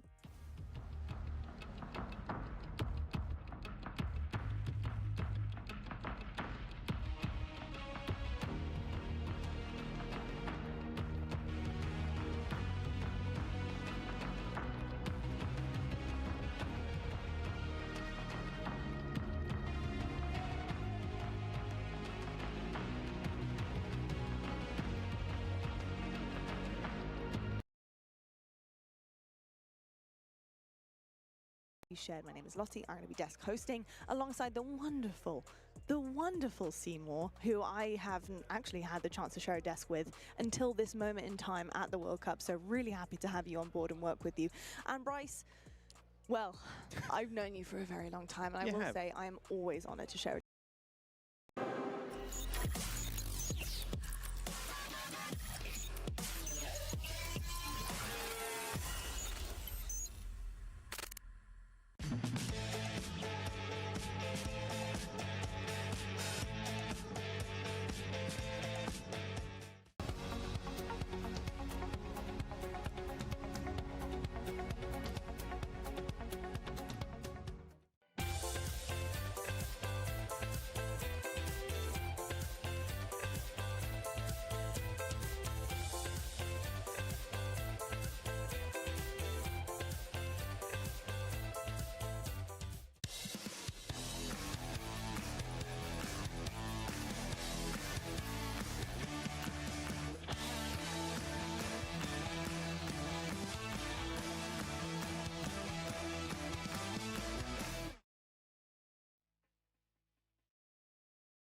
Bro, that just taking so long, man.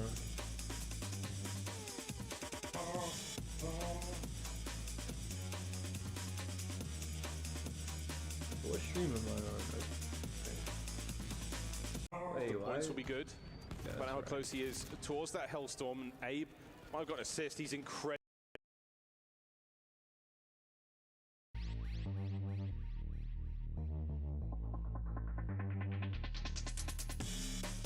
Oh, man.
Give me time, but don't go yet. Dude, you think I wanted to fucking stream it for this long or this early? This should have been done already. Instead, we're fucking halfway done. I know you see me wrong, but I can change who I'll be. That'll make you happy. Bro, I woke up at like fucking 5:30 or something. I started the stream at like 6:30. We've seen 3 matches in fucking 6 hours and 36 minutes. 3 matches. 3 piss matches, by the way. Now all the good ones are coming up. Once I'm already fucking tired.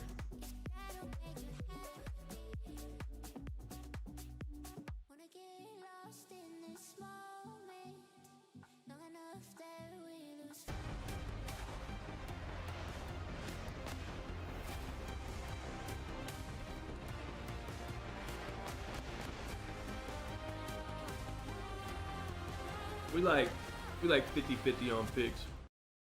We started real bad. But my man Jamie Insight came through. Ben Bench came through. Heating up as we now enter match 4 of 6. We're looking all right now. Not so Let's bad. go. Final first look at a I new got no group. picks for We're this jumping match. into Group D. This one with 2 fan favorites and 2. I will probably do some overs on the squads. Optic one though. FaZe Clan could be the biggest name in this group. A They're going win to take over. the stage next. Yeah, but the story of FaZe is the lackluster performances, right? Like a really strong start to this year and then kind of just raising questions of like, yes, they've had incredibly solid placings throughout the entirety of it, but what more is left to do? This is a roster that has been chasing championships, who have been chasing dynasties, and they were able to bring home the gold last year at EWC. Maybe hoping again for something special. I was trying to remember, was it Celium who earned our Here's MVP Miami. honors Oh, Miami's last year? only minus Because like I'm 1,000. That's pretty not that bad. He was frying in that event, and it we would be have more not than gassed that. him up a ton recently. Yeah, and you remember what happened was Celium, he was playing a little bit slower all last year, and then at the end it was like, yo, let me remember who I am real quick. Let me start challenging things, and he absolutely took over.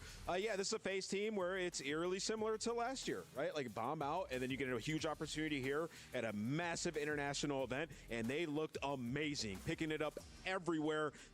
Don't get it twisted. This is the defending champs taking your stage. Ali, last year when we were in the stage, we said FaZe has to win or they are going to see a roster change. Are we in a similar situation because they won early in the season and then kind of faded away in the second half? They're in the exact same situation once again, which is stressful, especially if you're that 4th member, which at first it was switching out Draza, the ARs. They were trying to figure out where that final puzzle piece was. Now we're looking at possibly other members being moved around. So this is huge, not only for the core to stay together, together. But I think also if any team gains from coaches being on that main stage, Crowder is going to be in comms. And we know when Atlanta FaZe is falling short, it's usually because they're getting in their own heads. If Crowder is able to stop that from happening, we could see something scary. Well, we talked with the great Alaskan Draza. Are we still doing coach talk, man? Not one coach has said one fucking word, man.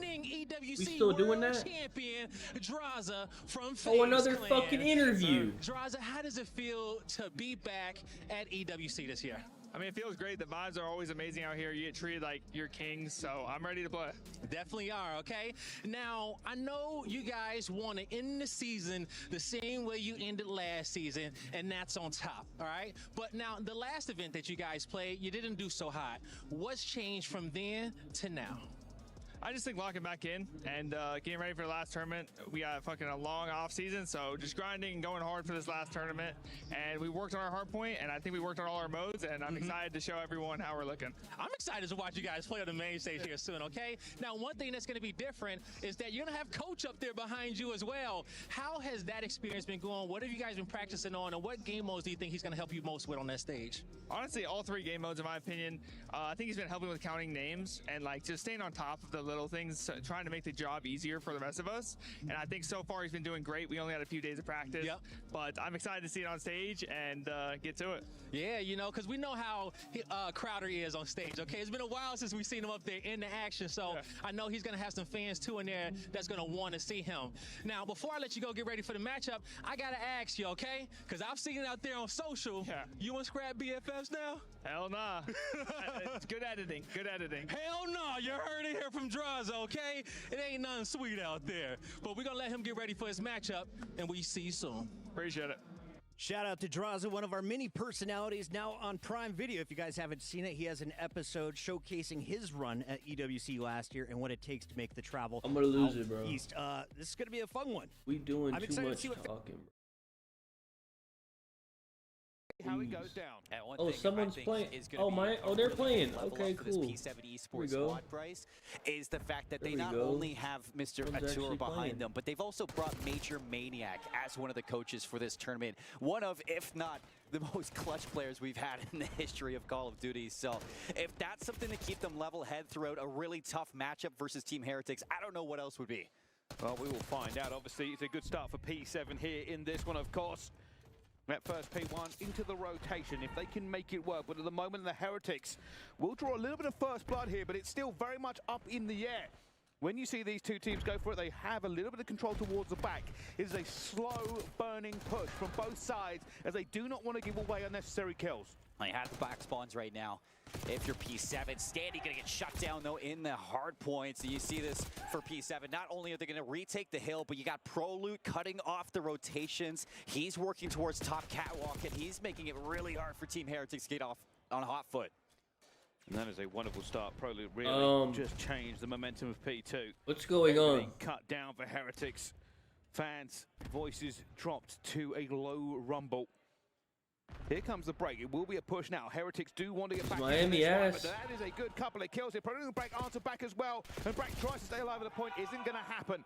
There will be scrap time on the plate now for Heretics. It's just scrap time though for now. You have a couple players from P7 off the spawn going to fight for old, and I'm not sure if I agree with this play. It seems like they want to isolate some of these members towards New, but Super doing a good job at playing his life, making it easy for the players off rotation to reinforce this P3 hill. And they actually get the better spawns for this. So they're going to have top gold control watching over Rencor in the hill.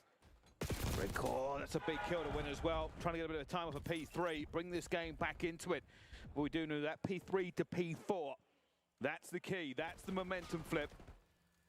Rencor just trying to get the right angle here onto Brack. Does the same thing as well. Going to be in a bit of trouble though. There are players all around him. Super will find the first. That is a wide chow onto the second, as it's still all about positioning as Uli goes for this push all the way through.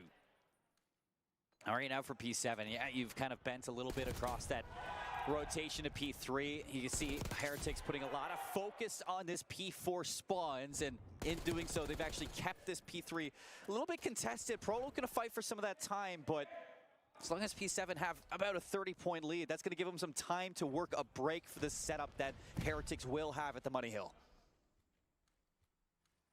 You get a warning?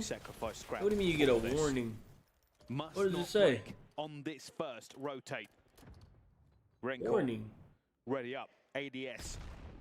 Here comes the pressure so far, not a lot. Sandy will be the first one to test the waters. Rencor guns him down easily. P7 have got to be careful here. They do not have a cohesive push quite yet, and that's going to be a problem. They don't have the angles. Rencor finds two. Eventually, Prolude goes down. That's the first domino. This is the reason why you make that risky play to give up old time. It is such a good hill to rotate to. Now you're eclipsing the lead that P7 had. It's finally a chance for P7 to maybe get a break towards this for the last 23 seconds. Yuli with a double kill gets them in, but Heretics, that is a job well done to bring you back in this game.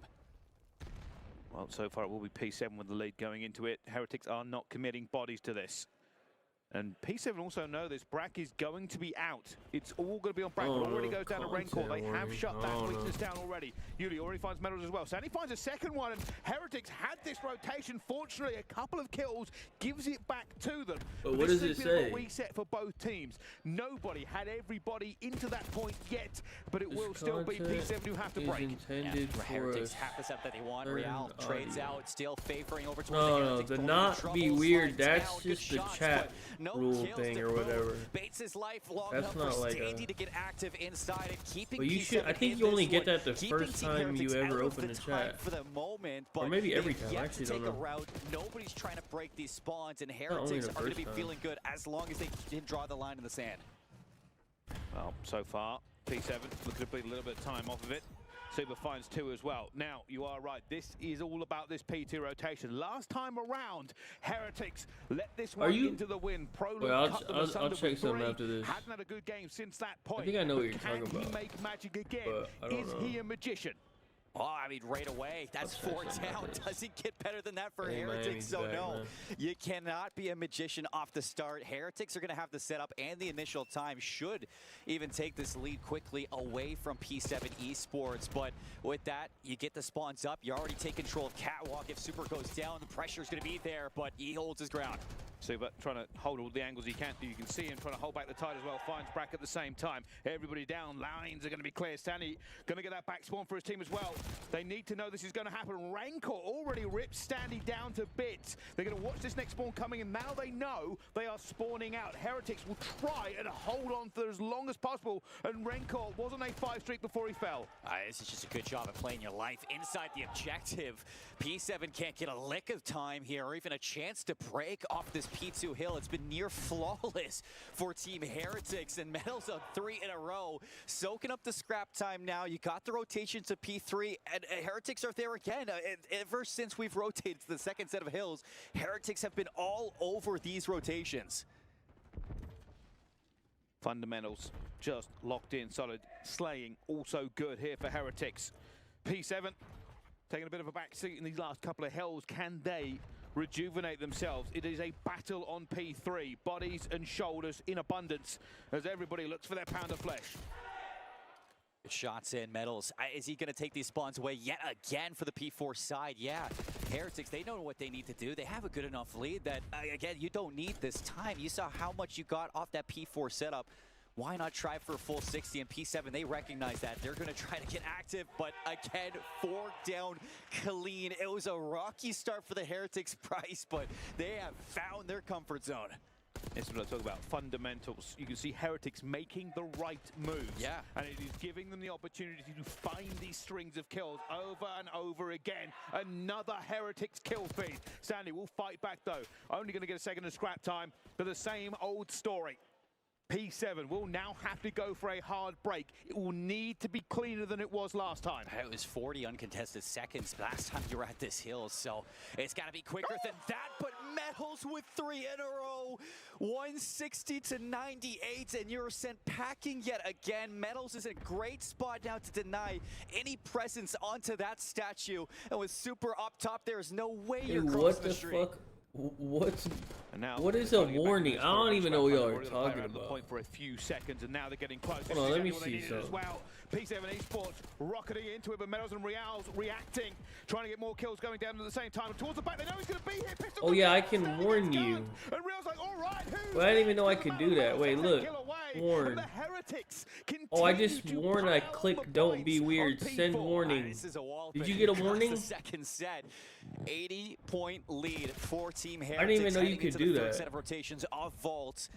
And, you yes, got one. You're here yeah, for I didn't even know that was a thing you could do. What the hell? To go your way in this kill feed. Yeah, you just getting trolled by it. He's probably watched trolling you. Yeah, look, he said thought it was Twitch.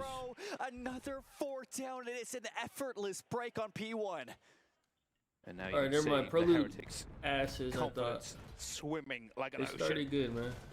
And they refuse to even let them get anything going forward here. For P7, it looked good to begin with. It has not looked good so far. They continue to pile on with the slaying game, and P7 cannot find a crumb, a biscuit, a cookie, nothing on this point.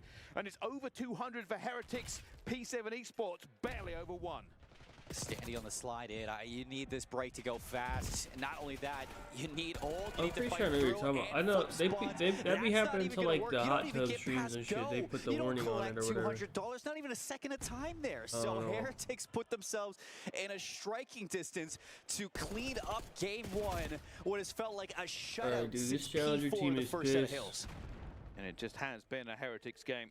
This is what they're doing. Confidence flowing. They keep on pushing. They have made a little misstep here, though.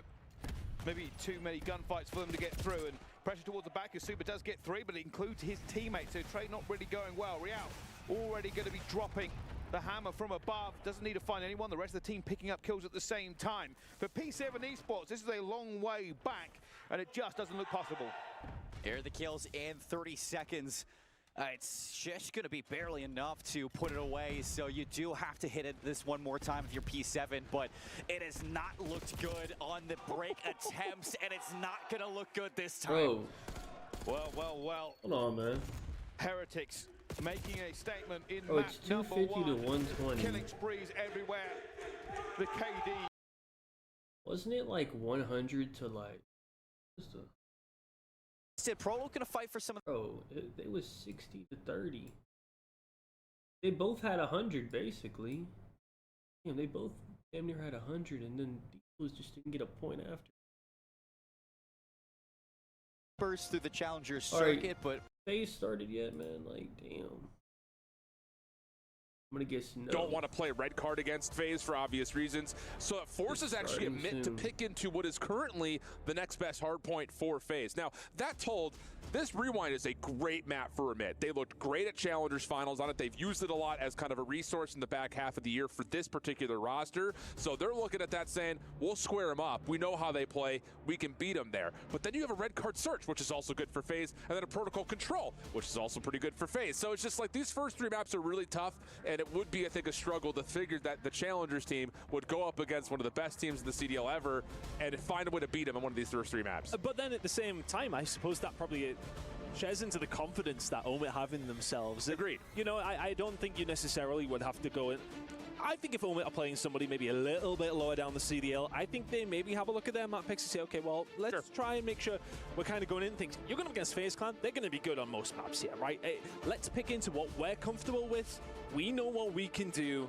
Let's see if we can show them exactly what we can. I love that. Don't try to change your game plan up for what's been working for you so damn well the last couple of months. So it's a very dire and difficult pathway in the first 3 maps in particular. But if this series were to get a little longer towards the Skyline Hardpoint, towards the protocol search, that's where things could get really, really interesting. I don't have no picks on this. To get there, you see it. The cinematics are starting to load up. We have the defending champions of EWC and FaZe Clan taking on a testy new squad of Emit here on Rewind Hardpoint. Let's get it on. Let's see how this is going to work out. I mean, for OMIT, what a way to start things.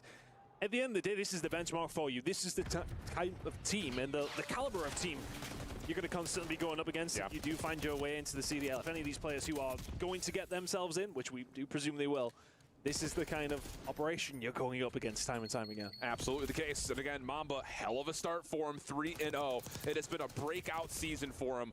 Lots of success at the end of the Modern Warfare 3 year, but this title has really unlocked him in a lot of ways. As FaZe try to battle back into hardpoint number 1. Easy there for the contest. Good help from Celium initially. And there's finally the shutdown to Mamba. Trades back and forth, but FaZe will win the day over the top of P1. Looking forward to see what Crazy's going to do against the tiny Terrors, right? I mean, he's coming into this with a lot of hype behind him. Of course, we've seen him over the Challenger season just dominate over it's pretty much its entirety. And what can he do now on the biggest stage of all? Not a bad start for Omit. Rotation starting to come in a bit of a 50-50. Spawns are going to be closer, though, for the side of FaZe. They're there in numbers, but Mac is here to try and slow him down. Yeah, and he's being absolutely littered with nades at the moment, but has stayed alive through a lot of the damaging utility. Brilliant. Finds himself one. Draws able to get the quick trade. That does open up some space, though, for Amit to play off the long route. Craze, in particular, the one to work around the back, but he gets found out very quickly, and FaZe very comfortable now, looking over the top of P2. Yeah, Mac does as good of a job as he possibly could have there. Teammates just not close enough. They close the gap. And all of a sudden, Mac is dealt with, and everybody through the front gets almost dealt with as well. Vivid will find a kill there. Simp is now trying to pick up a couple. Well, read by Craze, but Salium is there for the pickup. But yeah, it's one by one a little bit there by Ohm. Yeah, I'll say it's definitely odd man number situations over the top of that. Last bit of scrap time with the Mac. Wins a 1v2 on the hard point. Actually creates a little bit of time here for Amit. Surprise, surprise. Has FaZe kind of backed into a corner. Mac good for more before eventually being taken down by a BZ, and the final 5 seconds will go the way of FaZe. But again, more space on rotation here for Amit, which is great news, trying to get themselves to a tie game. Yeah, you feel a lot better about that hill just purely because of what happened in the last 20 seconds. You reduce that gap, which, well, I mean, FaZe could have been tickling over towards the 70-point mark. And as it goes, it's a 20-30 point game. You got rotation, you lost some gunfights though. Inside of Electronic, not going to be able to find anything there. Mamba or Mac working well on the outside. Craze can find one. Can he finesse? No, he can't. Salium does well to find the kill. 8-4 start for Sal. Make it 9. And a easy right behind him at 8-5. Getting the job done early. Trophy system does not get placed in time to keep Sal safe. So maybe a chance here for a quick re-break for Amit as they try to play off the north side of the barriers. Simp tries to follow through and forces a team kill before Vivid gets the trade. But that's enough now for, again, off the scrap time of 20 seconds. FaZe feeling good over the top of the dumpster. They've got a BZ on a route over towards New. Omit slowly trying to get themselves into this game, but FaZe are really pushing the pace as you expect. Easy 11-5 interactions off the chain already. This is a really good start. One of the best of all time. Make it 2 in a row. Not going to be able to find much more. That should be a nice rotation coming in now for Omit. They deal with the pressure. They need to get somebody inside that hill. Pressure now. Start coming in a few seconds, but this is valuable time for Omit. I'll say it's a bit of a foot race, though. Mamba doesn't feel comfortable enough to get too much further on the backside of the alley, so has to try to hold his life. Backside cop car will get away. Problem is, though, Draza finds a kill from the front, leaving just Vivid by himself, and he's on 4 in a row after the slow start. Mamba not able to finish off a BZ for his double, and look at the spawns. Immediately, FaZe pop right up behind the hard point. Lots of pressure onto Vivid, and the break is immediately in. 3 for a BZ. Just like that, 16 and 7 from a BZ to kick things off. He wants his hands on that trophy once more here in Riyadh. And what a start from the FaZe side to try and get that to become a reality. But the kill's starting to come through. This is a nice remote. Nicely done considering the spawns are in. Now the spawns are there for them for the final 13. Be a close game by the time of the pickup. I was about to say the exact same thing as you were picking that up. In terms of like the slaying, it's been pretty even. No one really lacking behind for Amit. It's just the problem has been some of these last 2v2 fights have been over the top of the hard point, and that's where FaZe has won out. And this guy's gone. Touch more objective. Well, no matter what happens to this event, that guy's off the team. The backside of generators, though. Been dog FaZe shit. The first team in. Amit working on it, but Mamba caught by a BZ. That will have FaZe in some good control, making their way back into the hard point after a momentary break from Craze. It's taken down, Draza. Finding something through the front door. Omit not too far away. Everybody inside the point. Mamba finds 2. All of a sudden, BZ left on his own. He is sitting at 18 and 8 though, but Mac will still deal with him. He's been a massive problem for Omit to deal with, slowly starting to be able to deal with him. 28 seconds or so remaining here on this hill. Omit only around 10 way. Yeah. And this is another moment just to kind of put a little bit of a spotlight onto Mamba. He does have the ability of pulling out that 3rd SMG and rocking it like no one else.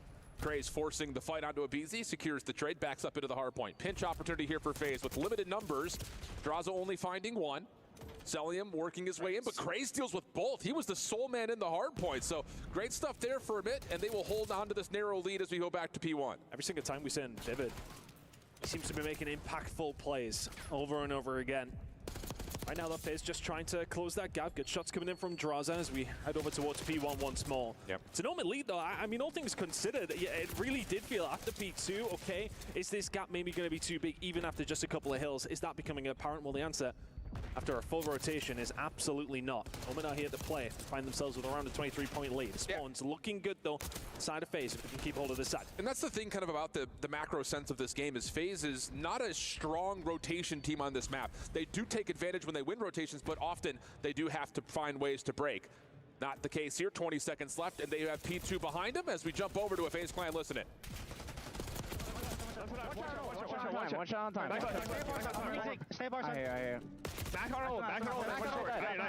In blue. 2. Crazy, ran back radio. Ran back radio. Hey, this is far right. Yeah, Chris, they're gonna be back. Yeah, in the back. I am back in the back. Nice, Listen, I'm coming front to you. Wait, is Crowder there? Back radio, Mama, weak, there's 2. Oh yeah, that's an extender right there. I told you back. I don't have close up. Yeah, it's on the house. Back, weak, 2 backs MC, back, 2 back, 1 crossing. I'm so much better. That's fine. Yeah, no. Okay, and the radio. Hey, I'm going deep right. There's 2 radio. I'm needing a retry. I got her. He didn't say a word. Here for FaZe as they still hold on to a break. Maybe the coaches immediately quelled. Craze again, doing a I nice wonder job. if the coaches' when it matters mics most are to not keep them mic'd into up for Hardpoint. listening, because not They're one really coach good has job just said a keeping them word. away. It hasn't been clean, but they're winning the trades. And it's not clean time. They have been disrupted, so it felt like a full 60 to a certain degree, even with 18 to go, but not being able to pick up every single second they would have liked, but albeit they have picked up quite a chunk. And that is a sizable lead now for Omi to have a hold of. And they are showing FaZe exactly what they're made of now. I was about to say, with Abizi's hot start, it did look like Craze was getting caught in the blender just a touch. FaZe He slowed down and taking better man. fights alongside his teammates and reaping the These reward guys of it. fucking 25 suck, and 18 man. on 4 in a row. Heading back over to Dumpster. Cellium, first one here, wins the critical 1v1 versus Mac. Has Mamba stunned up. Draza helping on his cross, and Draza, again, is actually not able to quite find Mamba, so Craze and Mamba working together. Craze with the second, and that's going to lead to Amit taking their biggest lead of the day so far. And now they can put a bit of pressure on these spawns over towards his backside. Craze can't find an 8th. He would have needed a 9th as well. Another player lining up towards backside. FaZe aware of the danger. But the danger is growing in the scoreline as well. 30 seconds still to play for here. And Omit can break 200. Perfection over towards P3, though, is not the easiest thing to find, and they will get taken off the hill. Gunfights going FaZe's way, battling their way back into the hill. But Mamba able to at least keep himself in for a little while longer. Off the regen, no. Abizi able to find the shutdown in a good moment, starting to brew here for FaZe Clan with Amit spawning all the way on the other side of the map, and all lanes currently being covered on top of that. Professional fights starting to come through. These are nice space savers coming through for FaZe, if anything. Get your players up the map. Get them in a better position just to slow Omi down. I mean, Omi are a good 15-20 seconds away from being able to really make a push here. This is free time for FaZe. Yeah, and you still have Abizi watching the cross through the old time. Mac has gotten behind one defender, but meets another immediately afterwards. And now the only route available, 20 seconds into this hard point, really comes off the overextension. Abizi gets the perfect read on it, and oh my goodness. Easy freebie. Trying to find more inside the back halls of yellow, but not quite able to. Leaves Craze to an opportunity to try to get the player out of the hard point, but not going to happen. Pinstripe kill feed. FaZe still spawning close for now as Simp on 4 in a row. Going to have some help from Draza, who keeps the hard point in control of FaZe, and a chance for them to reclaim their lead. Almost perfection over towards P4 from FaZe, to be honest. From the setup, the communication, everything, and the points on top of it. That is a full 60 for FaZe Clan. Heading over now towards P5. I mean, Omen had themselves a healthy lead, and that has been diminished immediately. Draws has 7 in a row. They're setting themselves up over towards New as well. On the side of Omen, let's see if they can try and bring something back here. FaZe, how posturing. Yeah. Good nades, good stuns coming through initially to try to stop this play, but somehow Simp inside the hard points killing everything. 3 in a row, has to back off for a moment, and he's going to get the full regen. Okay, hold Not on. done yet. Sim's back. Trophy system available if he wants it, but he's waiting for help first. And wow, the help is there immediately. Cell, Abizi providing the support, and now FaZe can get over 200 points. Feels like they have flicked to switch over the last couple of hills. Those 60 points avoid them and then some. Heading over towards the next hill, you don't expect Simp to be able to find 3 all on his own. 20 seconds still to play for here, and for Omi it will be brilliant time, but oh my goodness, the young god is now frying. 5 in a row from Simp. This is him literally saying, oh, you guys think I'm bad in the championship stage? Let me show you something one time. Unbelievable spree from Simp, shut down. Abizi in his place now at 4 in a row, and that is just a straight about 90 seconds or so that FaZe have controlled over the last 2.5 hard points. And a chance now, possibly, to put the game away. Amit looking to try to find their way back into contest. Good opening. Simp with the snapper, but cannot finish off the final. Abizi trying to play his life on 4. And no, not able to do so for much longer. Amit controlling inside DVD. Amit's still not too far away. 40 seconds at this stage of the game, though, will feel like a mountain to climb. Right now, especially, as FaZe starting to pick up some time. Simp will find something. The trades have to go Omit away, and they have to get some time. They have the spawns as well. This is now plausible. 30 seconds to play for here. A good amount of time over towards P1 and a good rotation sees you back in this game. Yeah, that's a big moment right there for Vivid, though. He's the one responsible for the OE cross, and as he drops, now it's just decision time. How do FaZe want to play this rotation? They're actually looking like they want to hit the old time. And Craze and Mamba have held on nicely front doors of DVD. A couple of the players still trying to find Craze as he's trying to slip away. Almost gets the turn and burn. Not quite. Now we got a 50-50 battle over P2. But they prevent them from winning over towards P1, do Omit. And they can set themselves up and give themselves a chance. They must win these gunfights over towards the backside. It's going to be important. Mamba just trying to stay alive. 7 HP in a dream.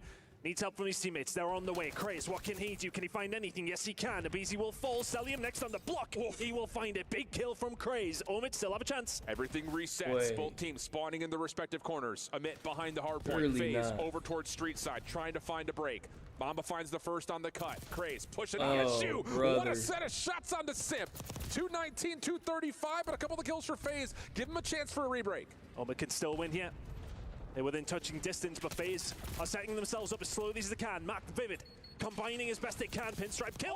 Shots from Craze. Everybody's getting it, including his teammates. It's such a close game. 18 seconds to go. FaZe cannot win it here now. Omit inside of the point. They can't either. We're going over towards P3. FaZe are still committing a couple of players here. Cellium, Draza, both. I don't know. This Craze guy going crazy though. And now you've got an opportunity for a 1v1 might be with him. Draza. If you are Mamba, he escapes into Burger.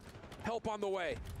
Critical gunfights from here on out. Draza soaking up time. Mamba trying to find the cross. Does not predict the right corner. Can Mac find the trade? No, he cannot. What a double from Draza. Stepping forward, finds another, and that may be the game-winning play. Amit in a blender trying to work their way back to Bumpster, but it's not going to happen. FaZe Clan take map 1. FaZe is still pissing hard. Omit are there all the way. Wonderful moment at P2 between them. Bro, they're going fucking life and death with rejects from the league and another guy I never even heard of. Sometimes you'll see players maybe get a little I don't even know who the other two are. And then it's two guys that were dropping fucking .7s and got kicked off their team. In map number 1. Cracking effort from both these two teams here on Rewind. It's a banger to kick off the series. And that's what I'm talking about when we look at the longevity of this series. This was Amit's map pick. And for those of you that have been avidly following the Pro League, you know that FaZe are tremendously good on this map. So it's a bold call as a Challengers champion team to say, we're going to take on one of the league's best on one of their best maps. But you can see exactly why. Their handle on rotation is solid. Their ability to play off of their ARs is critical. And I think just in particular, you see the individual star power of newer players that have not had the chance for the exposure. Players like Craze in this moment in particular. And also on top of that, a couple of solo moments from Mamba that really did save a hard point. But here on the quick rotation back to 3, Draza gets tucked into a corner, makes the game-winning play, and FaZe now cruise to a 1-0 start. And it feels like, though, to cast your mind back to that P4, right? That's the full 60 from FaZe. That really solidifies it. I mean, the fact that they were able to set up so deep, they really did send Omit back to the Shadow Realm and nowhere near the hill. Oh yeah, I've seen the clip. He said Kismet kill whores and doesn't know how to play for the win or some shit. I don't know, that guy's retarded. It was easy for the most part. Barely can't do anything until the final 10 seconds. No, actually, he was killing. Like, they set I don't know if he still thinks that after that was today. a full 60 that put them in the lead. Another good amount of time over towards P4, and that's all she wrote. We need optic maps, man. What a battle. I see Vault showing of power coming taking out of overs. Without question. It's an incredible map. But now we get into the, again, map number 2. FaZe, who have been historically one of the best search and destroy teams at the pro level, also now find themselves on a very comfortable map for them. 10-5 over the course of the season. #1 team at opening duel percentage. They're also second best team in conversion percentage. Maybe some like European shit. When it comes to this map. It's almost a reason that I remember him in BO2. He was like top 8. It's going to be an interesting one because especially with the way that Abizi started that map. That's a very scary prospect if Abizi starts putting up numbers like that again. I mean, look, we've seen it from him, of course. Is he the Abizi of like 4 years ago? I don't know about that, but like at the same time, when he's starting to put up numbers like that, it is a scary prospect for the opposition to try and deal with. And we've seen it from Simp as well. Look, he got slaughtered for his Tournament of Champs. Absolutely, like, I know he did not play it well, but I think he was probably pretty admitted of that. And came out the gates there very, very well. That 3-piece over towards P4. Oh, big time. I think the thing that's really kind of unique about this FaZe team is they're quick to take the villain role, for sure. I mean, we know that much. Bro, but Gwyn's only at 54. The things that they have not done well on. I like that. And I know it's 2 years back to back where people start to look at is Simp really him when he's not able to provide at the world's greatest stages? Honestly. But the thing about it is he did at EWC last year, and he's got a chance to obviously reaffirm that here this year, and the first map was a good indication that that could be the case again. I want to say it's not quote-unquote a problem, but their problem is their history of how good they have been. Yeah, Isn't that's it, right? true. You know, it's not necessarily like, oh my god, they're finishing top 12 all the time or anything like that. No, like a top 4 for FaZe these days, you sort of think to yourself, okay, well, is that a good placement for them? I don't know. Like, you kind of expect them to be in that grand final all the time, and that's the standard they're kind of being held to. But yeah, I think it's a really awkward one, isn't it? Because you have still a very, very good team. But then what results do you want from that team? Are you want to win every event? It's a very difficult thing to do. Is it quite hitting how it used to? I don't know. Yeah, it's just tough because it's another year where at the beginning of it, it's back-to-back championships for FaZe. Yeah, he's like the scump of like France. A fall off, but they get surprised in the middle of the year in double elimination form, and they're what just happened? Really big over there. And then we avoid seeing that FaZe versus Thieves matchup that everyone thought we were going to get until almost the end of the year. That was about as one-sided as we've seen that matchup be, and it's just like, what's happening? Like, how have they lost their identity so quickly? And that continued to be the case recently in Canada. So there's a level of the doubt is not unwarranted from the community standpoint, but it does come down to this is what happens when we start to doubt FaZe. They start to turn up and they start to show you why they are one of the world's best. Incredible performance in map number 1, and I think he's like huge, because like there's no competition. Like there's competition for Scump. Big time. You know, they come into that I don't think there's any other like as a big people there for him to like current champions compete with. But this is why we love EWC, right? We get to see this matchup. I mean, you know, like it takes me back, Alan. It does take me back. Yeah, I bet it does. Doesn't take it back. Remember the first time we casted? I think I brought this up once on broadcast. Yeah, it was a long time ago. It was a long time ago, but our 2 matches that we casted in a first round of an open bracket was 2-0, 6-0. Low key, Hydra should have went there. We're doing a little bit better now. A little bit better, yeah. If Hydra would have went there, he would have like you're absolutely right. And we saw been the new fucking Shotzi. I don't think he gives a fuck, but like if he did, he would have got like so many viewers and shit. Some of the Pro League squads have not seen that yet outside of a map or 2.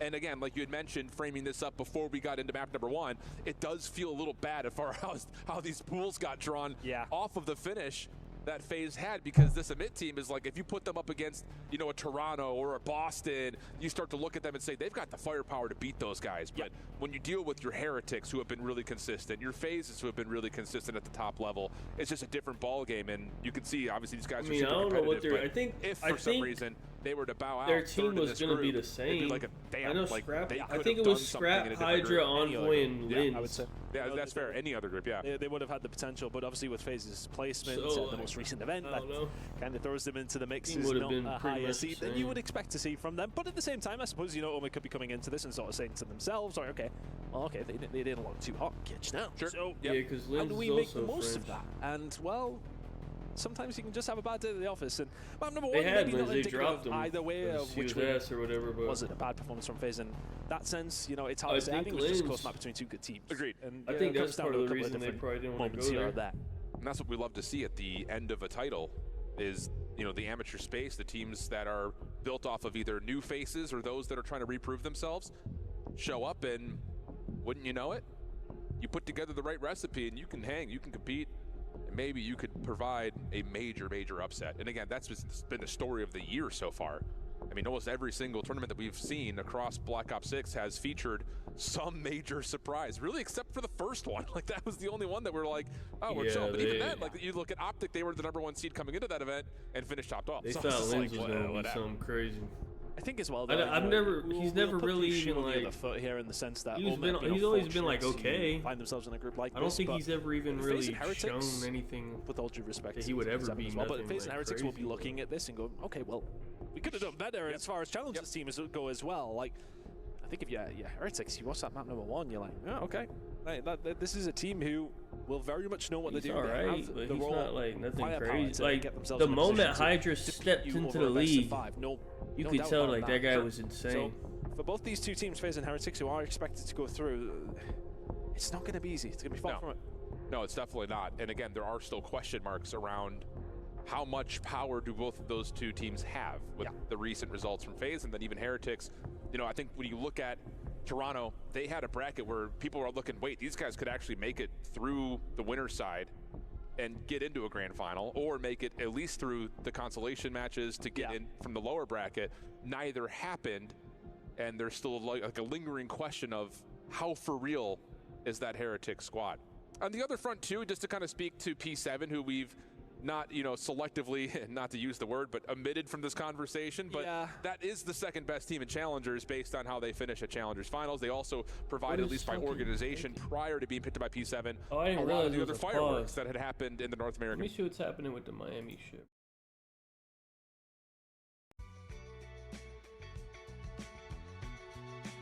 Down.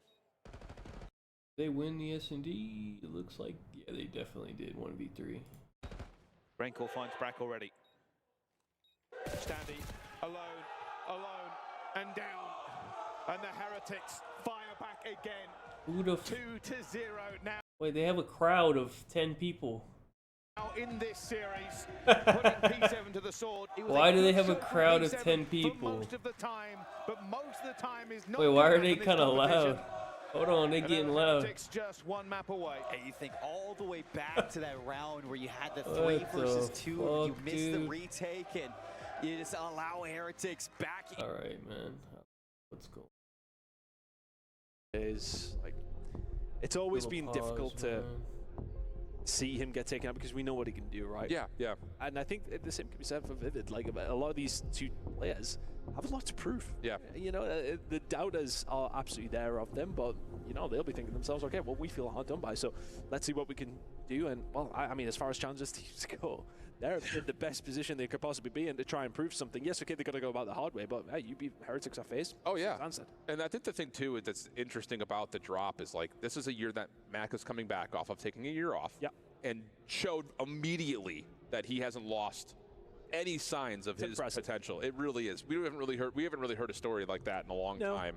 Not in Call of Duty. No, not in Call of Duty at least. But yeah, you're right. He gets dropped off. They have kind of the same situation. They instantly get picked up by Amit, and they instantly find success as a new team. So there is something to be said about the power that both those two players, and I think especially when you look at the teams that drop them and their fall off, not being able to make it to the end of the year fully, you go, but did they make the right call? I think especially that conversation is very pertinent towards Carolina, because the 1-for-1 between Vivid and Rex was so significant in terms of, okay, this guy was supposed to improve you from a top 4 team to a top 2 team, and then they ended up being like a top 10 team. Whose fucking shit is fucked up, man? This guy, is that kind of the Mamba? same story for Mac in a way. Cloud9 really kind of scratching to find some sort of an identity, and you go a different route in terms of play style, and Mac gets left out of the conversation, but he's had a great year.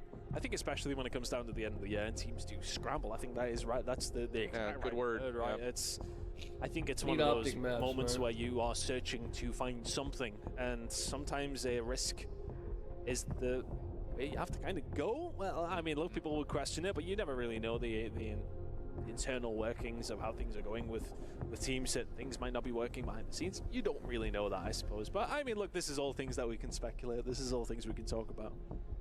We got time to do that. Looks that way. I think it's a small headset issue. We should be getting ourselves up and ready to go pretty shortly. Bravo overtook us there before as well. Yeah, I'll say they had I know.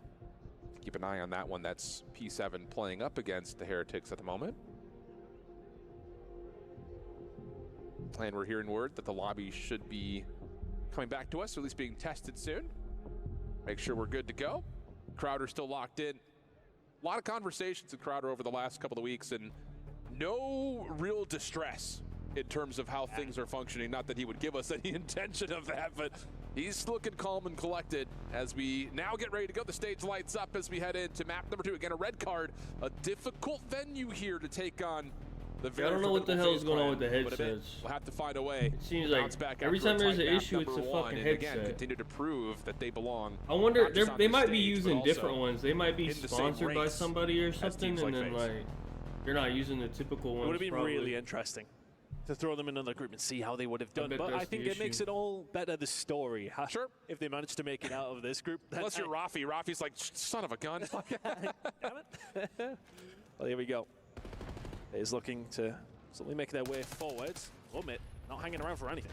No, I'll say they've got a really solid read on this aggressive play. Comes off for a 1-for-1 trade, but does anyone know that Craze is still pushed up as far as he is? Vivid able to find Simp at the middle of the map, so numbers now starting to look good for Amit. Bomb is kind of stuck in an Amit Bermuda triangle, and it's just down to can aBeZy surprise the defense and find a couple. Has to be aBeZy, right? Yep. Finds a route, and finds a Mamba on top of that. So now all of a sudden, Omit's head's very much on a swivel, having to worry about Drawser as well. And that's just well picked. It's the fact that aBeZy finds himself in that position can pretty much, well, not solidify the round for you, but make it plausible. As may well just got caught with a bit of bad timing.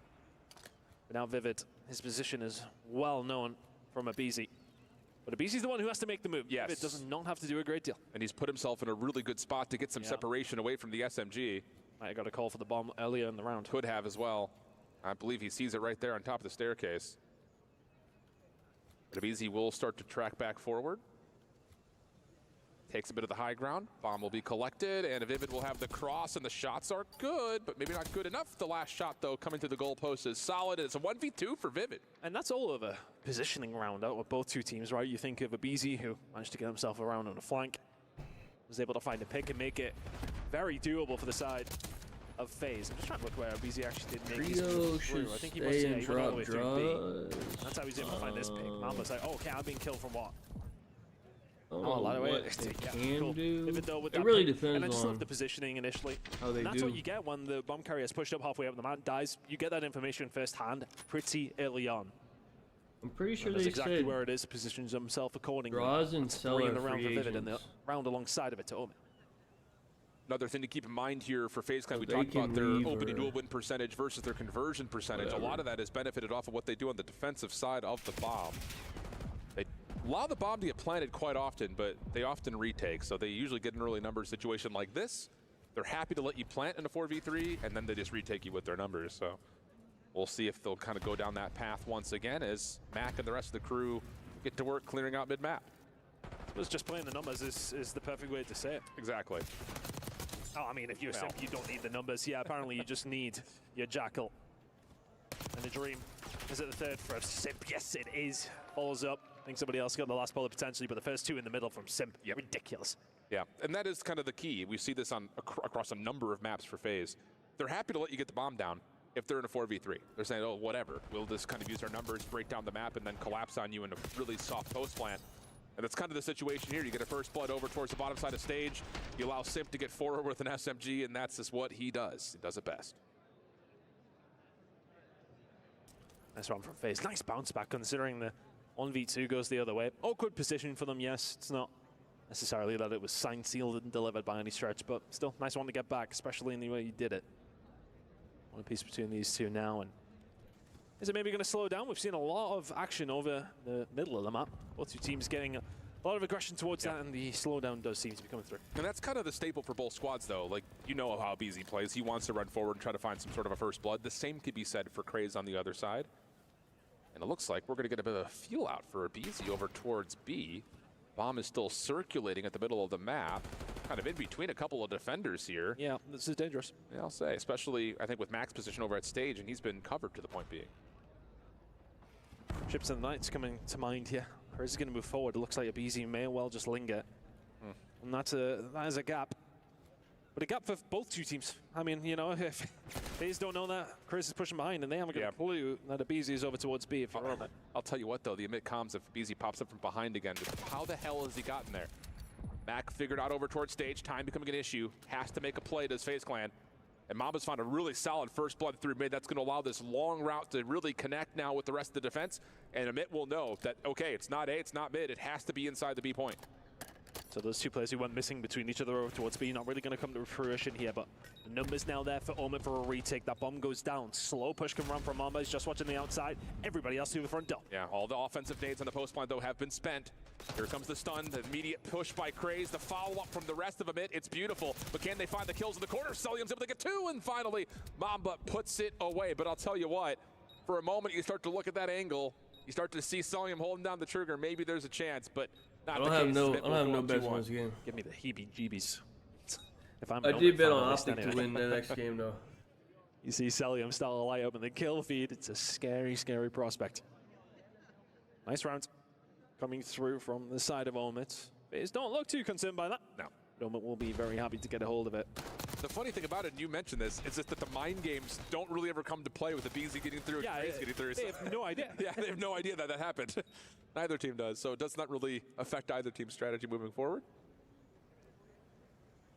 I always love the back and forth around B. It can't happen that way. It was really a incredible bit of timing. Craze was like, yeah, nothing happening here. I'm just going to go for the immediate flank. And well, okay, well, back to raw speed and power from both these two teams.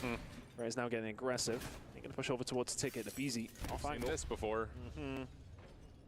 Tucked into a corner, nades, stuns. Not really going to connect with him. But the bomb has already made motion kind of on a late pivot over towards A, where it's only Simp watching for intel. Really can't contest from this spot.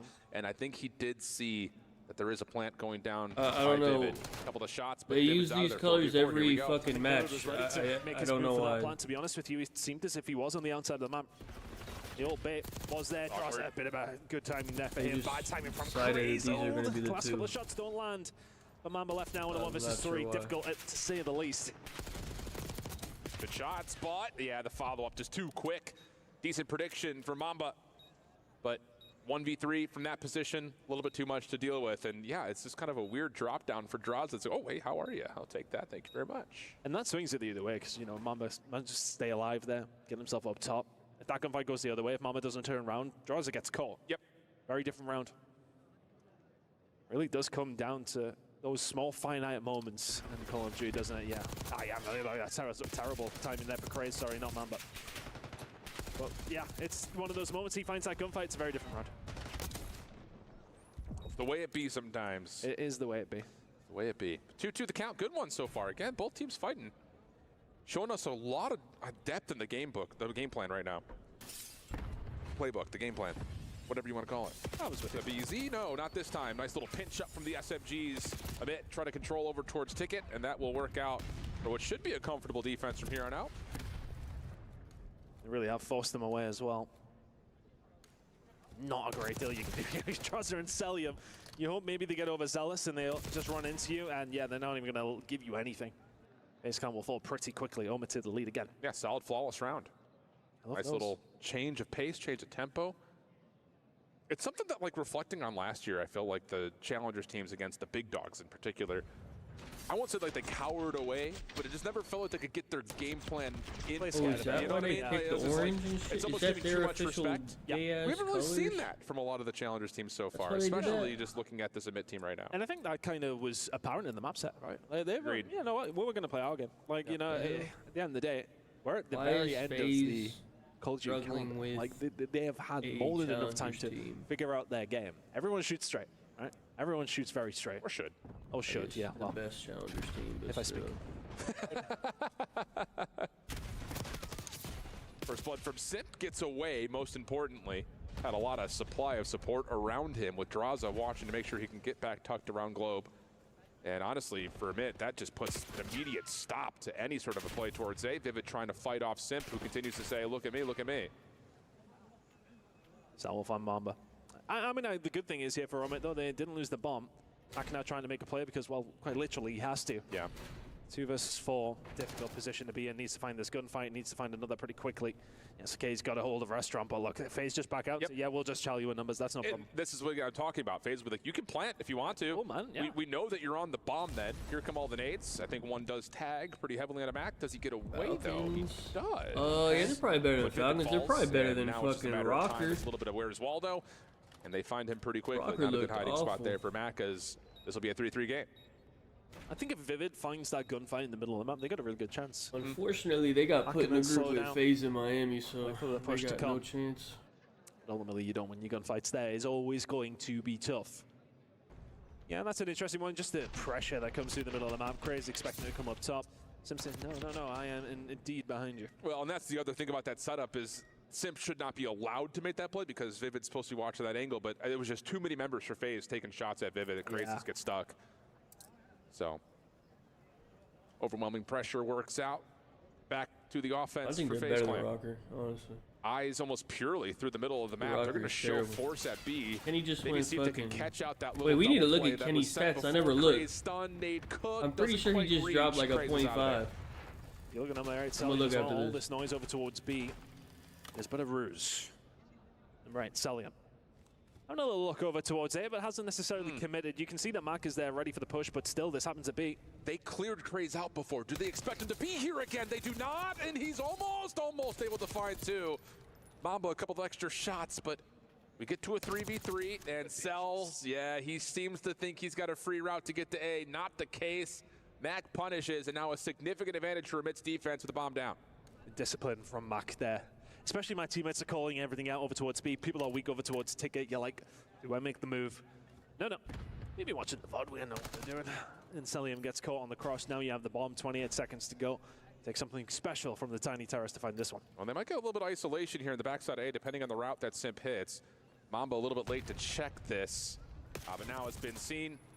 Mac gets the gun up in time, and Abizi is found out by Vivid. Nice round. Clean defensive back and forth right now, and as much as that could lead to a bit of a slog, these have been tightly fought. It's coming down to the odd gunfights here and there, right? I mean, you think to yourself, if Mac doesn't find that one on the cross, if Craze doesn't find something there, you're almost immediately seeing Celium back up. Okay, a little bit more B control, but yeah, Celium thinks he's got them dead to rights, and it's an open A point. Absolutely not the case. Well played from Max to set himself up in that position. Plan was there from FaZe Clan, as it was from Omit when they tried that a couple of rounds ago. This time, though, it does pay off for Omit once again. I think we both got a little bit pulled attention-wise to what Celium was doing. I didn't even see Craze, how he got back that spotted stairs after he was stunned and naded, but he's a mystery man. And he does unorthodoxical things and often works out. Nades land here for Omit, and they say, bet, let's go. Tries us to back him down. Celium is there for a little bit of cover, but he's being peppered.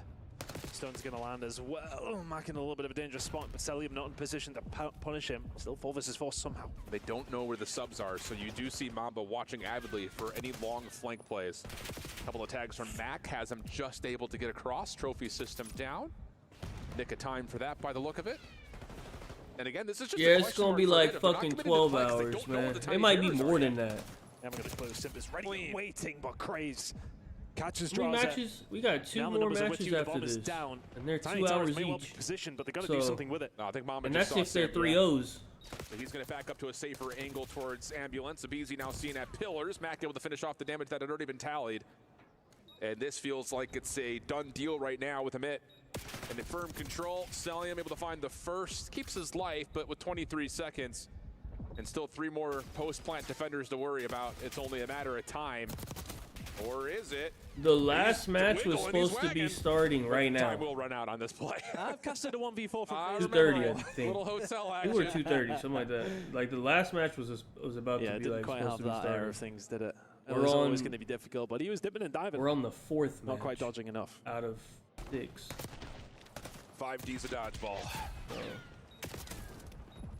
Remember the 5Ds of dodgeball? Yeah, I do. I remember specifically 4 of them. Dodge, dip, duck, dive, and dodge. Duck. That was it. You try and catch me out there, because technically it's like 4, isn't it? I'm with you. FaZe about to lose this search, bro. 5-3 though, the count. Big advantage here for Amit. Is FaZe pissed? Leader's advantage. They could do something crazy if they wanted to, and I'm not going to lie to you, Chris. They very well maybe do something crazy here. This is 4 members running it down mid. Oh, they're feeling confident. What, defending champs? Yeah, we ain't seen any more S&D, or are we? Simp and Celium answering back, but 2 versus 2. Trades work out. FaZe will get away with it, but as will Omit. A little bit of punish there from FaZe, but 2v2 still plausible as Vivid is able to find just enough life to get away. Does Mamba get the read on the quick aggression, though, from Draza? Timing, oh, it's a hell of a drug. Now it's just down to Vivid down low. Clean shots of the first. Looking, he knows a second was nearby. And they dodge each other just again as Simp will get a little bit of freedom to potentially play for a plant. Yeah, 0 information for either player here now, really. A roll of the dice. Simp was looking for a push still over towards A, but signing against. Vivid will go back over towards the B side, expecting maybe a pivot. Simp is dotting his I's and crossing his T's. Drawing blanks here, though. May well just be a case of getting the bomb down. He's going to get that luxury. If it goes over towards B, it will be a 1v1 retake. Either player could be anywhere. Yeah, and Simp has cleared a lot of the critical space, most notably around stage. And he's guessed correctly in terms of forcing the issue towards Arches, turns for a moment, has not seen Vivid, nor has Vivid seen him, though. Now an opportunity, clean shots from Vivid, and an 8-4, 5 in a row, 1v2 clutch for Vivid, not once, but twice in the map, and Amit will tie us up in the series 1-1. I'll take my incredible back performance on the back of Vivid, 8-4, and the confidence from the Challenger team will be soaring now. Close map number 1, map number 2. Yeah, let's say relatively comfortable in the end. Yeah. I mean, that's a winnable map 1, too, for what it's worth. And I think Amit's going to walk away into this halftime break and say that we could be 2-0 up easily. Just comes down to FaZe's. They're going to win some miraculous gunfights. Oh, yeah, they choked map 1, too. They were up big here, map 1 and again, choked. We have this battle of like this chess game between defenses. Amit trying to get cheeky, punished a little bit, I'm but pretty sure Miami's that's just bullying the this presence other of team. playing up. We'll see. Pretty sure they are. Against, you know, a Challengers team. Yeah, yeah, they 3-0'd them on a control, I'm assuming. Yeah, they did. Yeah, they bullied them badly. A team that we haven't seen in okay, well, hold on. Let me look at these kind of stats. pro era that we've had this season. But, you know, what would you make of them overall as a team here? Heretics is the same story every single time. They play everybody well. Their problem is not that they aren't good. Their problem is that for some reason, when it comes to the very final of a tournament, they basically play the way they always have. And there's a few mistakes they kind of make. They get a little bit overzealous. They maybe not make the right decision every single time.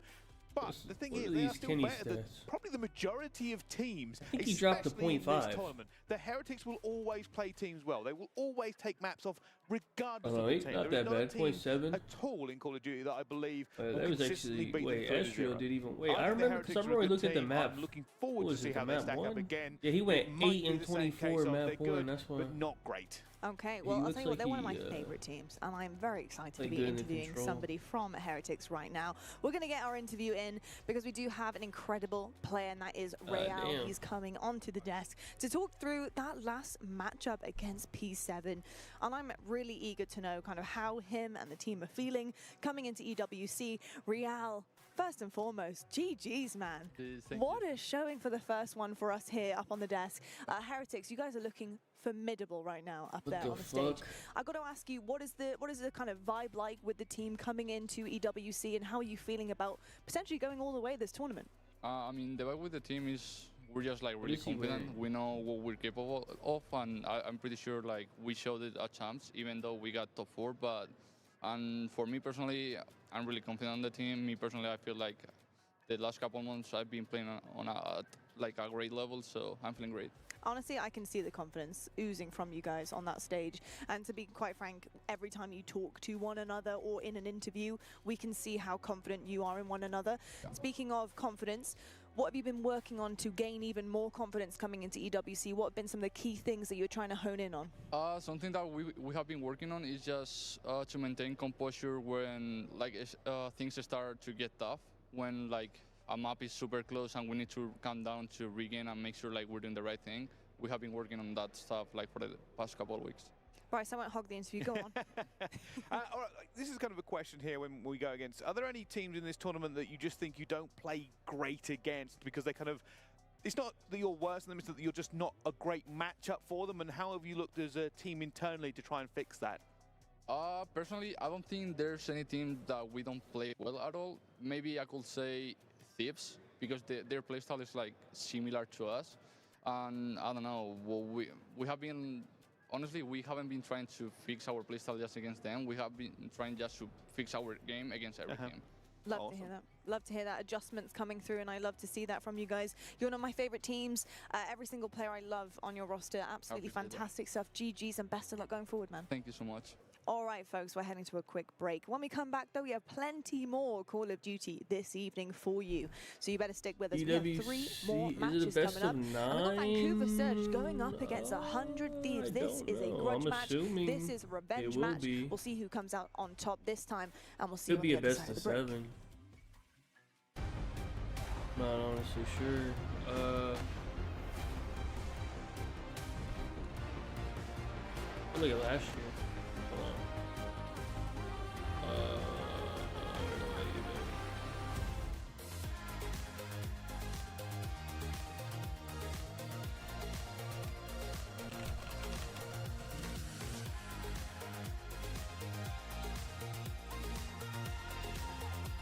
Here we go into map number.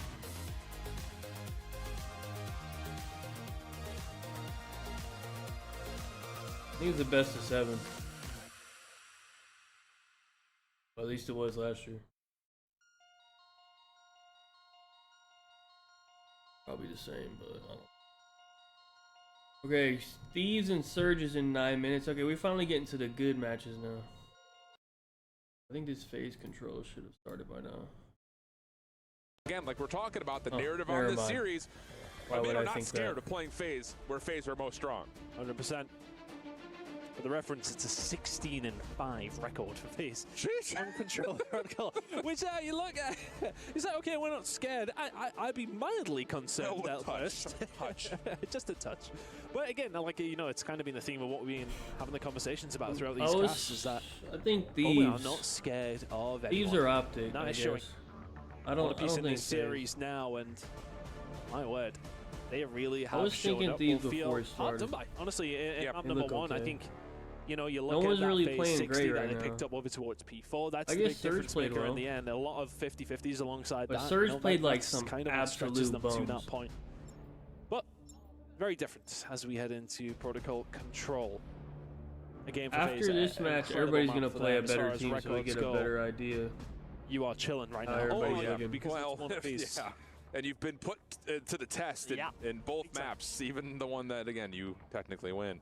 Well, not technically, you won, but it was, again, a wake-up call to be sure. Yeah, I want Simp Jolt to go in to map Thieves. number 2. I think it'd be Has us interesting. looking with a little bit more anticipation towards the I rest of think the series because there's still if- a Skyline Hardpoint after If that. Simp, if Simp wants to go to Thieves, I think Optic has to make him an offer. Just Yeah, like I suppose we can kind of just to theorize prevent around that from how happening. Things would go over towards map 4, but we're gonna Even get though there Hook first. has been like really we are good, definitely like going there though, Alan. Let's not get I twisted. don't That's think a you can massive- let that happen. True. Arithmetics and maths. Numbers and things. Here we go. It will be Atlanta. On the opening offense, good Semtex from Sip. Can't quite lock down the shots towards Vivid. Mid-map, though, Abizi keeps the play relatively alive and afloat as Vivid will try to commit to getting onto the point, but not going to happen, and that will be some early success here on A. As expected, though. His opening reps are difficult to deal with when Abizi Simp positioning themselves awkwardly. That's everybody getting involved from the side of FaZe now. A's gone. If A's Cell just could entirely fucking on. But speak yeah, looking English, towards trips, that's really where you want to see. I would say Simp Some and of the Cell members go of to Optic- Thieves. Oh, they're getting in there, though. But I actually think Ghosty They can find has the kill some steal, but They value. can force them back. That's the thing. Map presence, well, it's going to be I would deleted by Abizi. probably maybe just 2 keep out of him. nothing. May well find a third under Craze here if he isn't careful. Well, Abizi does get a sound cue. Turns up, snaps, finds at least one, but that's nice. Mac will still rue the day at mid-map. 5-2 start for Vivid.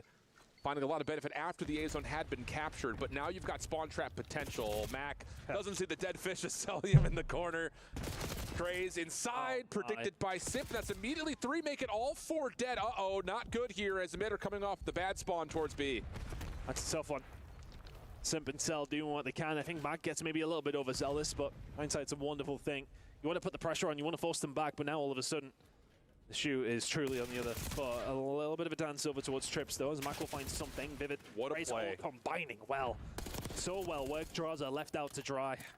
I can't tell you how disciplined of a play call that is from it. Yeah. You drop all 4, FaZe is storming off of spawn over towards B, and you're still sending 2 players on a long route to control windows, and they only give away, well, they don't give away anything. They actually get on before the first tick is secured, and everything's back to neutral. Actually, in fact, Amit have a huge advantage up to lives with map control. Maybe a little bit of arrogance from FaZe in a certain way as well. Yeah, like you sent one player over towards B. I think Could if you you're solidified Simp, you it could with a go bit to either more of team. a steady line? Again, hindsight would be a wonderful thing if you had it. And you'd be good. Oh, whoa! God! I think Tell me he was weak.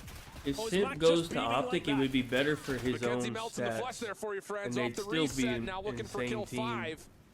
But if Simp Vivid goes to working with it Thieves, will keep that back sidewalk relatively safe. think Craze doing the same job he'd on have the a other better side of the chance of map, winning and shit there it than he is. does Killing now. spree for McKenzie Melts. 12-7 the life count, 33 seconds on the clock, and FaZe Clan are still cornered in their spawn. but he's not going to have Might have crazy done well to stats on drag this Thieves. one back from. Well, when they all get wiped inside of Trips and just outside there, you think it may well be over. FaZe really do have the opportunity to do something and may well do here still. Oh, they found 3. Chris was the only one to be able to find an answer. Oh. Does find an important pick onto Abizi. That's a little bit extra time that FaZe will not have. 8 versus 5. The break has to come from a moment, though. Also keeps one of the SMGs out of the point for FaZe Clan. First tick, Big fight. locked. Draza, Beezy, mid-map, trying to get the job done, but it's a 6v1. And how about the turnaround for Amit? A lot of that, again, in that pivotal moment halfway through this round where they get 4 dead, they still take long routes, and that's the winning play in the opening round. Pardon me. The room. Oh yeah, what was it? Hydra, Scrap, Dashy, and Shotzi. You see FaZe kind of come out. Yeah, they should have ran with that. Like, I know they won champs, but that team probably would also won champs. But again, I don't want to say it was maybe arrogance. Maybe arrogance was the wrong word. Maybe just ignorance in the sense of not necessarily expecting the overextension, sticking one player on the point. You could have definitely taken that up. I mean, it's just one of those things that if you're FaZe, you're expecting that all 4 coming up from spawn from back castle are going to run at you through labs and tower, and that just wasn't the case. So it's just, again, a very disciplined call for Amit. I'm sure that call is made easier when they look up at the scoreboard and they see only one person's on the tick of progress, and they're like, well, this is going slow. We can take this route. So let's see how things unfold here in round number 2. FaZe on the defense, a perfect break off. First 3 kills going their way, and they're immediately in your spawn. Oh, God. There's not somewhere you want someone like a Beezy. Celium. Ugh. Yeah, this is tough. Yeah, this is now very tough. Vivid does thankfully get a moment of respite here for the side of Omid, but everybody else on the side of FaZe still to be dealt with. Thankfully for them, they do have plenty of time to try and work their way out if they can. A Beezy does not find another, but this is tough. Tough is one way of saying it. Feels pretty impossible, but maybe a chance. Simp on 3 in a row. Knows he's got Craze low, who still somehow wins the first and second battle. Put this kid in the league. Oh, what a finesse out of Craze. Also eliminates the threat of the spawn trap mostly. That one will. Another big win guy's for Craze. actually pretty and good. now you can pause the clock at 30 seconds And with 3 he got down. 40 map 1. Hold on a second. Amit are not done in That this might round be yet. him. 25 seconds ago, when Craze got tagged up and moved inside a pillar, I said he's dead under my breath immediately. I Those 3 massive kills I don't know now what they're do doing get to Omen those. out. Man. Still a lot of work I to be thought done, the but colors were that's given them maybe an like opportunity. Mamba now in a position team oriented to really or something, but I think they're rock the boat just a little bit. But well, yeah. I mean, now they're just for fixed. running out of options and running out of time. Heads up play here They from just Mamba. said, Gets "All one right, off the these are the spawn, colors keeps for the the clock at a fucking event." pause. The reinforcements can make their way over. And they picked 2 worst Simp colors they off could the have pin picked. through stairs. Oh, what a transfer. But back over to A. A little bit of space gained. Allows, again, another tick to possibly come through. That's the first one. Locked. Simp shut down to the long-range play towards B plat. Abizi. Solo mission here over the top of the A site. Now has Draza working with him. Just down to Draza. And if they drop, now you can get a little, not just progress onto A. You can start to threaten this B zone immediately. That's exactly what Craze is thinking as he gets some tower control. Craze getting so aggressive. They will know he's close. But here for the side of Omid, you were threatening to be wiped off the face of the planet as the spawn trap got picked up. Is FaZe ass? Versus 10. They're up in lives here. I'm telling you, these guys are plays ass. at 22. Now it's 12v9 the other direction. Second tick being captured. Abizi looking for a chance to challenge. Not going to have that opportunity as the kills continue to come through. And Amit have wiped the floor. As soon as FaZe had that opening break off, flawless run. I don't know if they just let off the gas or what. All right, Envoy, you had a good run, buddy. Your spot is gone. Hey, there's 2 SMGs hitting the market. But this is about 5 Hook, HP. Envoy. Finesses the 2-piece. That is the door open. Pack your bags. You go from there, manage to get a hold of There are 2 SMGs MVP-like players coming out for from sale. Craze. Get Omid over the line. A 2-0 lead now in the control with the series and 1 apiece. A little bit of trepidation for FaZe, to say the least. Yeah. Unreal. I mean, you can look at the first 2 rounds with Amit being in difficult decision-making spots straight and up. see shades of like early Thieves. He's not that good at this game. Where it's just there's no way they drop off, but somehow they do. Unbelievable. Good open there again for FaZe. Chance here for Abizi to get a little bit further forward and possibly help his teammates stop the clock early. Vivid finds himself on a 6 spree before he falls. He's having a hell of a Oh, yeah, I'll leave this VOD up, 2 yeah. 1v2s No matter. in the first and last rounds. I didn't In the think search and that crazy. destroy. Sending now at a casual 1.8. Nothing's wrong with Hoop, but yeah, not bad. Yeah, not bad. Now, didn't he get dropped? when Simp, that's Simp what we and keep saying every time Vivid gets dropped from a Abizi roster, are teams looking for a new improvements. team. It says, bad, dude. Like, good luck. But nobody is here safe. for FaZe in terms of getting Other than through Shotzi. for Abizi, but Other than no one can Shotzi get and there to Hydra. join them.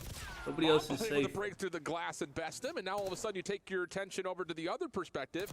where now FaZe are a bit spawn trapped. Nice turn though from Simp. Pistol out. Hey, when this guy's available, dude, like you just ain't safe, man. I don't know what to tell you. That we just seen from Craze in Don't the really previous round matter being replicated from Simp. how Can good that of be a the year you catalyst? had. Rest of the team though, not necessarily fulfilling their end of the deal. Mac is going to be there to pick up the pieces, and once again, FaZe are forced back. 20 seconds to go. And We for have maps. FaZe had them in this spawn trap previously. That was a good minute. 15 seconds. Rewind, Haas. Wait. Oh, Craze can't quite get up the rope. Man, rewind. Wait, Mac Cloud9 provides the just trade, shit on and now it's just down to making sure no one Rocker on touches the rewind. zone. Mamba Already in took firm the position over. to do that on A. David watching a took, crossover towards B, and Hook Craze is and behind Gwyn, I think. enemy Hold on, let me lines. see. What a display Wait, it from was Hook and Omen. Gwyn, right? Let me Your see. Challengers champions laying the smackdown in 2 straight maps. Yeah, Gwyn 54, FaZe Hook fans be 58. worried. This Omen team have come to Omen is play up in the 2-1. group of Hello? death. Hello? Heretics and FaZe to was get minus through. fucking E7 alongside, yeah, 5,000. no problem. Incredible work, still work to be done, don't get me wrong. But my word, what an opportunity this is, and it's all smiles in the What's Omen map camp. 4? And it's just like one of those things that I don't want to like Wait, you what's know, jump map the 4 shark on this? here, but the thing about how this series has gone so far is I wouldn't Skyline. say FaZe are playing poorly. Who when picked they're that? make tough decisions, Omen and tough picked that. calls, they're making the right Wait, calls. FaZe and they're picked punishing that. FaZe a little bit by not anticipating the big brain play. FaZe are thinking these guys Don't are they coming off hate the this spawn map? all the way across the map. We just got 4 down. They're just going to flood at us. Wait, what's going on? This is a mature team here, and maybe there's a little bit of mistake being Oh, given there if- by FaZe, if but FaZe- they're making the right reads, the right plays, the right responses. Yo, and it's working Simp out might nicely, leave not just in the mid-tournament. control, but you can say Simp the same might just things about how go they played talk the to... search as Is well. Hex there? And now as we He kind of gonna talk mentioned, to him there's right now. a Is he in the skyline. crowd? Wide open for He's a just minute. gonna get up and go wide talk to open. Hex in the Map stands. number 5 as well. I mean, this is such a doable situation for Omen to put themselves in a wonderful spot. Heading into 2 maps against FaZe, potentially, maybe not even 2. The way they've been playing, though, I think you're so right. Like, yeah, it's been good Call of Duty for a moment, and that is why they are winning it. You know, we can This go is back crazy. to talking about FaZe and how they performed poorly a month or so FaZe ago. is not but even that good I at don't- Skyline. I don't know why they I mean, look, picked there's going it. to be an error of it. What did I they don't leave think out? it Hold on. matters, They like, in must the have sense of vetoed that Vault, if I'm Omen do assuming. win this series, questions will be answered. They banned Just Vault. with all and due then respect to Omen as Omen well. banned red card. But Omen are playing some good Call of Duty, man. So they left out That's how they get Call Hacienda. of Duty. Chris, this is the part of the broadcast where I do my That's, service. that's kind of weird that Admit FaZe ownership. picked Skyline over Somebody- Hacienda. FaZe somebody give loves the biggest playing buyout in the Hacienda, world even to though I Rafi. think they This suck guy knows at how to it. build teams, man. They always play it. Regardless of the result, Wait, they might really lose, this Amit bro. team has been the staple, or the Amit organization has been the staple of what Challengers has looked like over the last 2 years, at least in North America, if not on the global stage. It's been unbelievable. And like you said, now that we get deeper into the series, map 4, map 5 starts to open up the channels in terms of looking at previous results for FaZe versus the chance to best them on maps they're not as strong at. And if you're We getting take any 6-3 on overs? their red This card, should be a 3-0 close on their map. protocol control, I have you're respect looking at for Omen Skyline now. like I that. think We're they're good. I mean, the records are I kind of believe. speaking for Hold themselves, on. though. Can we quickly put 16 in and an 5 over? control record on protocol. Yep. Yeah, Okay. they got slammed 3 Can we hold Yeah. on? What was the red card? Search and No, they already destroy. took it down or 10-5. what? Yeah, okay. I Well, think they that's took it still down already, double bro. digits. I only Omen see map 5. 6-3. This one could be over. We could be heading to the 5th game of the day right now. Actually, you kind of think of the rotation over towards the backside of things, over towards P2. Omen do well. It takes Draza to find 3. Over What towards was it? P3 to really get who's the them on best line player? as well. Craze? Hey. I would have done like Craze and Interesting Simp to or say the so. least. Simp's line was probably like 28 or some It's shit. crucial to know. I'm saying group stage game, but a big one. Yeah, A massive one for yeah. Omen. They still have a lot to work to do if they even win this series. And the same can be said for whoever does lose this one. It's still more than plausible that you can get yourself through. Bro, Especially these based off guys- this performance. I think if I'm Heretic It's, and P7, it's I'm not looking at just this a performance and regular I'm pool also play though. concerned It's like an this one against elimination Omen, but pool are you play. maybe looking at FaZe Like and saying, well, if you well, lose 2 matches, I think you to don't a even certain get to level, play the other absolutely. team. You're out. But I don't know. Lots of things. It's not like a guaranteed like you play everybody. Absolutely. Hey, we're throwing darts here. So like kind of it's with the important not to blindfold on, lose. but feels like we're hitting the board in a lot of ways right now. But here we go, loading on in. Yeah, because Skyline after Hardpoint. this, They're gonna play. Well, if they lose this, they're gonna play like some bum team. Defending champions in their There's another. They're gonna play the team that Miami just shit on. Possibly being put so they should beat them after their opening day of action in Black Ops 6. But then like Miami's gonna play OMG before that happens. But you never know. Skyline. I don't know how that works. So if There's ever would they play Omen again? I actually don't know how that works. So what we've been talking about over the last few If years. Miami beats Omen, Miami's guaranteed to make it in. Of course. And then FaZe and Omen would both be 1-1. To make this a little bit easier for Do they play each other again? I actually don't know how that works. The side of Skyline. Skydiving. Just took an L on the stage. Or does FaZe still play Miami even though they're already in? I don't know. Mamba Mac follow up though, make up for the lack of numbers by jumping immediately back into the hard I point. thought they said something like if you lose 2 in a row, you're out. FaZe to even get past the 50-yard line yet. Chance sure, for Selling to try to make his way forward, but the ARs lighten things up in a very comfortable follow-up here from Mid after their first lives. Yeah, Mamba and Vivid have been incredible. What a route. What a route. Yeah, he's found them as well. Sensational work from Craze. We'll just back it up. We'll force you away. It does get picked, but damage is done. But they were really, the ARs for a moment have been sensational so far, which is great over towards P1 and P2. Well, this might be a little bit too risky from the side of Amit. Try to play too far forward. A couple of players getting caught. Spawns are now under jeopardy, but Mamba wins a key pistol battle. Mac follows up, and Mamba I think swaps to the SMG. Crowder needs to be fired as well. Oh my goodness! Because they can't, they don't know how to play Hardpoint. He's coaching them. They still don't know how to play Hardpoint when he's there standing behind them in their fucking ear. What does he do? Potentially giving FaZe a good game. Are they going to win a tournament at this stage? I mean, I'm gonna. No, okay, wait. The brakes. Unbelievable, though. Again, just following up where they need to most. Oh, mercy me. Mamba, 5 in a row. Not quite able to get Simp, but Craze is there with him until Abizi and the Tiny Terrors will stabilize, get a little bit of time, and kind of cauterize the early wounds that are starting to show. Got excited. We got excited. No, we're chilling. Yeah. Composure needed, especially from the side of FaZe right now. 2-1 down in this series, but are getting a little bit of control over towards this kitchen side. We can see some numbers be put up here if the setup is good. Salium is going to try and make that a reality somehow, just diving. Yeah, they have a lot of I mean, Cell is a slug, causing an issue well for absolutely nobody. Everybody else which know is a finding problem. Their, their other problem is that Simp is like their #1 OBJ player for whatever reason. That Craze puts on, even on that route, like I don't know why. Position, forcing him to have to move as an AR. Not what you want. Dude, since like MW2, they told Simp, hey, go sit on the hill. Kept FaZe in this to this point. I don't know why that's their strategy.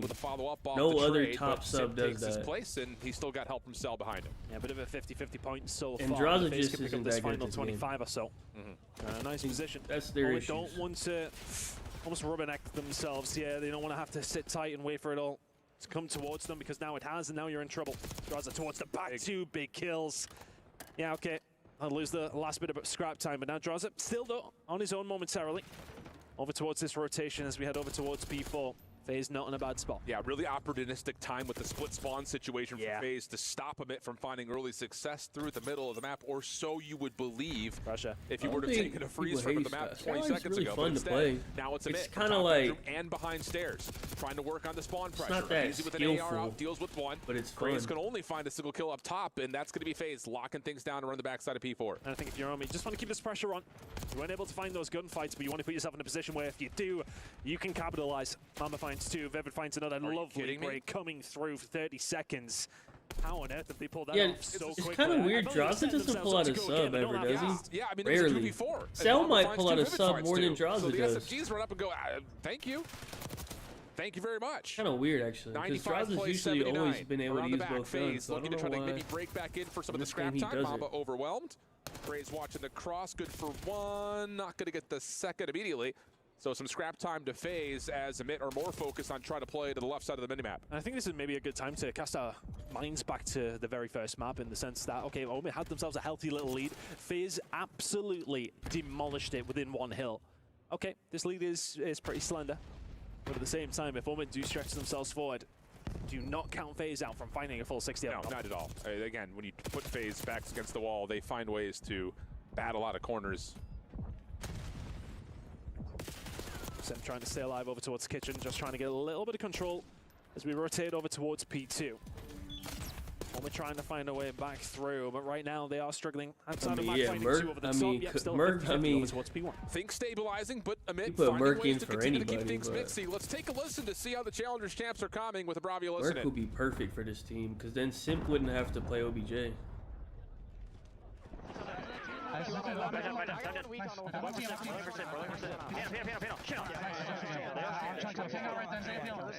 I'm playing piano steps for a second. What the fuck? Is this double? This cannot be their comms. What the fuck is this? Nah, there has to be some sort of mistake here.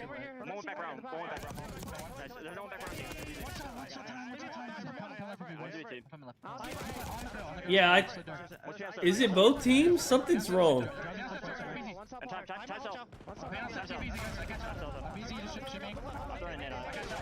There's too many people talking. Something's not right, bro. Yeah, I think it's both teams. There were Amit trying to break into P2, and with I was that, like, FaZe wait, wanna take the something lead. don't sound right, bro. FaZe just to really bat them away. It was kind of 50-50 on some of the trades, but FaZe just coming out on top at the last stages of those. I think Omid once again will have to fight. They're over towards Kitchen. This was never ever going to be easy at any given stage up against FaZe. You know who you're coming up against. Our current champions here at EWC. And no given moment is this going to be free. Well, Mamba picks up the pinch onto Jaraza, and now an opportunity with mid-map pressure to allow Amit to work around the back. Wow. But quick picked up as Simp finds a couple, stays alive inside the hard point, and gets a read that the next hit is immediately on the way, or maybe not. Craze just still pushes right But through. you see like what a I'm, look at maniac. Draws. He has Easy 15 Sellium following seconds, up, he's but the hard point negative, goes he's the neutral. fucking worst Sell player on the will win the team. last 1v1 though to get FaZe Sit some your more time. trash Now about ass on 40 the points hill, up the lead. man. I think Omid maybe need to take a bit of a step back yet. It feels I a little don't- bit rushed on like, that occasion. shit It was just very make no methodical at sense times, to and they me. were pulling plays out of nowhere, and that might be one of them as well. 20 seconds to play for here, though. BC going to try and slow them down. You wouldn't mind this time if you're Omid, especially. Phone's in your favor. Like, why did they put this guy on the hill, the guy that's popping a three-piece? That shouldn't be your hill guy. Towards the backside for Omid all there, but back and forth we go. They need to get themselves in the hill. They need some time. We have a foot race coming up, but Mamba, oh my goodness, up top. Gets the first spin, Snaps finds the second, but unfortunately a Semtex takes out his teammate, so we still have a raging battle around the backside of P4 for the spawns. Vivid finds one, the presence of the one-eyed Raven will be known, but he's taking his time waiting for help from the front, but that help is really not coming, and that'll be enough for FaZe to get over the 200-point mark, now dominating the backside of P4. Yeah, it feels like they've found another gear, and it's a gear they needed to find. Craze will find two. Can that be the break potentially here for Omid, because they really do need it. Hey, Craze doing good again at least. I mean, he's not getting any hill time, but this Craze guy might be good, bro. Slightly on FaZe to maybe find a break back. He's done good like every map. They'll just take their time. Even when Omid find this time, they're still finding themselves 40 behind. Yeah, they have to rotate and find success for P2 coming up next. Late attempt, though, for FaZe. Has them short-handed on numbers, but they will still spawn to the left side of the map, so it's a calculated risk they're happy to take. Good shots from Craze. Mac taking a long route underneath the elevator shaft. Mamba and Craze really just need to play their lives, allow this play to develop. Wait, Now Mac it's got really through. just on to Mac. Has to essentially find all three. First two are good. Does he get anticipation on the Oh my third? god, he just might have fucking... Hold on, and he blocked. Hold on. He might... Hold on, wait a minute. And that could well be the catalyst for Omid to get themselves back into They can this get map. good time now. Incredible from Mac. Finding 1 and 2 was good work. The third is ludicrous. Mamba now starting to heat up as well. Some good time over towards P1. Sellium will find one, as will Draza. They will steady this ship. But as Mac rocked it enough to get Omid back into this game. Semtex just putting a little bit of a dance into the steps of Draza. They got And a spawns, follow-up from but Mamba takes him yeah, out of they the can't hard let them point. get Bold time, yeah. challenge from Mac, trying to zone a little bit Nice further feeling it. forward. Long shots from Mamba are good. Reads another one down low. Actually, I think sees both FaZe members, but can't best Simp. Long route on the way. Draws a sneaks Wait, 5 got through. finds the first and a second. That may be the winning play, but Craze able to contest from around the hard point. He's got himself 3, trying to play his life, but FaZe spawn up close and a chance for them to rule this with numbers. Yeah, Draza gets a bit of timing just around the stairs. It's an awkward one for Omid to try and deal with, but FaZe have really turned up in the second half of this hard point. They're running away with it now. Long spawn, though, coming out of Abizi. Sellium desperate to hold on to the back if at all possible. Finds another consolation kill on to Mac. Mamba from inside the hard point, pinched up by Simp. Kraze can only deal with one. 5 more seconds going to be needed. Vivid from the outside dealt with. Mac has to try to break on through and just looked at by too many FaZe Clan members. It got hot, it got mixy, but a bounce back from FaZe has us going 5. And they send us to that yeah, Omit picked this game 5. What is it? It's wait, they picked FaZe's like favorite shit. It's the map they went on to lose. And we now are these vetoes wrong? Between Omit and FaZe Clan. I mean, Mac tried his best. That play was the highlight that maybe got us there. Just not to hold it down towards the back. Why did Omit pick both of FaZe's like best maps? To find his way around. It might be. It might have flipped the camel's back. Omit. Folded and finally over towards a map number 5. FaZe Clan. Well, feeling confident, but Omit would have taken the map 5 all day. I mean, that was a back and forth affair from start to finish, except for the caster curse listen-in, where we get Omit trying to break over and over again at P2. Doesn't come out, and then really in particular, it's the first P3 where the Tiny Terrors continue to contest more time than you would ever believe. Yeah. And then again, following up, forcing Omit to have to make these incredible breaks, which to be fair, again, they do make the incredible break happen, but it comes after 20, 30 seconds. If they really picked Protocol, which they know FaZe is like insane at, they probably did a lot of VOD review on that, and they probably got like, they probably have like some good strats. So far, but FaZe, that's the only reason I would think they would pick that map. Throwing around the idea that, hey, we see you guys out there talking about us. We're chilling, we're hanging, and now all of a sudden a chance to reset as we clear the stage for a one more search and destroy. It's gonna be Protocol for map number 5 when we come back. Thieves and, is it Thieves and Surge? Who's playing on V-Stream? Hold on, I think it's Thieves and Surge. Probably hasn't started yet. Right towards the back here. And oh, it just started. Oh, okay, hold on. You can see these two teams really not wanting to give away too big of an advantage. Just trade. Yeah, I would have taken overs on this shit. Around the hill, but it will be the team of Surge that do start to turn the tide. Nabuza going to push out through Laundry here to rid Ghosty and start to get that defensive setup in place. Something Surge do so well. Some teams, they get themselves that defensive hold, they just draw a line in the sand. Surge, they want to get pushed out as far as they can. All about that pressure, but Thieves, I forgot about them, bro. And they're not far from pushing up here. We can get a map 4, I'll put something in for them. Just continuing to slay out, continuing to put pressure on. Surge now already on this rotation. This is looking clean from them. Hydra and Scrap actually spawn in on the other side of the map, over towards that P2 side, and well, Surge actually find them, so no longer an opportunity to set up that pinch for a moment. That will evaporate, but Ghosty's going to hold into mid. Got Scrap trying to play out through P4 side, and well, it's just clean for Surge right now. They're finding everything that they need to. The gunfights are going their way, and they're already up by 40 points. See a bit of a fight still going on for them as well, and people are now going to be asking, where are Thieves in this? As 0-4 on a 5 spree, a Boozer on a 7, and Neptune on a 4. The phone is ringing. Thieves, pick it up and getting slammed, bro. Something onto this map. You just hey, there's gonna be some team changes, man. Hey, FaZe and Thieves getting pissed on. There's some changes are gonna be happening, man. Soaking up time, kills, stats, and every sort of platitude. My goodness. I mean, we've had multiple pro against semi-pro teams today, my friend, and oh well, this feels like the widest chasm between two teams we've seen in a hot minute. Thieves here need to find their footing, and very, very quickly, as a Boozer just walks in for 2, a 10 spree, a Hellstorm, the ability to just continue to lock this down. He jumps up over the top of the dumpsters and gets all the information he needs, and his boys are in for the next hill as well. This is becoming embarrassing. Rotate to rotate. Vancouver Surge are showing Thieves that they are not good enough to stand alongside them. Terrible.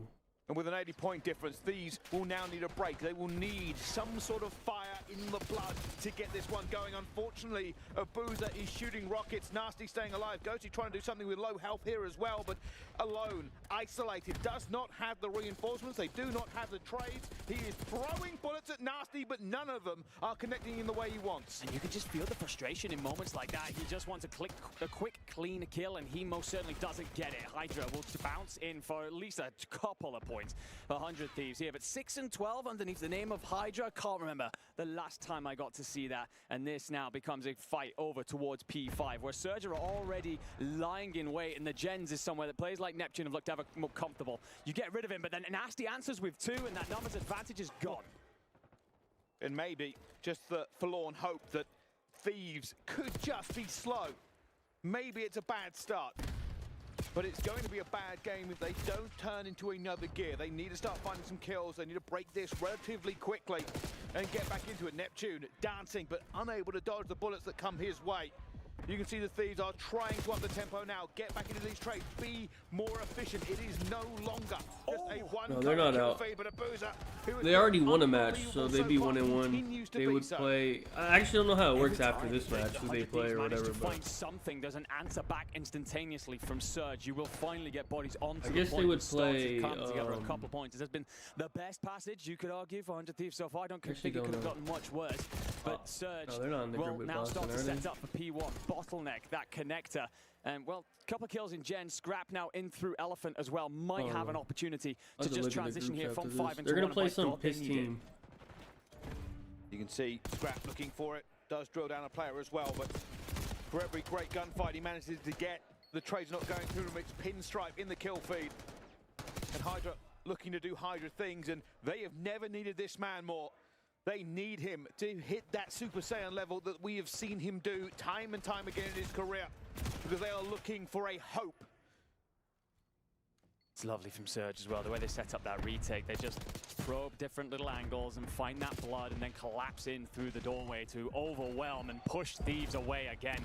So yet, again, we go back and forth, but it's on for that P2 rotation. Neptune's going to be cut down considering it, but both teams are going to be spawning out. So it's a foot race over to Nu. O4's going to tuck himself in for a little bit of time here, but then a spawn starts to roll through. That's going to be Scrap, who's got the big job over by Burger.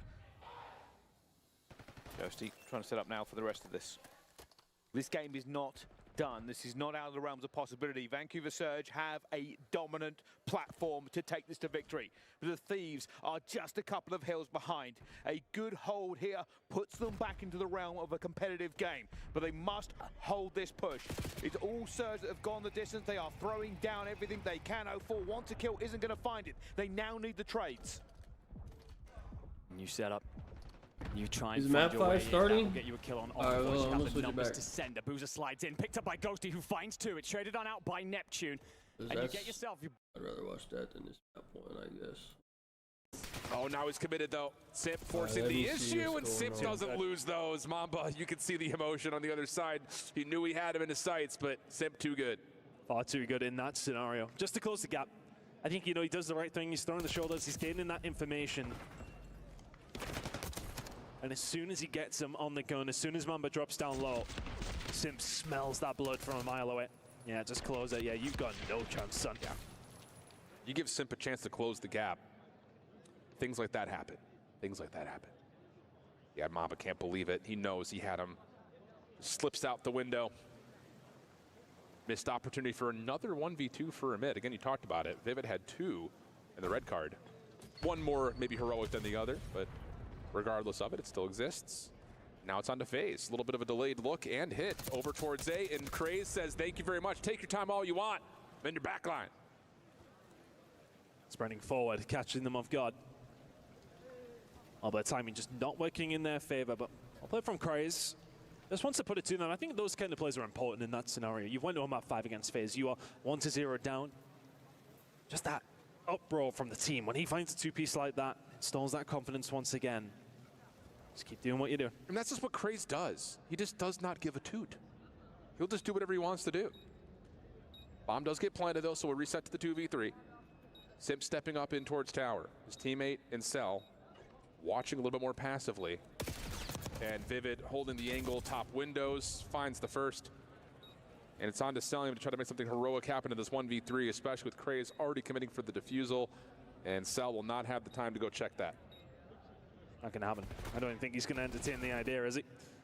Does manage to find one. That's all on Craze. Finds a 2 on the wrap, very nicely done. And again, that's so important, I think, in those kind of moments in games, to have players, not necessarily the ability to do that, but the moment there will help them so much, because it'll be so easy for them to crumble a little. Yeah, I think immediately that first round, Simp wins a big 1v1. You lose the round. Does the doubt start creeping? None of Craze opens up the round like that. Confidence flowing once again, one apiece. And just to kind of touch on it, you mentioned the recent results for FaZe on this map. I'm thinking back to when they played Optic here, and it was Shotzi and Hoot that kept getting around the FaZe defense over and over and over again. The mind games that played. And if Craze can continue to do that, well, he's going to stun himself in place here. But if he can continue to do that, it's going to create headaches for FaZe. Posturing from both these two teams at the moment. A B hit on its way for Omen. One player out towards the helicopter here has to be dealt with, and Draza is. All of a sudden, Selim has to be on a swivel. Craze is there, that bomb will be going down. They're still cautious of it. That one player towards helicopter is not enough to be rid of to give them that convincing feeling that B is still the hit. And I don't even know if Draza was even on the helipad. I think he may have climbed the ladder. So he was pushed off maybe just a touch more than you would have expected, regardless of how it happened. You've got him in a convincing position to plant at A and sell in a 1v3 again. Months. That's a tough one. Kind of all slip around Cell there. Isn't able to do a great deal. Finds the first. Finds the second and maybe gets a little scary. Still, you're beating hard, Alan. Everything's okay. You saw it happening, though. You saw it happening. But Amit continued just to kind of keep the tempo in their back pocket. And yeah, that did look like Draza was not fully on the helipad at that moment. So maybe just how that hit developed, round through sidewalk, pushes Draza up and around. So again, it's just Amit playing their game. It's causing FaZe to panic a little bit, play off their heels.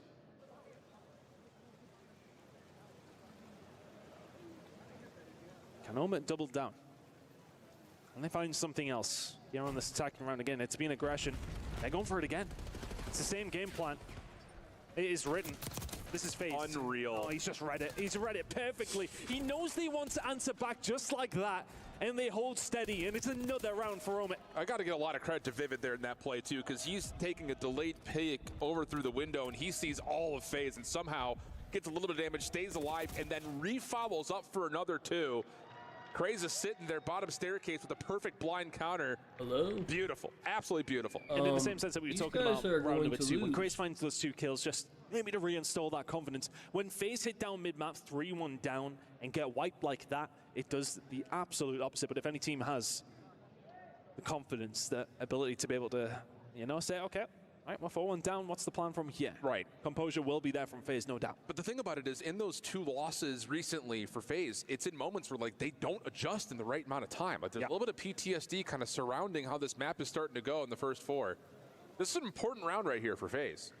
How do you set yourself up defensively after what Amit just threw at you? And how about this? Something different. Craze. Does he go around the corner? Or does he take the rope? Draza has got no idea. A little slithery snake, and Draza's got to be scratching his head now, 0-5. Just can't catch a break. It was the heroics. Unreal. And map number 3 to get FaZe over the line from Draza. Bro, this Craze dude needs a spot, Chris bro. finds 2 before he does fall to Simp. This guy needs to be on a team, bro. 3 versus 2 now for Amit. Yeah, the only thing that could possibly foil this round for Amit is if Simp and Selim can find something to the middle of the map. Matt gets a read that does have to back away, so he cannot make the bomb move, at least for the moment, over towards B, but will eventually come back over as Vivid has now gotten into the FaZe spawn. Not seen by Selim yet, but that leads to an opportunity for Selim to stop the bomb. Now 2v2. I was going to say for Omen, they have this moment to maybe take their time. They don't know where Vivid is, but they have to move right now. But Mob, is he going to line them up? Not quite. Simp is there, but so is Vivid. They collapsed at the right time and just about at the right time. That one was set up so well for Omen throughout the majority of the latter half of it. Yes. And then it does take the 1 versus 1, but they secure it anyway. It's just, again, the heads up and the wherewithal right here where Draza doesn't see any of this because he's scoped, but then you pull over the AR. You know once you take down one of the 2 ARs, especially playing on the outside of the map, you know that Cell's going to rotate over to cover that space. So what do? You get Vivid over towards Heli, you block off the backside of the FaZe spawn, and even though Cell creates an opportunity to get us back to level numbers, the trade's too strong, and now it's a 4-1 count in favor of Amit. They're starting to believe. I think they believed from the word go, to be honest with you. Draza and Simp, though, just trying to temper expectations. They will find 2. 3 versus 2 now run in the favor of FaZe Clan, sorry. And this bomb may well be going down in a second. Mamba can't find a pick, though. Expected the aggression. Well read. 2 versus 2. Has to be a retake, though, for a moment. This aggression. Stun check. Lands. They know where both players are. Problem is, Mamba's not in the fight yet. So Vivid's going to try to hold this cross. Wait for help. Cell. What a challenge. Just down to Mamba. Has both weapons to play with. Clean shots, but can't quite tally the damage needed in FaZe Clan. Get the must-win round. Had to get that. Had to get that. I think when the opening blood goes the opposite way, you get a little bit scared, but the answer back was there. I love this from Mamba. Backs it up, and he goes for the re-wrap around to come through the double doors, but in that moment, Cell just plays it so well. That Chal, incredible. Yep. Incredible. You see he's coming to the line of sight, and you're like, oh, okay, he could be in trouble. Nah. You remember who you're talking about. 8-4, though, from what has been the X factor for Amit in this map 5. Craze has been doing whatever he wants. Abizi 1-6. Hard to say if that's been mostly in the first blood battle or not, as we get an opening exchange early to a quick 3v3. Draza stepping it up as well, though. 1-0 and 5, found himself 3. It's big. And get him back into the game, then all of a sudden, you have an extremely powerful weapon when it comes down to search and destroy. But 3 versus 3s, this bomb goes down towards A. As we talked about, FaZe Clan do not mind retakes, but they do not have the number advantage this time. And it's both SMGs that are playing crossfire positions here for the side of Amit's post plant. Abizi. A little bit of damage tally, trying to hold down the trigger of Craze. Forces the battle. Cell. Other angle. Wow, what a read from Craze. And then no worries, no problems to find Draza bottom spiral in Amit. Get this guy on a fucking team, man. How have they managed to find themselves here?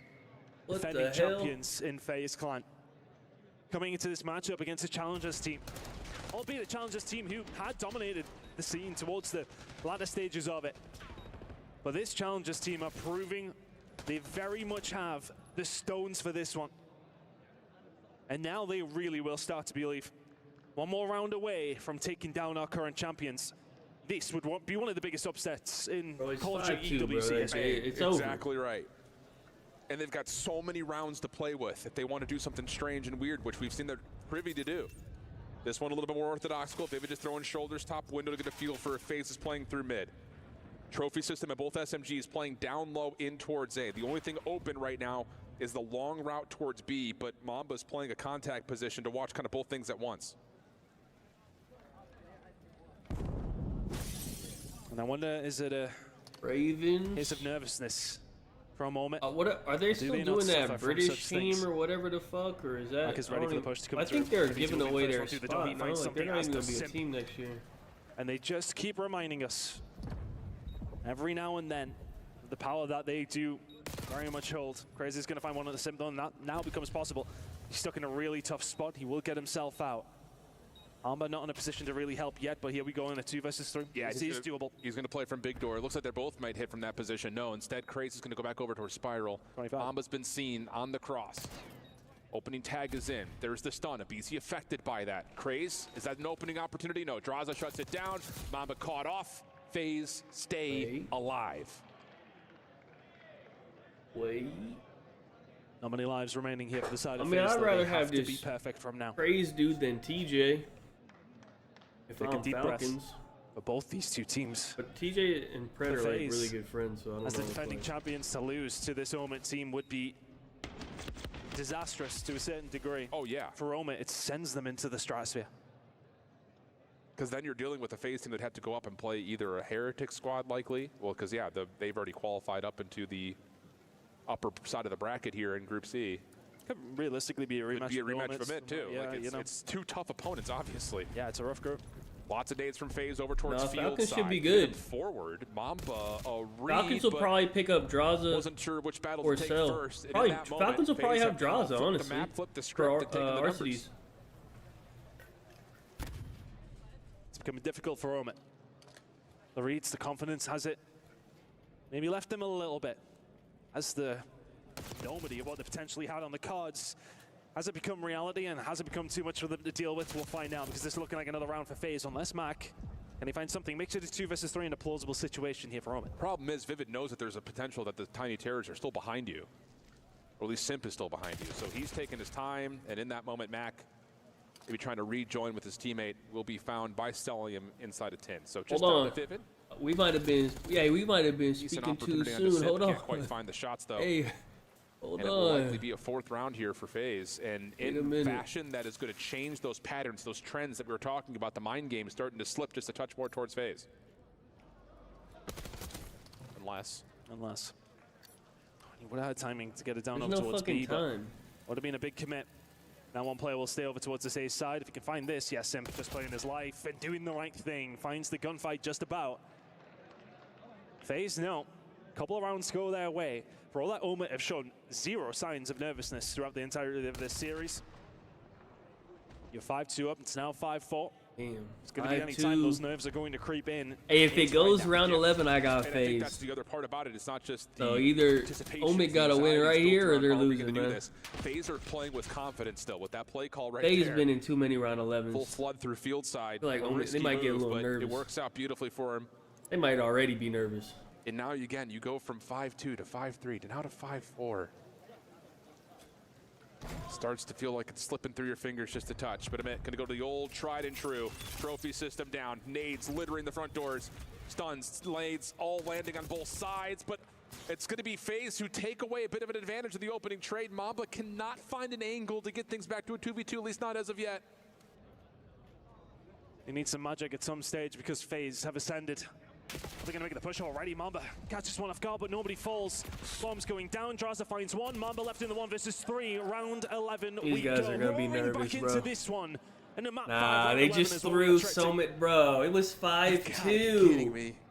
It's just, again, another It was 5-2. You get through the main doors after the nades were largely countered by the trophy. Mamba gives himself an opportunity, I would but be just too late surprised to now find the if they crossing won the angles round to stop 11, that bro. FaZe They attack. fucking folded, At least to man. get it to a 2v2 situation. Yes, I've been streaming for 8 hours and 30 minutes, and I have another fucking 6 hours apparently. 1 round to search and destroy, and FaZe are back on the attack again. The event was supposed to be over like right now. Straight into A. The confidence is flowing. It's a piss Is that event. the plan again? Or is the curveball from Omen going to be there? Something landed from Draza. Is that information there's still enough? 2 more matches. Posturing from both these two teams, 1 minute and 15 on the clock. Yeah, same idea for a bit in terms of how they want to contest A. Play it through field side.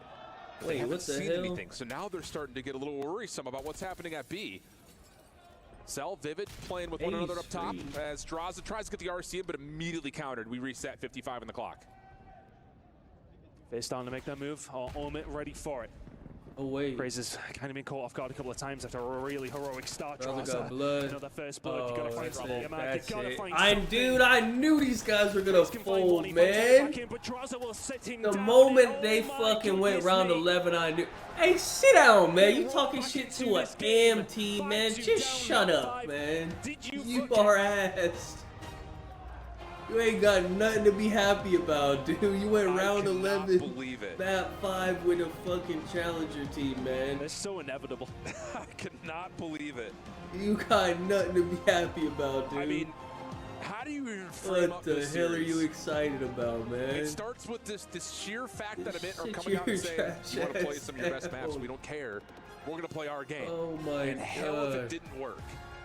Absolutely does. Even in map number 1, and we were talking about a 20-point game. Man. That would have been a 3-0 They suck. I'm gonna be honest. I don't think they win this. Their Hardpoint looks like they deal with piss. them on their best control, 3-0. They somehow got 3-0'd on control. The fight from FaZe in a tight proto skyline. control, They which find is an edge, literally hold their on to shit. it, and then battling back.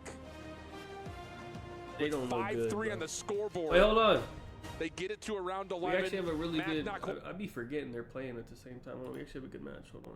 Need to get aggressive there, Just especially mid-round. considering that you What were are we so in, far S&D? spread. You weren't worried about your map positioning or your post plant in the immediate moment. You were happy to just I think play off we're in of each other S&D. in the Oh, ensuing okay, gunfights. 3-2. To Vancouver then what's to going scoop on. that bomb and send it forward yet again. Do we get a change in the flow?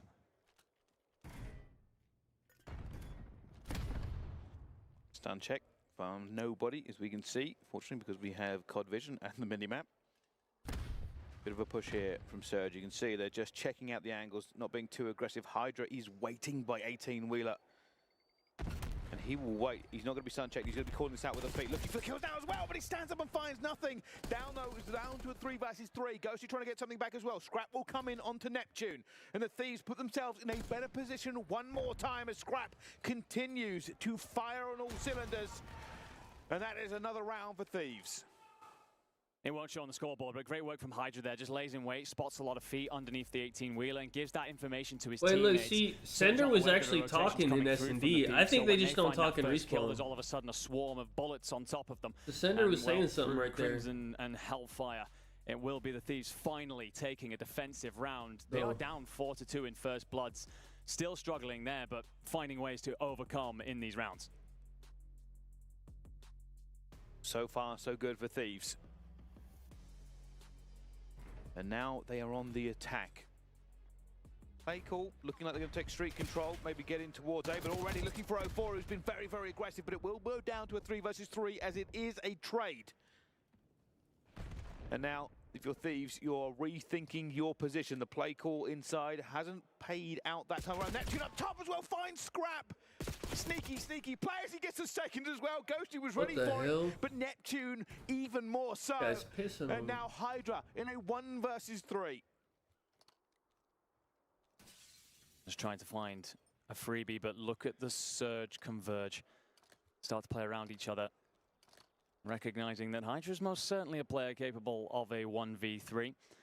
And there's no reason to hand him over a couple of easy ones. So Hydra's going to have to do this the hard way with 35 seconds on the clock. Thieves have set up a battle line. Non-moving. Overlapping lanes of fire. Hydra has already been seen. He's looking for it as well. Hoping for an incredible shot and a couple of bullets going through, but 2 guns against 1. They end up taking that one as well. Surge get another round onto the board. This S&D is not over. Refusing to go away. If there's ever a sentence that it feels like sums up the Surge in their gameplay, it's just forever being there, constantly pushing the opposing team to the limit, never giving them the moment to breathe, to feel like that they can relax, and wearing them down. A reminder, if we go the distance in this series, if we go the distance inside these maps, there's no team better at the minute than the Surge when it comes to clutching up.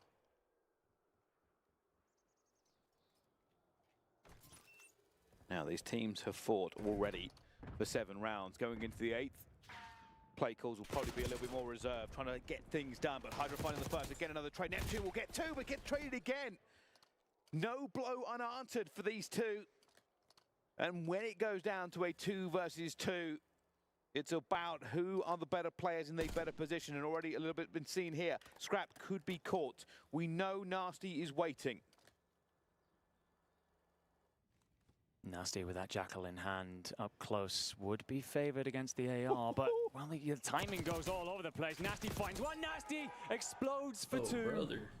And that will tie us back up then. A defensive round answered with their own offense. And well, Scrap sees that player deep. He recognizes that this must be an A play, rotates over, and well, it's all timings as Nasty slips the net. Well, they do say it is precision beats power, but more importantly, it's timing that beats speed. And that's exactly what he got there. Perfect timing after the patience to wait. Ghosty obviously went around the corner. He found both, but won the gunfights. And that brings us back to 4-4. Nobody knows who's going to win, and that's the way we like it. 3-1 hit for Thieves coming through here, but it's actually a full B send here for the Surge. So Thieves have an opportunity. Of course, they don't know that. We get the blessing, but well, the RCXD, I believe, being used to try and flush out A, and it doesn't come to anything. So Envoy with an opportunity to plant. Got to be careful. Look at the minimap. They are surrounded. They might not know yet, but they will do soon. Scrap already fighting. They are trying to hold the angles here as well, but Ghosty, that is a massive pick. It might be from the Addy. You know how people get that shit from meth? Nasty's still going to be you get that from Addy? They know he's going to be here as well. They've got a boozer towards the back. They've got Neptune, who's going to go for Ghosty. Ghosty looks like he might just got a bad timing. He checked his own flank, but I'm not sure he's going to get this at the right point. They are very, very close, and he will go down 3 versus 3.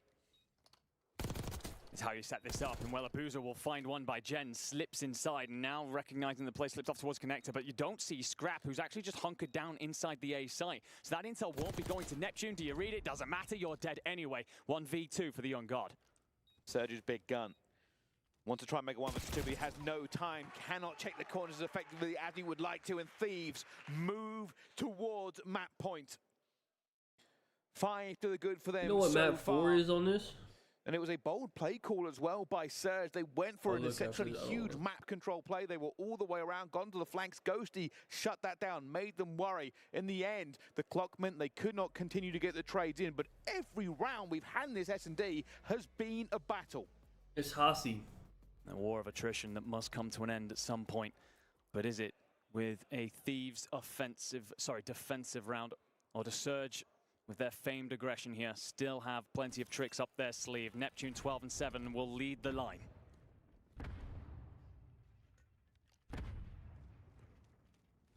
Neptune going into it as well, does have some backup. The Thieves are deep. They are watching each other's back. They are basically all sitting on top of each other. That's a huge gunfight. A Boozer versus Scrap. Neither gets away from it as well, but Envoy finds Neptune. The wall bang through the shelving. Advantage here now for Thieves. The echoes of victory already starting to sound if they can convert this advantage. I like what the Thieves are doing here. They're happy to force this to be a retake situation. Hem Surge in. Envoy doesn't want to hit this by himself, though. He wants the numbers to surround. Look at Hydra on that big long flank. Do you read a Boozer? What are your timings like? Bomb's going to go down. Envoy finds a Boozer as well. Now a 2 versus 4. Now a 1 versus 4. Nasty would have to go God mode. Isn't going to happen. Scrap shuts it down. Right, as everybody erupts across the stage. Omid lost round 11. In the S&D.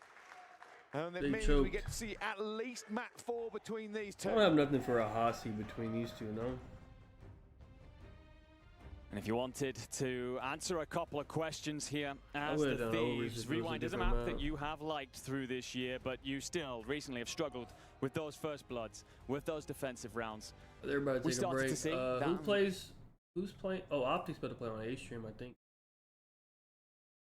Build momentum when you're not winning that first map, which I think... We got a little interview. I don't know. Sometimes they interview him on the stage. Sometimes.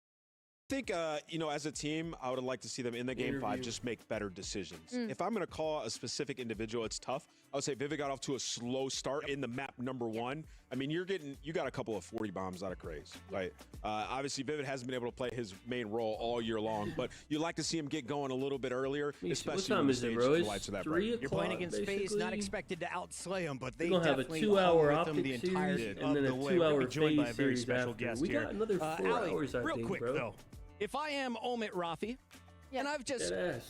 4 cultivated the greatest talent we've ever I bet seen Optic come from to the win. amateur scene.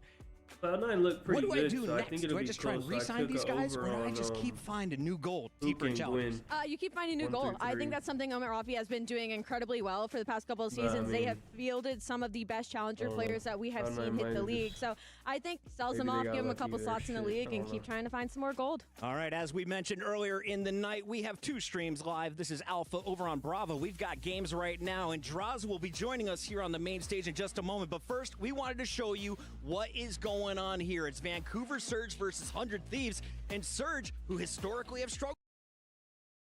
Just watched it. I think closer to the end of the year, they kind of got their number again. Yeah.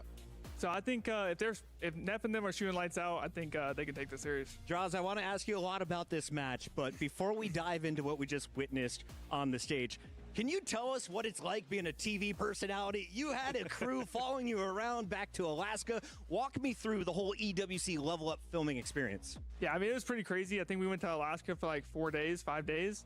And you're only doing cool shit. So like I was on an ATV. We went to Santa Claus house. We made a bonfire. So it was super cool. But listen, I do a lot of interviews, but the interviews with their cameras and their setup in like my house, I was like, yo, I'm kind of nervous. Like, it's hard, bro. It's hard. I don't like So S&D. You killed it. It was good. I don't do Thank you, I S&D shit. appreciate it, but it was super cool. A great representative of the community and a fantastic competitor. Even though you didn't have one of your best statistical performances in this best of 5, you closed out game 1, you closed out round 11. You can't ask for a better finish. Yeah, I mean, we don't mind. I think map 2, they played pretty well, but I think we could have just started like running at them a little bit more. We're giving a little too much respect on those S&Ds, but once we did that, we just came back from 2-5 and called game. Absolutely. When put into those positions, who calls it out? Who makes the change when things aren't going y'all's way? Is it just everybody kind of gets on the same page? Somebody makes a call out? Who's kind of the first one to raise a flag?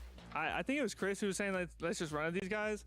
But it's kind of just like, who's kind of seeing how the game's going? Because like I wasn't getting much gunfights in the beginning. And like once you just look across stage and see who you're playing, you're like, yo, like, why are we losing rounds? Like, let's just go get gunfights so that we can, you know, if they're gunning you, they can have the round. But if we're not getting gunfights, then why give them a round? I want to talk about the elephant in the room a little bit. Obviously, congrats on the win, but Champs, it's been tough. What is happening at Champs, and how are you guys bouncing back afterwards? Because last year we saw you come to EWC, you won that, and likely kept you guys together. So what happens at Champs, and how do you guys bounce back? Well, I think last year, our first series, we kind of choked. I think we were up 2-1 against New York. We kind of choked that first series, which put us into losers early, and then we played a hard matchup against Toronto. And I feel like this year, like, Hardpoint's been a big struggle for us, and I think it's very hard to build momentum when you're not winning that first map, which I think throughout the year, we didn't win the first map, and we still won those series/tournaments. But I think at a big stake match like Champs, you have to be able to close out matches, close out map ones, to like kind of bring the confidence and like show that you're here, because losing map 1 every single time it's sucks. tough. It's daunting. It can be very tough. And talking about kind of differences between last year and this year, Crowder, he's going to be in comms. He has a headset on, and we all know in the listenings how crazy y'all's comms can get. Obviously, it works for you, but how have you kind of worked around slotting Crowder into that? Yeah, Is fifth he voice. talking much into those map number 1s? Is he more in the S&D? What's that been like for you guys? I feel like we only had a few days of practice, so it's very hard. But he's just kind of counting names and telling us, you know, this is the first guy, and just kind of making our jobs easier in that way. So I don't think he's going crazy in the comms, but I think he's saying like guaranteed kills, you know, this is the first guy, which helps us a lot. And then even in the S&D, he was like, he obviously watched it back in the S&D map 5. He was like, yo, like these guys are going big door, but like if you bait B for a second, they're gonna turn around. So we hit the P2 and it worked one of the rounds. So he's been a big help. I'm excited to see how it works. Draza, what's awesome about EWC is we are bringing in all kinds of communities. They get to meet the stars of our competitions, and you are definitely one in Call of Duty. Can you tell us about your kicks, though? What I love about you is you have a new set of kicks every single tournament. What's the background here? Yeah, so my girlfriend's dad, shout out Jason, he's been making me kicks for about 2 years now, and every event he's just making a new pair. So I kind of say like, yo, are these shoes lucky if I win the event, or if I lose it, I just Show the side. Is this phase in Arabic? I honestly don't even know. I don't remember. It goes crazy. It's Draza, baby. Yeah, I don't remember, because these actually are from last year's EWC. Obviously, we lost champs, so I was like, listen, let me put my championship shoes back on and get back to work. So these are actually like, I didn't make a new one for this one. But yeah, shout out Jason. He's the man. He always gets me new kicks, and I win a lot of tournaments because of him. Hey, those are championship shoes, and they already have a win so far. Let's keep you updated with where we're at in the bracket, because other matches were happening over on Bravo, and you will now be playing against the Heretics, who were able to take care of business. This was a 3-0 over P7 Esports. Thoughts on playing against the best Spaniards in the game? Honestly, I'm excited. Oh, they took us out Major 3. So they took us out at champs. Yeah. Loser of UB fight. Winner of LB. What is this English? LB. Okay, I think it's the winner of this match. Loser of this match. Right? Let's say like Miami wins. And FaZe has to, yeah, so that means, I think that means FaZe has to come down and play Omid again if Omid were to win. I think that's how it works. So FaZe would never even play P7 Esports if Omid wins, I think. That's what I was wondering. So you might just not even play one of the teams.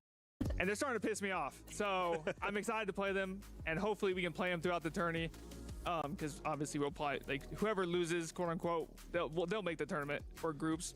But I'm excited to play them, and that's like such a weird. That's like a weird way of doing groups. Is it how aggressive they are? They throw the game off a little bit. FaZe doesn't even get to play the worst team in the group. I'm losing to them, but.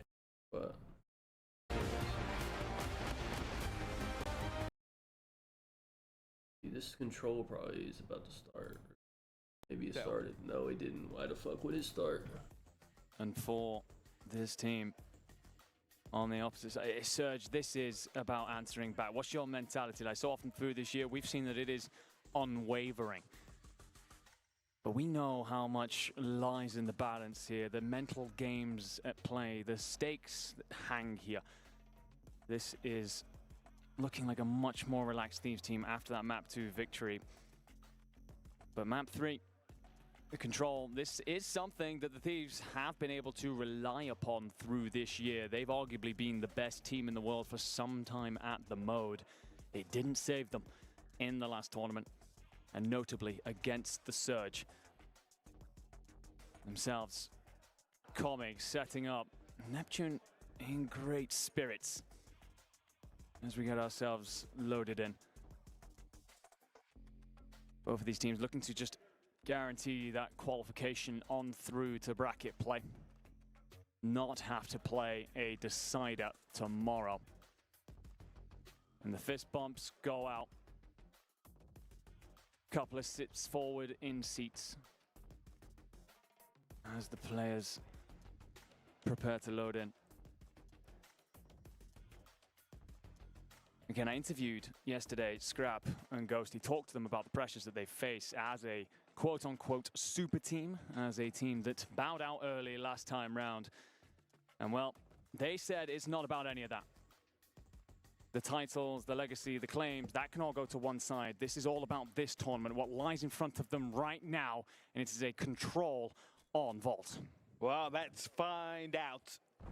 Which way does the wind blow? Which way does history be told? At the moment, just a little bit of dancing, a little bit of positioning. 0-4 going deep, looking for the players already, but will be picked up by Ghosty before he does too much damage. Back 4 all over the place. 2 kills for Surge here. Hydra will get that kill coming on through. You have not gone very far here if you are this Surge pressure. Neptune just trying to buy time. Does get enough so that 0-4 can activate from the top, and he finds 2. There will be more company in Ghosty, and surely that's one that Ghosty's going to want back, because 0-4's found the kill and sent Thieves back in. Aggressive play, just finds the bodies he needs to find. Thieves now will have to regain some map control. Scrap trying to thread the needle here, but will be picked up by Neptune. They are being farmed a little bit in the spawn. They've got to be careful. Hydra will be out, trying to do the same thing on the other side of the map. Oh, it's a bit of a mess. Goes for the bomb and unfortunately doesn't come through, but that's 3 dead in the feed. Ghosty with 2. We get loud. Envoy finds the 4th. That should let you squeeze forward. Bodies now onto both points. Force this Surge team to scramble and go and get themselves into the positions for the fights. Envoy winning that fight with 5 health, didn't even care. Trying to go for this one as well. Oh, the strafing coming in, and it will be 0-4 who picks up both. But now just waiting. Can they get A locked in? They've already got 2 ticks to the good. Not the easiest to see, but I assure you there is. Yeah, the steel blue or whatever it is that we're rocking at the minute may deceive the eyes for the moment, but what certainly will not is that the Thieves have secured A, and Abuza now trying to set up a bit of a pinch through the backside. You completely miss Hydra tucked into Hookah, and he's actually potentially going to get in through the back line because he's been missed. So a huge fight over there as Hydra will find 0-4. So Abuza's now got to find his way in through the vault to kind of split this setup that the Thieves have. That contest will tell everything, but you have art control. You're on the point, but do you see Neptune coming? Neptune's not able to get anything either as well as Scrap hits All right, the high Thieves time. is back And already they are pushing them insane back over and control. over again. They have to get past Envoy. They don't really have the time. That is seconds away from being completed. And Thieves strike first in this control. It's the last event of the year. Yeah, it's the same thing basically. Has just firmly entered that side of the stage. Almost with a whimper, if you are the Surge. Felt like you had a moment where you bullied Thieves back into their spawn, but just gaps in the setups. Hydra there getting past Abuza through Hookah, through square side, and just into that backline. Upset them so much that allows Envoy into top art, and from there, well, we know, my friend, we've played plenty of ranked. You're scrambling. You're desperate for anything to come your way. No mistakes were made. We getting a timeout again? Ironclad grip on that B point to take our first round. But how do the Surge strike back? Good, thank you. Well, that is something we need to see. At the moment here, well, 1 round is good. Obviously, still an awful lot to play for as well. And Surge not taking this line down. They're already extending here. Scrap trying to hold the line. Knows there will be more bodies against him, but will be cut down. This is all now onto Ghosty. Ghosty trying to find the kill at the same time, and I am unsure what is happening. Hey, what the fuck's going on? Sure. No, wait a second. No, they're not. We have had. I knew there was some bullshit happening, man. Simultaneous relaxing at the. It was taking way too long. outrageously insane. Fucking, this is the worst. Every control there's a delay, bro. Ray shaking his head, and then every single player relax for just a second, and that obviously means we've got a bit of a technical issue on the stage. Trying to find out which team has it. I am assuming it's got to be Nasty. Maybe. No, that's a ref. Headset's off. Well, we've spoken so much through the series, my friend, about the way the momentum has gone. Feels like it's well and truly in Thieves' hands right now. But I mean, a moment like it's this, for like if there's like problems, a little bit, kind of recenter the room. Give Surge a moment to talk between themselves. I think they maybe check your shit and make sure you're not at this event. So got anything you're not supposed for them to kind of steal but themselves. All right, we want to do this break off, but it felt like that was their creative break off, and Thieves, well, they got a good look at it. They don't seem to have relaxed completely. It looks like they're at least getting ready to go back into it, and since the staff haven't starting right away? mobbed the stage, maybe make just sure we don't miss Optic though. Yep. so far. Hook is making the right decision. Team in a game like this, of course, this gives you an opportunity to talk about the various rounds and things that have happened and what you need to do moving forward. I don't know who that benefits more, really. Obviously, Thieves taking that first round, going to be quite happy, but it was all onto Surge to try and do a bit more. And realistically, Surge weren't in a bad position. They'd just taken down Scrap. They've got a bit of pressure onto B. They did have a few staggered spawns going through. I mean, the thing is, I doubt they probably won't 3-0 them in a control again. You know, that was probably I believe it was fake. Ghosty coming in. But they can definitely beat them at Hardpoint. Hardpoint. I mean, it looked like B was there for the taking. 50-50, I guess. We know how much easier it is to secure A with 2.5 minutes on the clock than B. That would have been a fantastic break-off, and well, that becomes part of the question. Do we see a very different defensive rollout here from Thieves? Something that stacks heavier into B? Do you get that blind counter coming out from Surge? Do they just send all bodies in towards A? We will, of course, find out very shortly, but the mind games inside the arena well and truly on. Yeah, plus, very upset at these teams right now because they've got hand warmers, which is unbelievable because it is not cold. No, it is not. But hey, anything to keep that dexterity rolling and a rumbling. Players obviously just settled down now. When it comes, there's not a ton more to talk about. You probably don't want to overanalyze things at this point. Just casual conversations about what break we are going to make, what pressure we are going to put on. Teams settle in for this one, but I think we are looking to get this lobby reset and rolling very, not missing very nothing, shortly. man. Nobody's leaving the stage, Hey, so that's don't always a worry good about sign. it. You're missing a close-up of fucking here, Envoy's players head. just calling about what it is that they want to do. Of course, I mean, I don't know about you, my friend. I'm no lip reader, so I'm not sure what's being said. But no doubt from the Thieves, plenty of talk about, okay, the Surge very focused on B. They took great control with at least 2 of those ARs stepping up, one of them out on outer palms. How do we... Because if you're not confident going into a match, you're probably not winning. So just be confident. There you go. Confidence is key here, okay? Take it from Merc. You ooze confidence on the main stage, all right? And if people can't see it right away, they definitely see it in your gameplay. You know, you're a champion, okay? You're a world champion. You know, has life changed? Is anything different? Do you feel different, you know, after you hoisted that trophy recently, or you want more? No, I don't feel any different, to be honest. This was my first ever win, so I still got a lot more to go. It's his first win.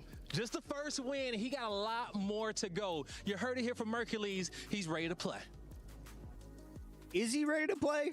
He's chill. So nonchalant. He's literally the nonchalant king of Optic Texas. Maybe that's what they needed. They needed somebody chill to just be like, look, dude, we're better than everybody else. He's just aura farming 24/7. Yeah, literally. That's all he does. I was wondering, like, does his heartbeat go above 80? No way. Like sprinting, he's just chilling at 66.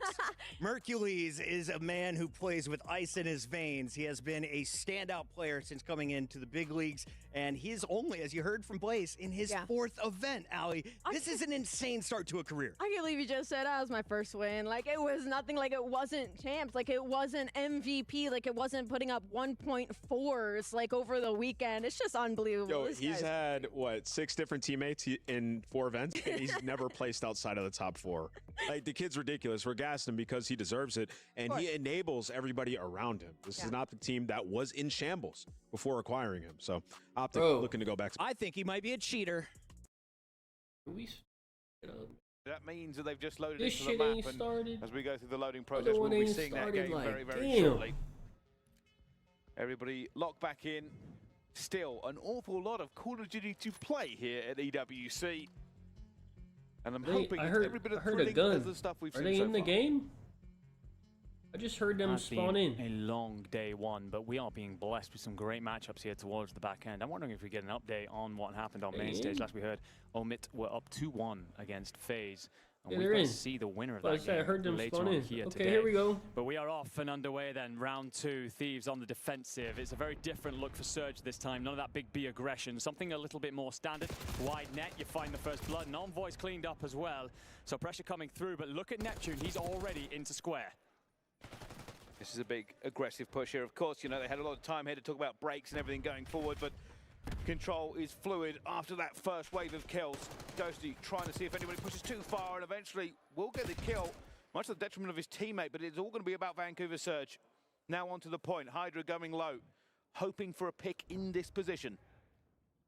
He's praying, I think, for his teammates to be somewhere nearby, just to provide some pressure so that he can spring up from underneath. Does not get that support. 2 kills come through for Surge. That's 2 ticks. And this is that transition moment. Do you decide to send again, or do you just set up for B? Thieves, looks like they're just going to try and hold the outer for now. Allow that A point to fall. 2 minutes on the clock, but you're at least in the positions to contest. Got to be careful. Envoy in the backfield. They'll be looking for him before they move forward too much. They do not want to leave him there to farm more players. Here comes a double chow. They know where he is. And out they go, and well, the stun hits at the perfect time as well. Backfield cleared, and now Hydra's like, all right, well, if you take him out, I'm going to do the exact same thing. They have lost control of this one. Hydra will now be the second player to be a problem, and he finds another. Surge is like, oh my goodness, we have to get control of our own spawn before we do any more. 0-4, looking for Ghoshi, though. We'll find it at the same time. Plays towards the back of the once again. And it's still Hydra. Hydra is still alive and still running rampant into this one. I was trying to time them up earlier, but they keep having so many delays. I can't even like time them up. But the rest of the team are struggling. Yeah, Thieves overextend here. I mean, you do still have Envoy in trophy, so this has worked for you in some ways. There's no foundation for the Surge, but you didn't have your own defensive setup in place either, so that cordon that doesn't exist is walked straight through. Pinstripe feed, though. That supports the Thieves and their defensive push. 55 seconds left on the clock. Got to start making progress. A body will step on. Envoy's trying to apply pressure, but this backline's being hassled by Neptune. And they keep overextending here, Thieves, just trying to keep on the back foot, but it hasn't worked now. Surge in the premier position. Abuza will be looking for at least a kill here. They're going to know where he is. Hydra just cleans him up like it's nothing. Hydra for his second, not going to be able to grab 0-4. Will be able to grab Neptune, and the Thieves have fought back valiantly from that position as well. It is not over. Certainly not, but Hydra starting to find his dancing feet as he slips around the corner and delivers yet another 8 and 5, 4 in a row. And just trying to assess for information here, throw a couple of shoulders. Where's this hit coming from? I can tell you for free that Nasty's going to be looking to play down poolside. And there's a hit coming in through Vault as well. So Hydra here needs to find this kill, and that will allow him through the back now to potentially counter pinch. But Surge got to go 15 seconds on the clock. Neptune goes in first, does get cut down. Hydra, though, still rocking off of that respawn. The 5 streak for him as well, and that locks it down. I think the Thieves, their overextension, it caused too many problems for Surge. They will go up in this control, having just a wonderful time. In the end, you succeed with the overextensive play. I was a little bit worried. It did get nervy when you suddenly had Surge players slip the net and get up towards Art, but they never capitalized. You clawed your way back into it, and potentially a couple of lessons learned. These look solid about when you do and how you go about. They don't look like insane or nothing, but they never look really giving the offensive solid. team an opportunity to. Let me see how Optic looks versus Cloud9 coming up. 2-0 up, and looking great if you're the 100 Thieves. No doubt feeling that way as well. As we get glances at the players on stage, a more stern look on the face of Byron, otherwise known as Nasty here. As Surge, well, they've got to find a way to be pretty much perfect or face being behind in this series. Well, here we go. Hydra, who, let's face it, is on a 6 streak, has not had that strong of a series so far. But hey, it's good to finish strong if he can do so. And they will be relying on him now, looking for a bit of a push again here, but already teams have fallen by the wayside, and they are trying to isolate these players here. Scrap somehow finds two. He's like, no, I don't care if I'm outnumbered. Yeah, I am not outgunned. As he finds the first. Hydra will get another one. Wait, the Scrap dynamic actually duo just of these pissed two, on them. the core hell? of the super team, have erupted. A 10 streak between them. Got to be careful this hit through lights, though. Do you see it coming? 04 and Nasty deciding to wait up. Actually, they finally split ways. Recognize they're trying to do the same thing and find ways to collapse. 2 kills in the feed. Huge fight, though. Scrap continues to go off. 5 in a row. Hydra makes his 8 in a row. These gentlemen are on 14 between them. They are not stopping. They're finding progress at A, and they're so far advanced right now. Surge, they're having to change tack entirely and start to consider setting up for B. Engine running after Banner's hot. It's now an 8 streak again. They are now putting them to the sword. Hydra and Scrap detonate onto Surge into this one. A's gone. B is now on the cusp. The first tick is rendered. And everybody else will now have to catch up towards them. Neptune trying to get through. Envoy trying to catch up by himself as well. A deflection for just a second, but here comes the man.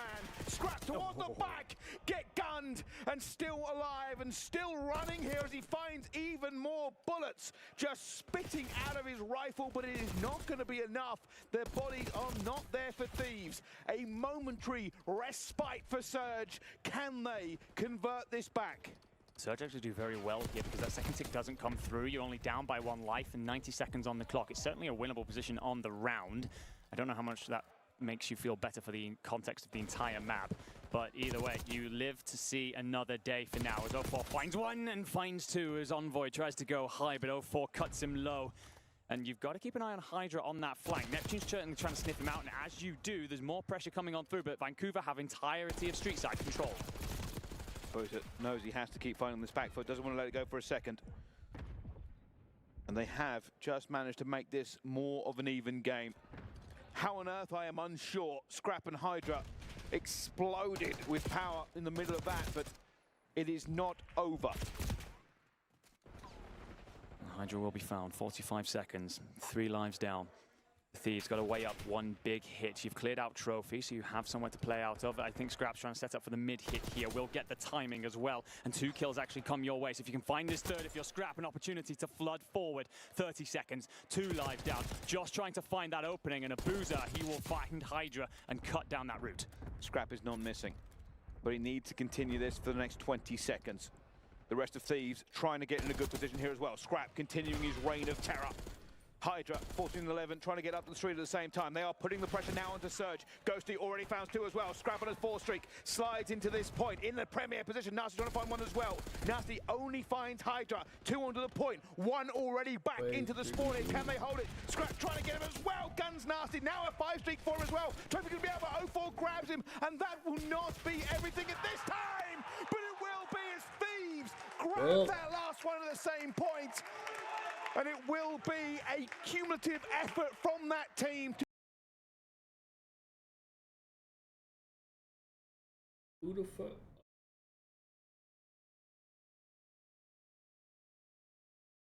Squads Is it started yet? In the competition so far. Now we get to test their metal, it's starting. test Hold their on. steel against one another. Young Mercules taking on Bro, these, a group of fierce I think they got players. beef, no? Because doesn't Shotzi like And a hate quick draw, Gwyn? get the lobby reset ASAP And then function of the Sib draw by like now. hates who? Sib, So they got like Spa, some beef here, I what think. a turnaround they have had.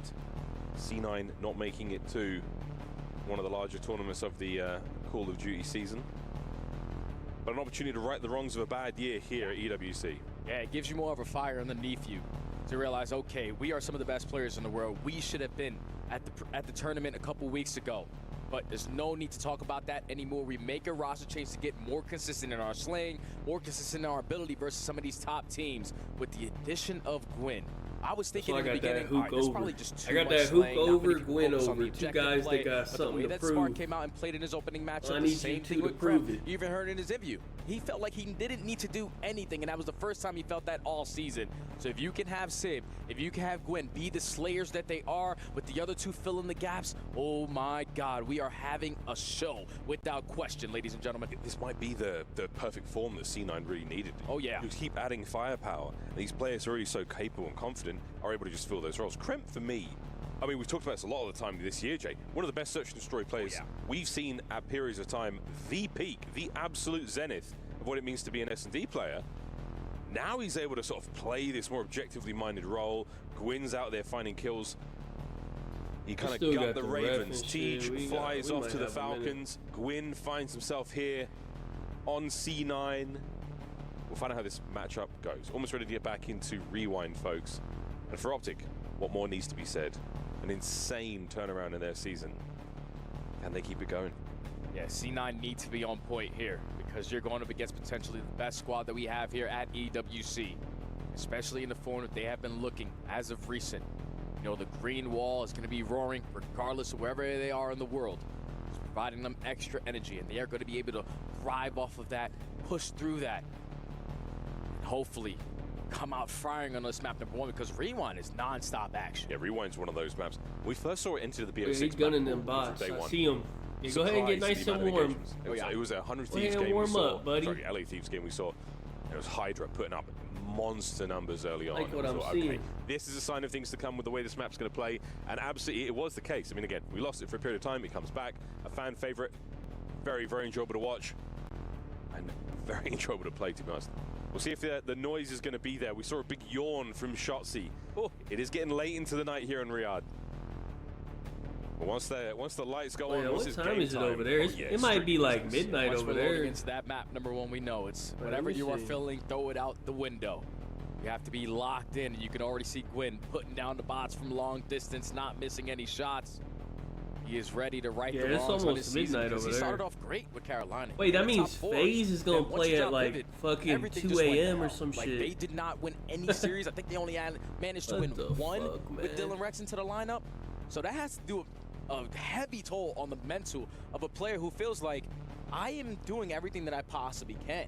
So good for Gwyn, the fact that he was able to get out of that situation, put himself on a lineup with a bunch more confident players, great leadership with Lamar, accuracy, right behind them in the comms.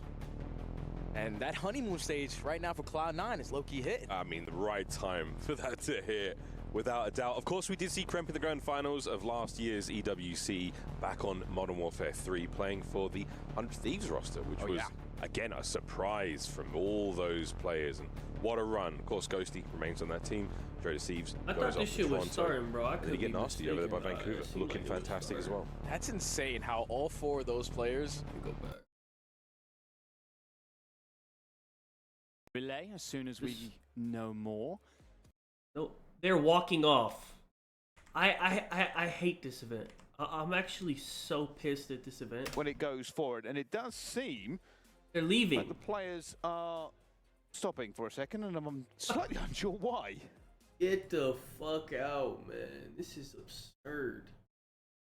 Destroy. And then you see what Nasty's been able to do for Vancouver, man. 3 seconds on the entire year. Hey, man, the guy's nasty. Yeah, no.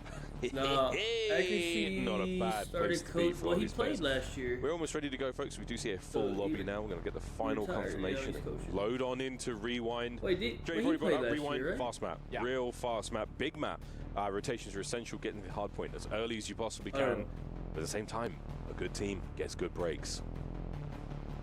Yeah, it's going to be fun, man. When you talk about a map like Rewind, you know how impactful the powerful hills are going to be, the money hills in the P2s and the P4s. It was a difference maker in the series that we just saw here on the Alpha stream. With Atlanta obviously having the comeback that they did versus Omit. But if you are C9 with the slaying presence that you now have, we are going to put ourselves in the advantageous position. But even if you're not in that position, you need to find a break. You have the gun skill to find success. And the gun skill is absolutely in this lobby. We are looking at some of the best shooters in the league. And Gwyn, one of them, MW3 season, spectacular, playing for the Ravens there. Same thing. Coming into this season, we've seen him cause some serious damage. A fantastic player we like to see get lost, as we say on the map. Difficult to track down. His gun skill through the roof. A dangerous, dangerous player. And of course, Spark. Of course, Mercules. I mean, there is not a single player in this they're lobby not going to start it, man. Yeah, he's great. Listen, look at the stream timer. Love his work. I've been live very for good 9 hours. The real question is how well can they work together? And We've how well can they work together at this time? It's been a long day. 4 matches. And they've got to bring out the best. 4. Toughest opponent they will have faced today, without a shadow of a doubt. Jay, honestly, can't wait. Yeah, I cannot wait either, man. I think this opening Hardpoint is going to be a banger, but that Search and Destroy in game number 2, ever since the addition of Gwyn, who's been one of the best standout players that we had in the mode all season long,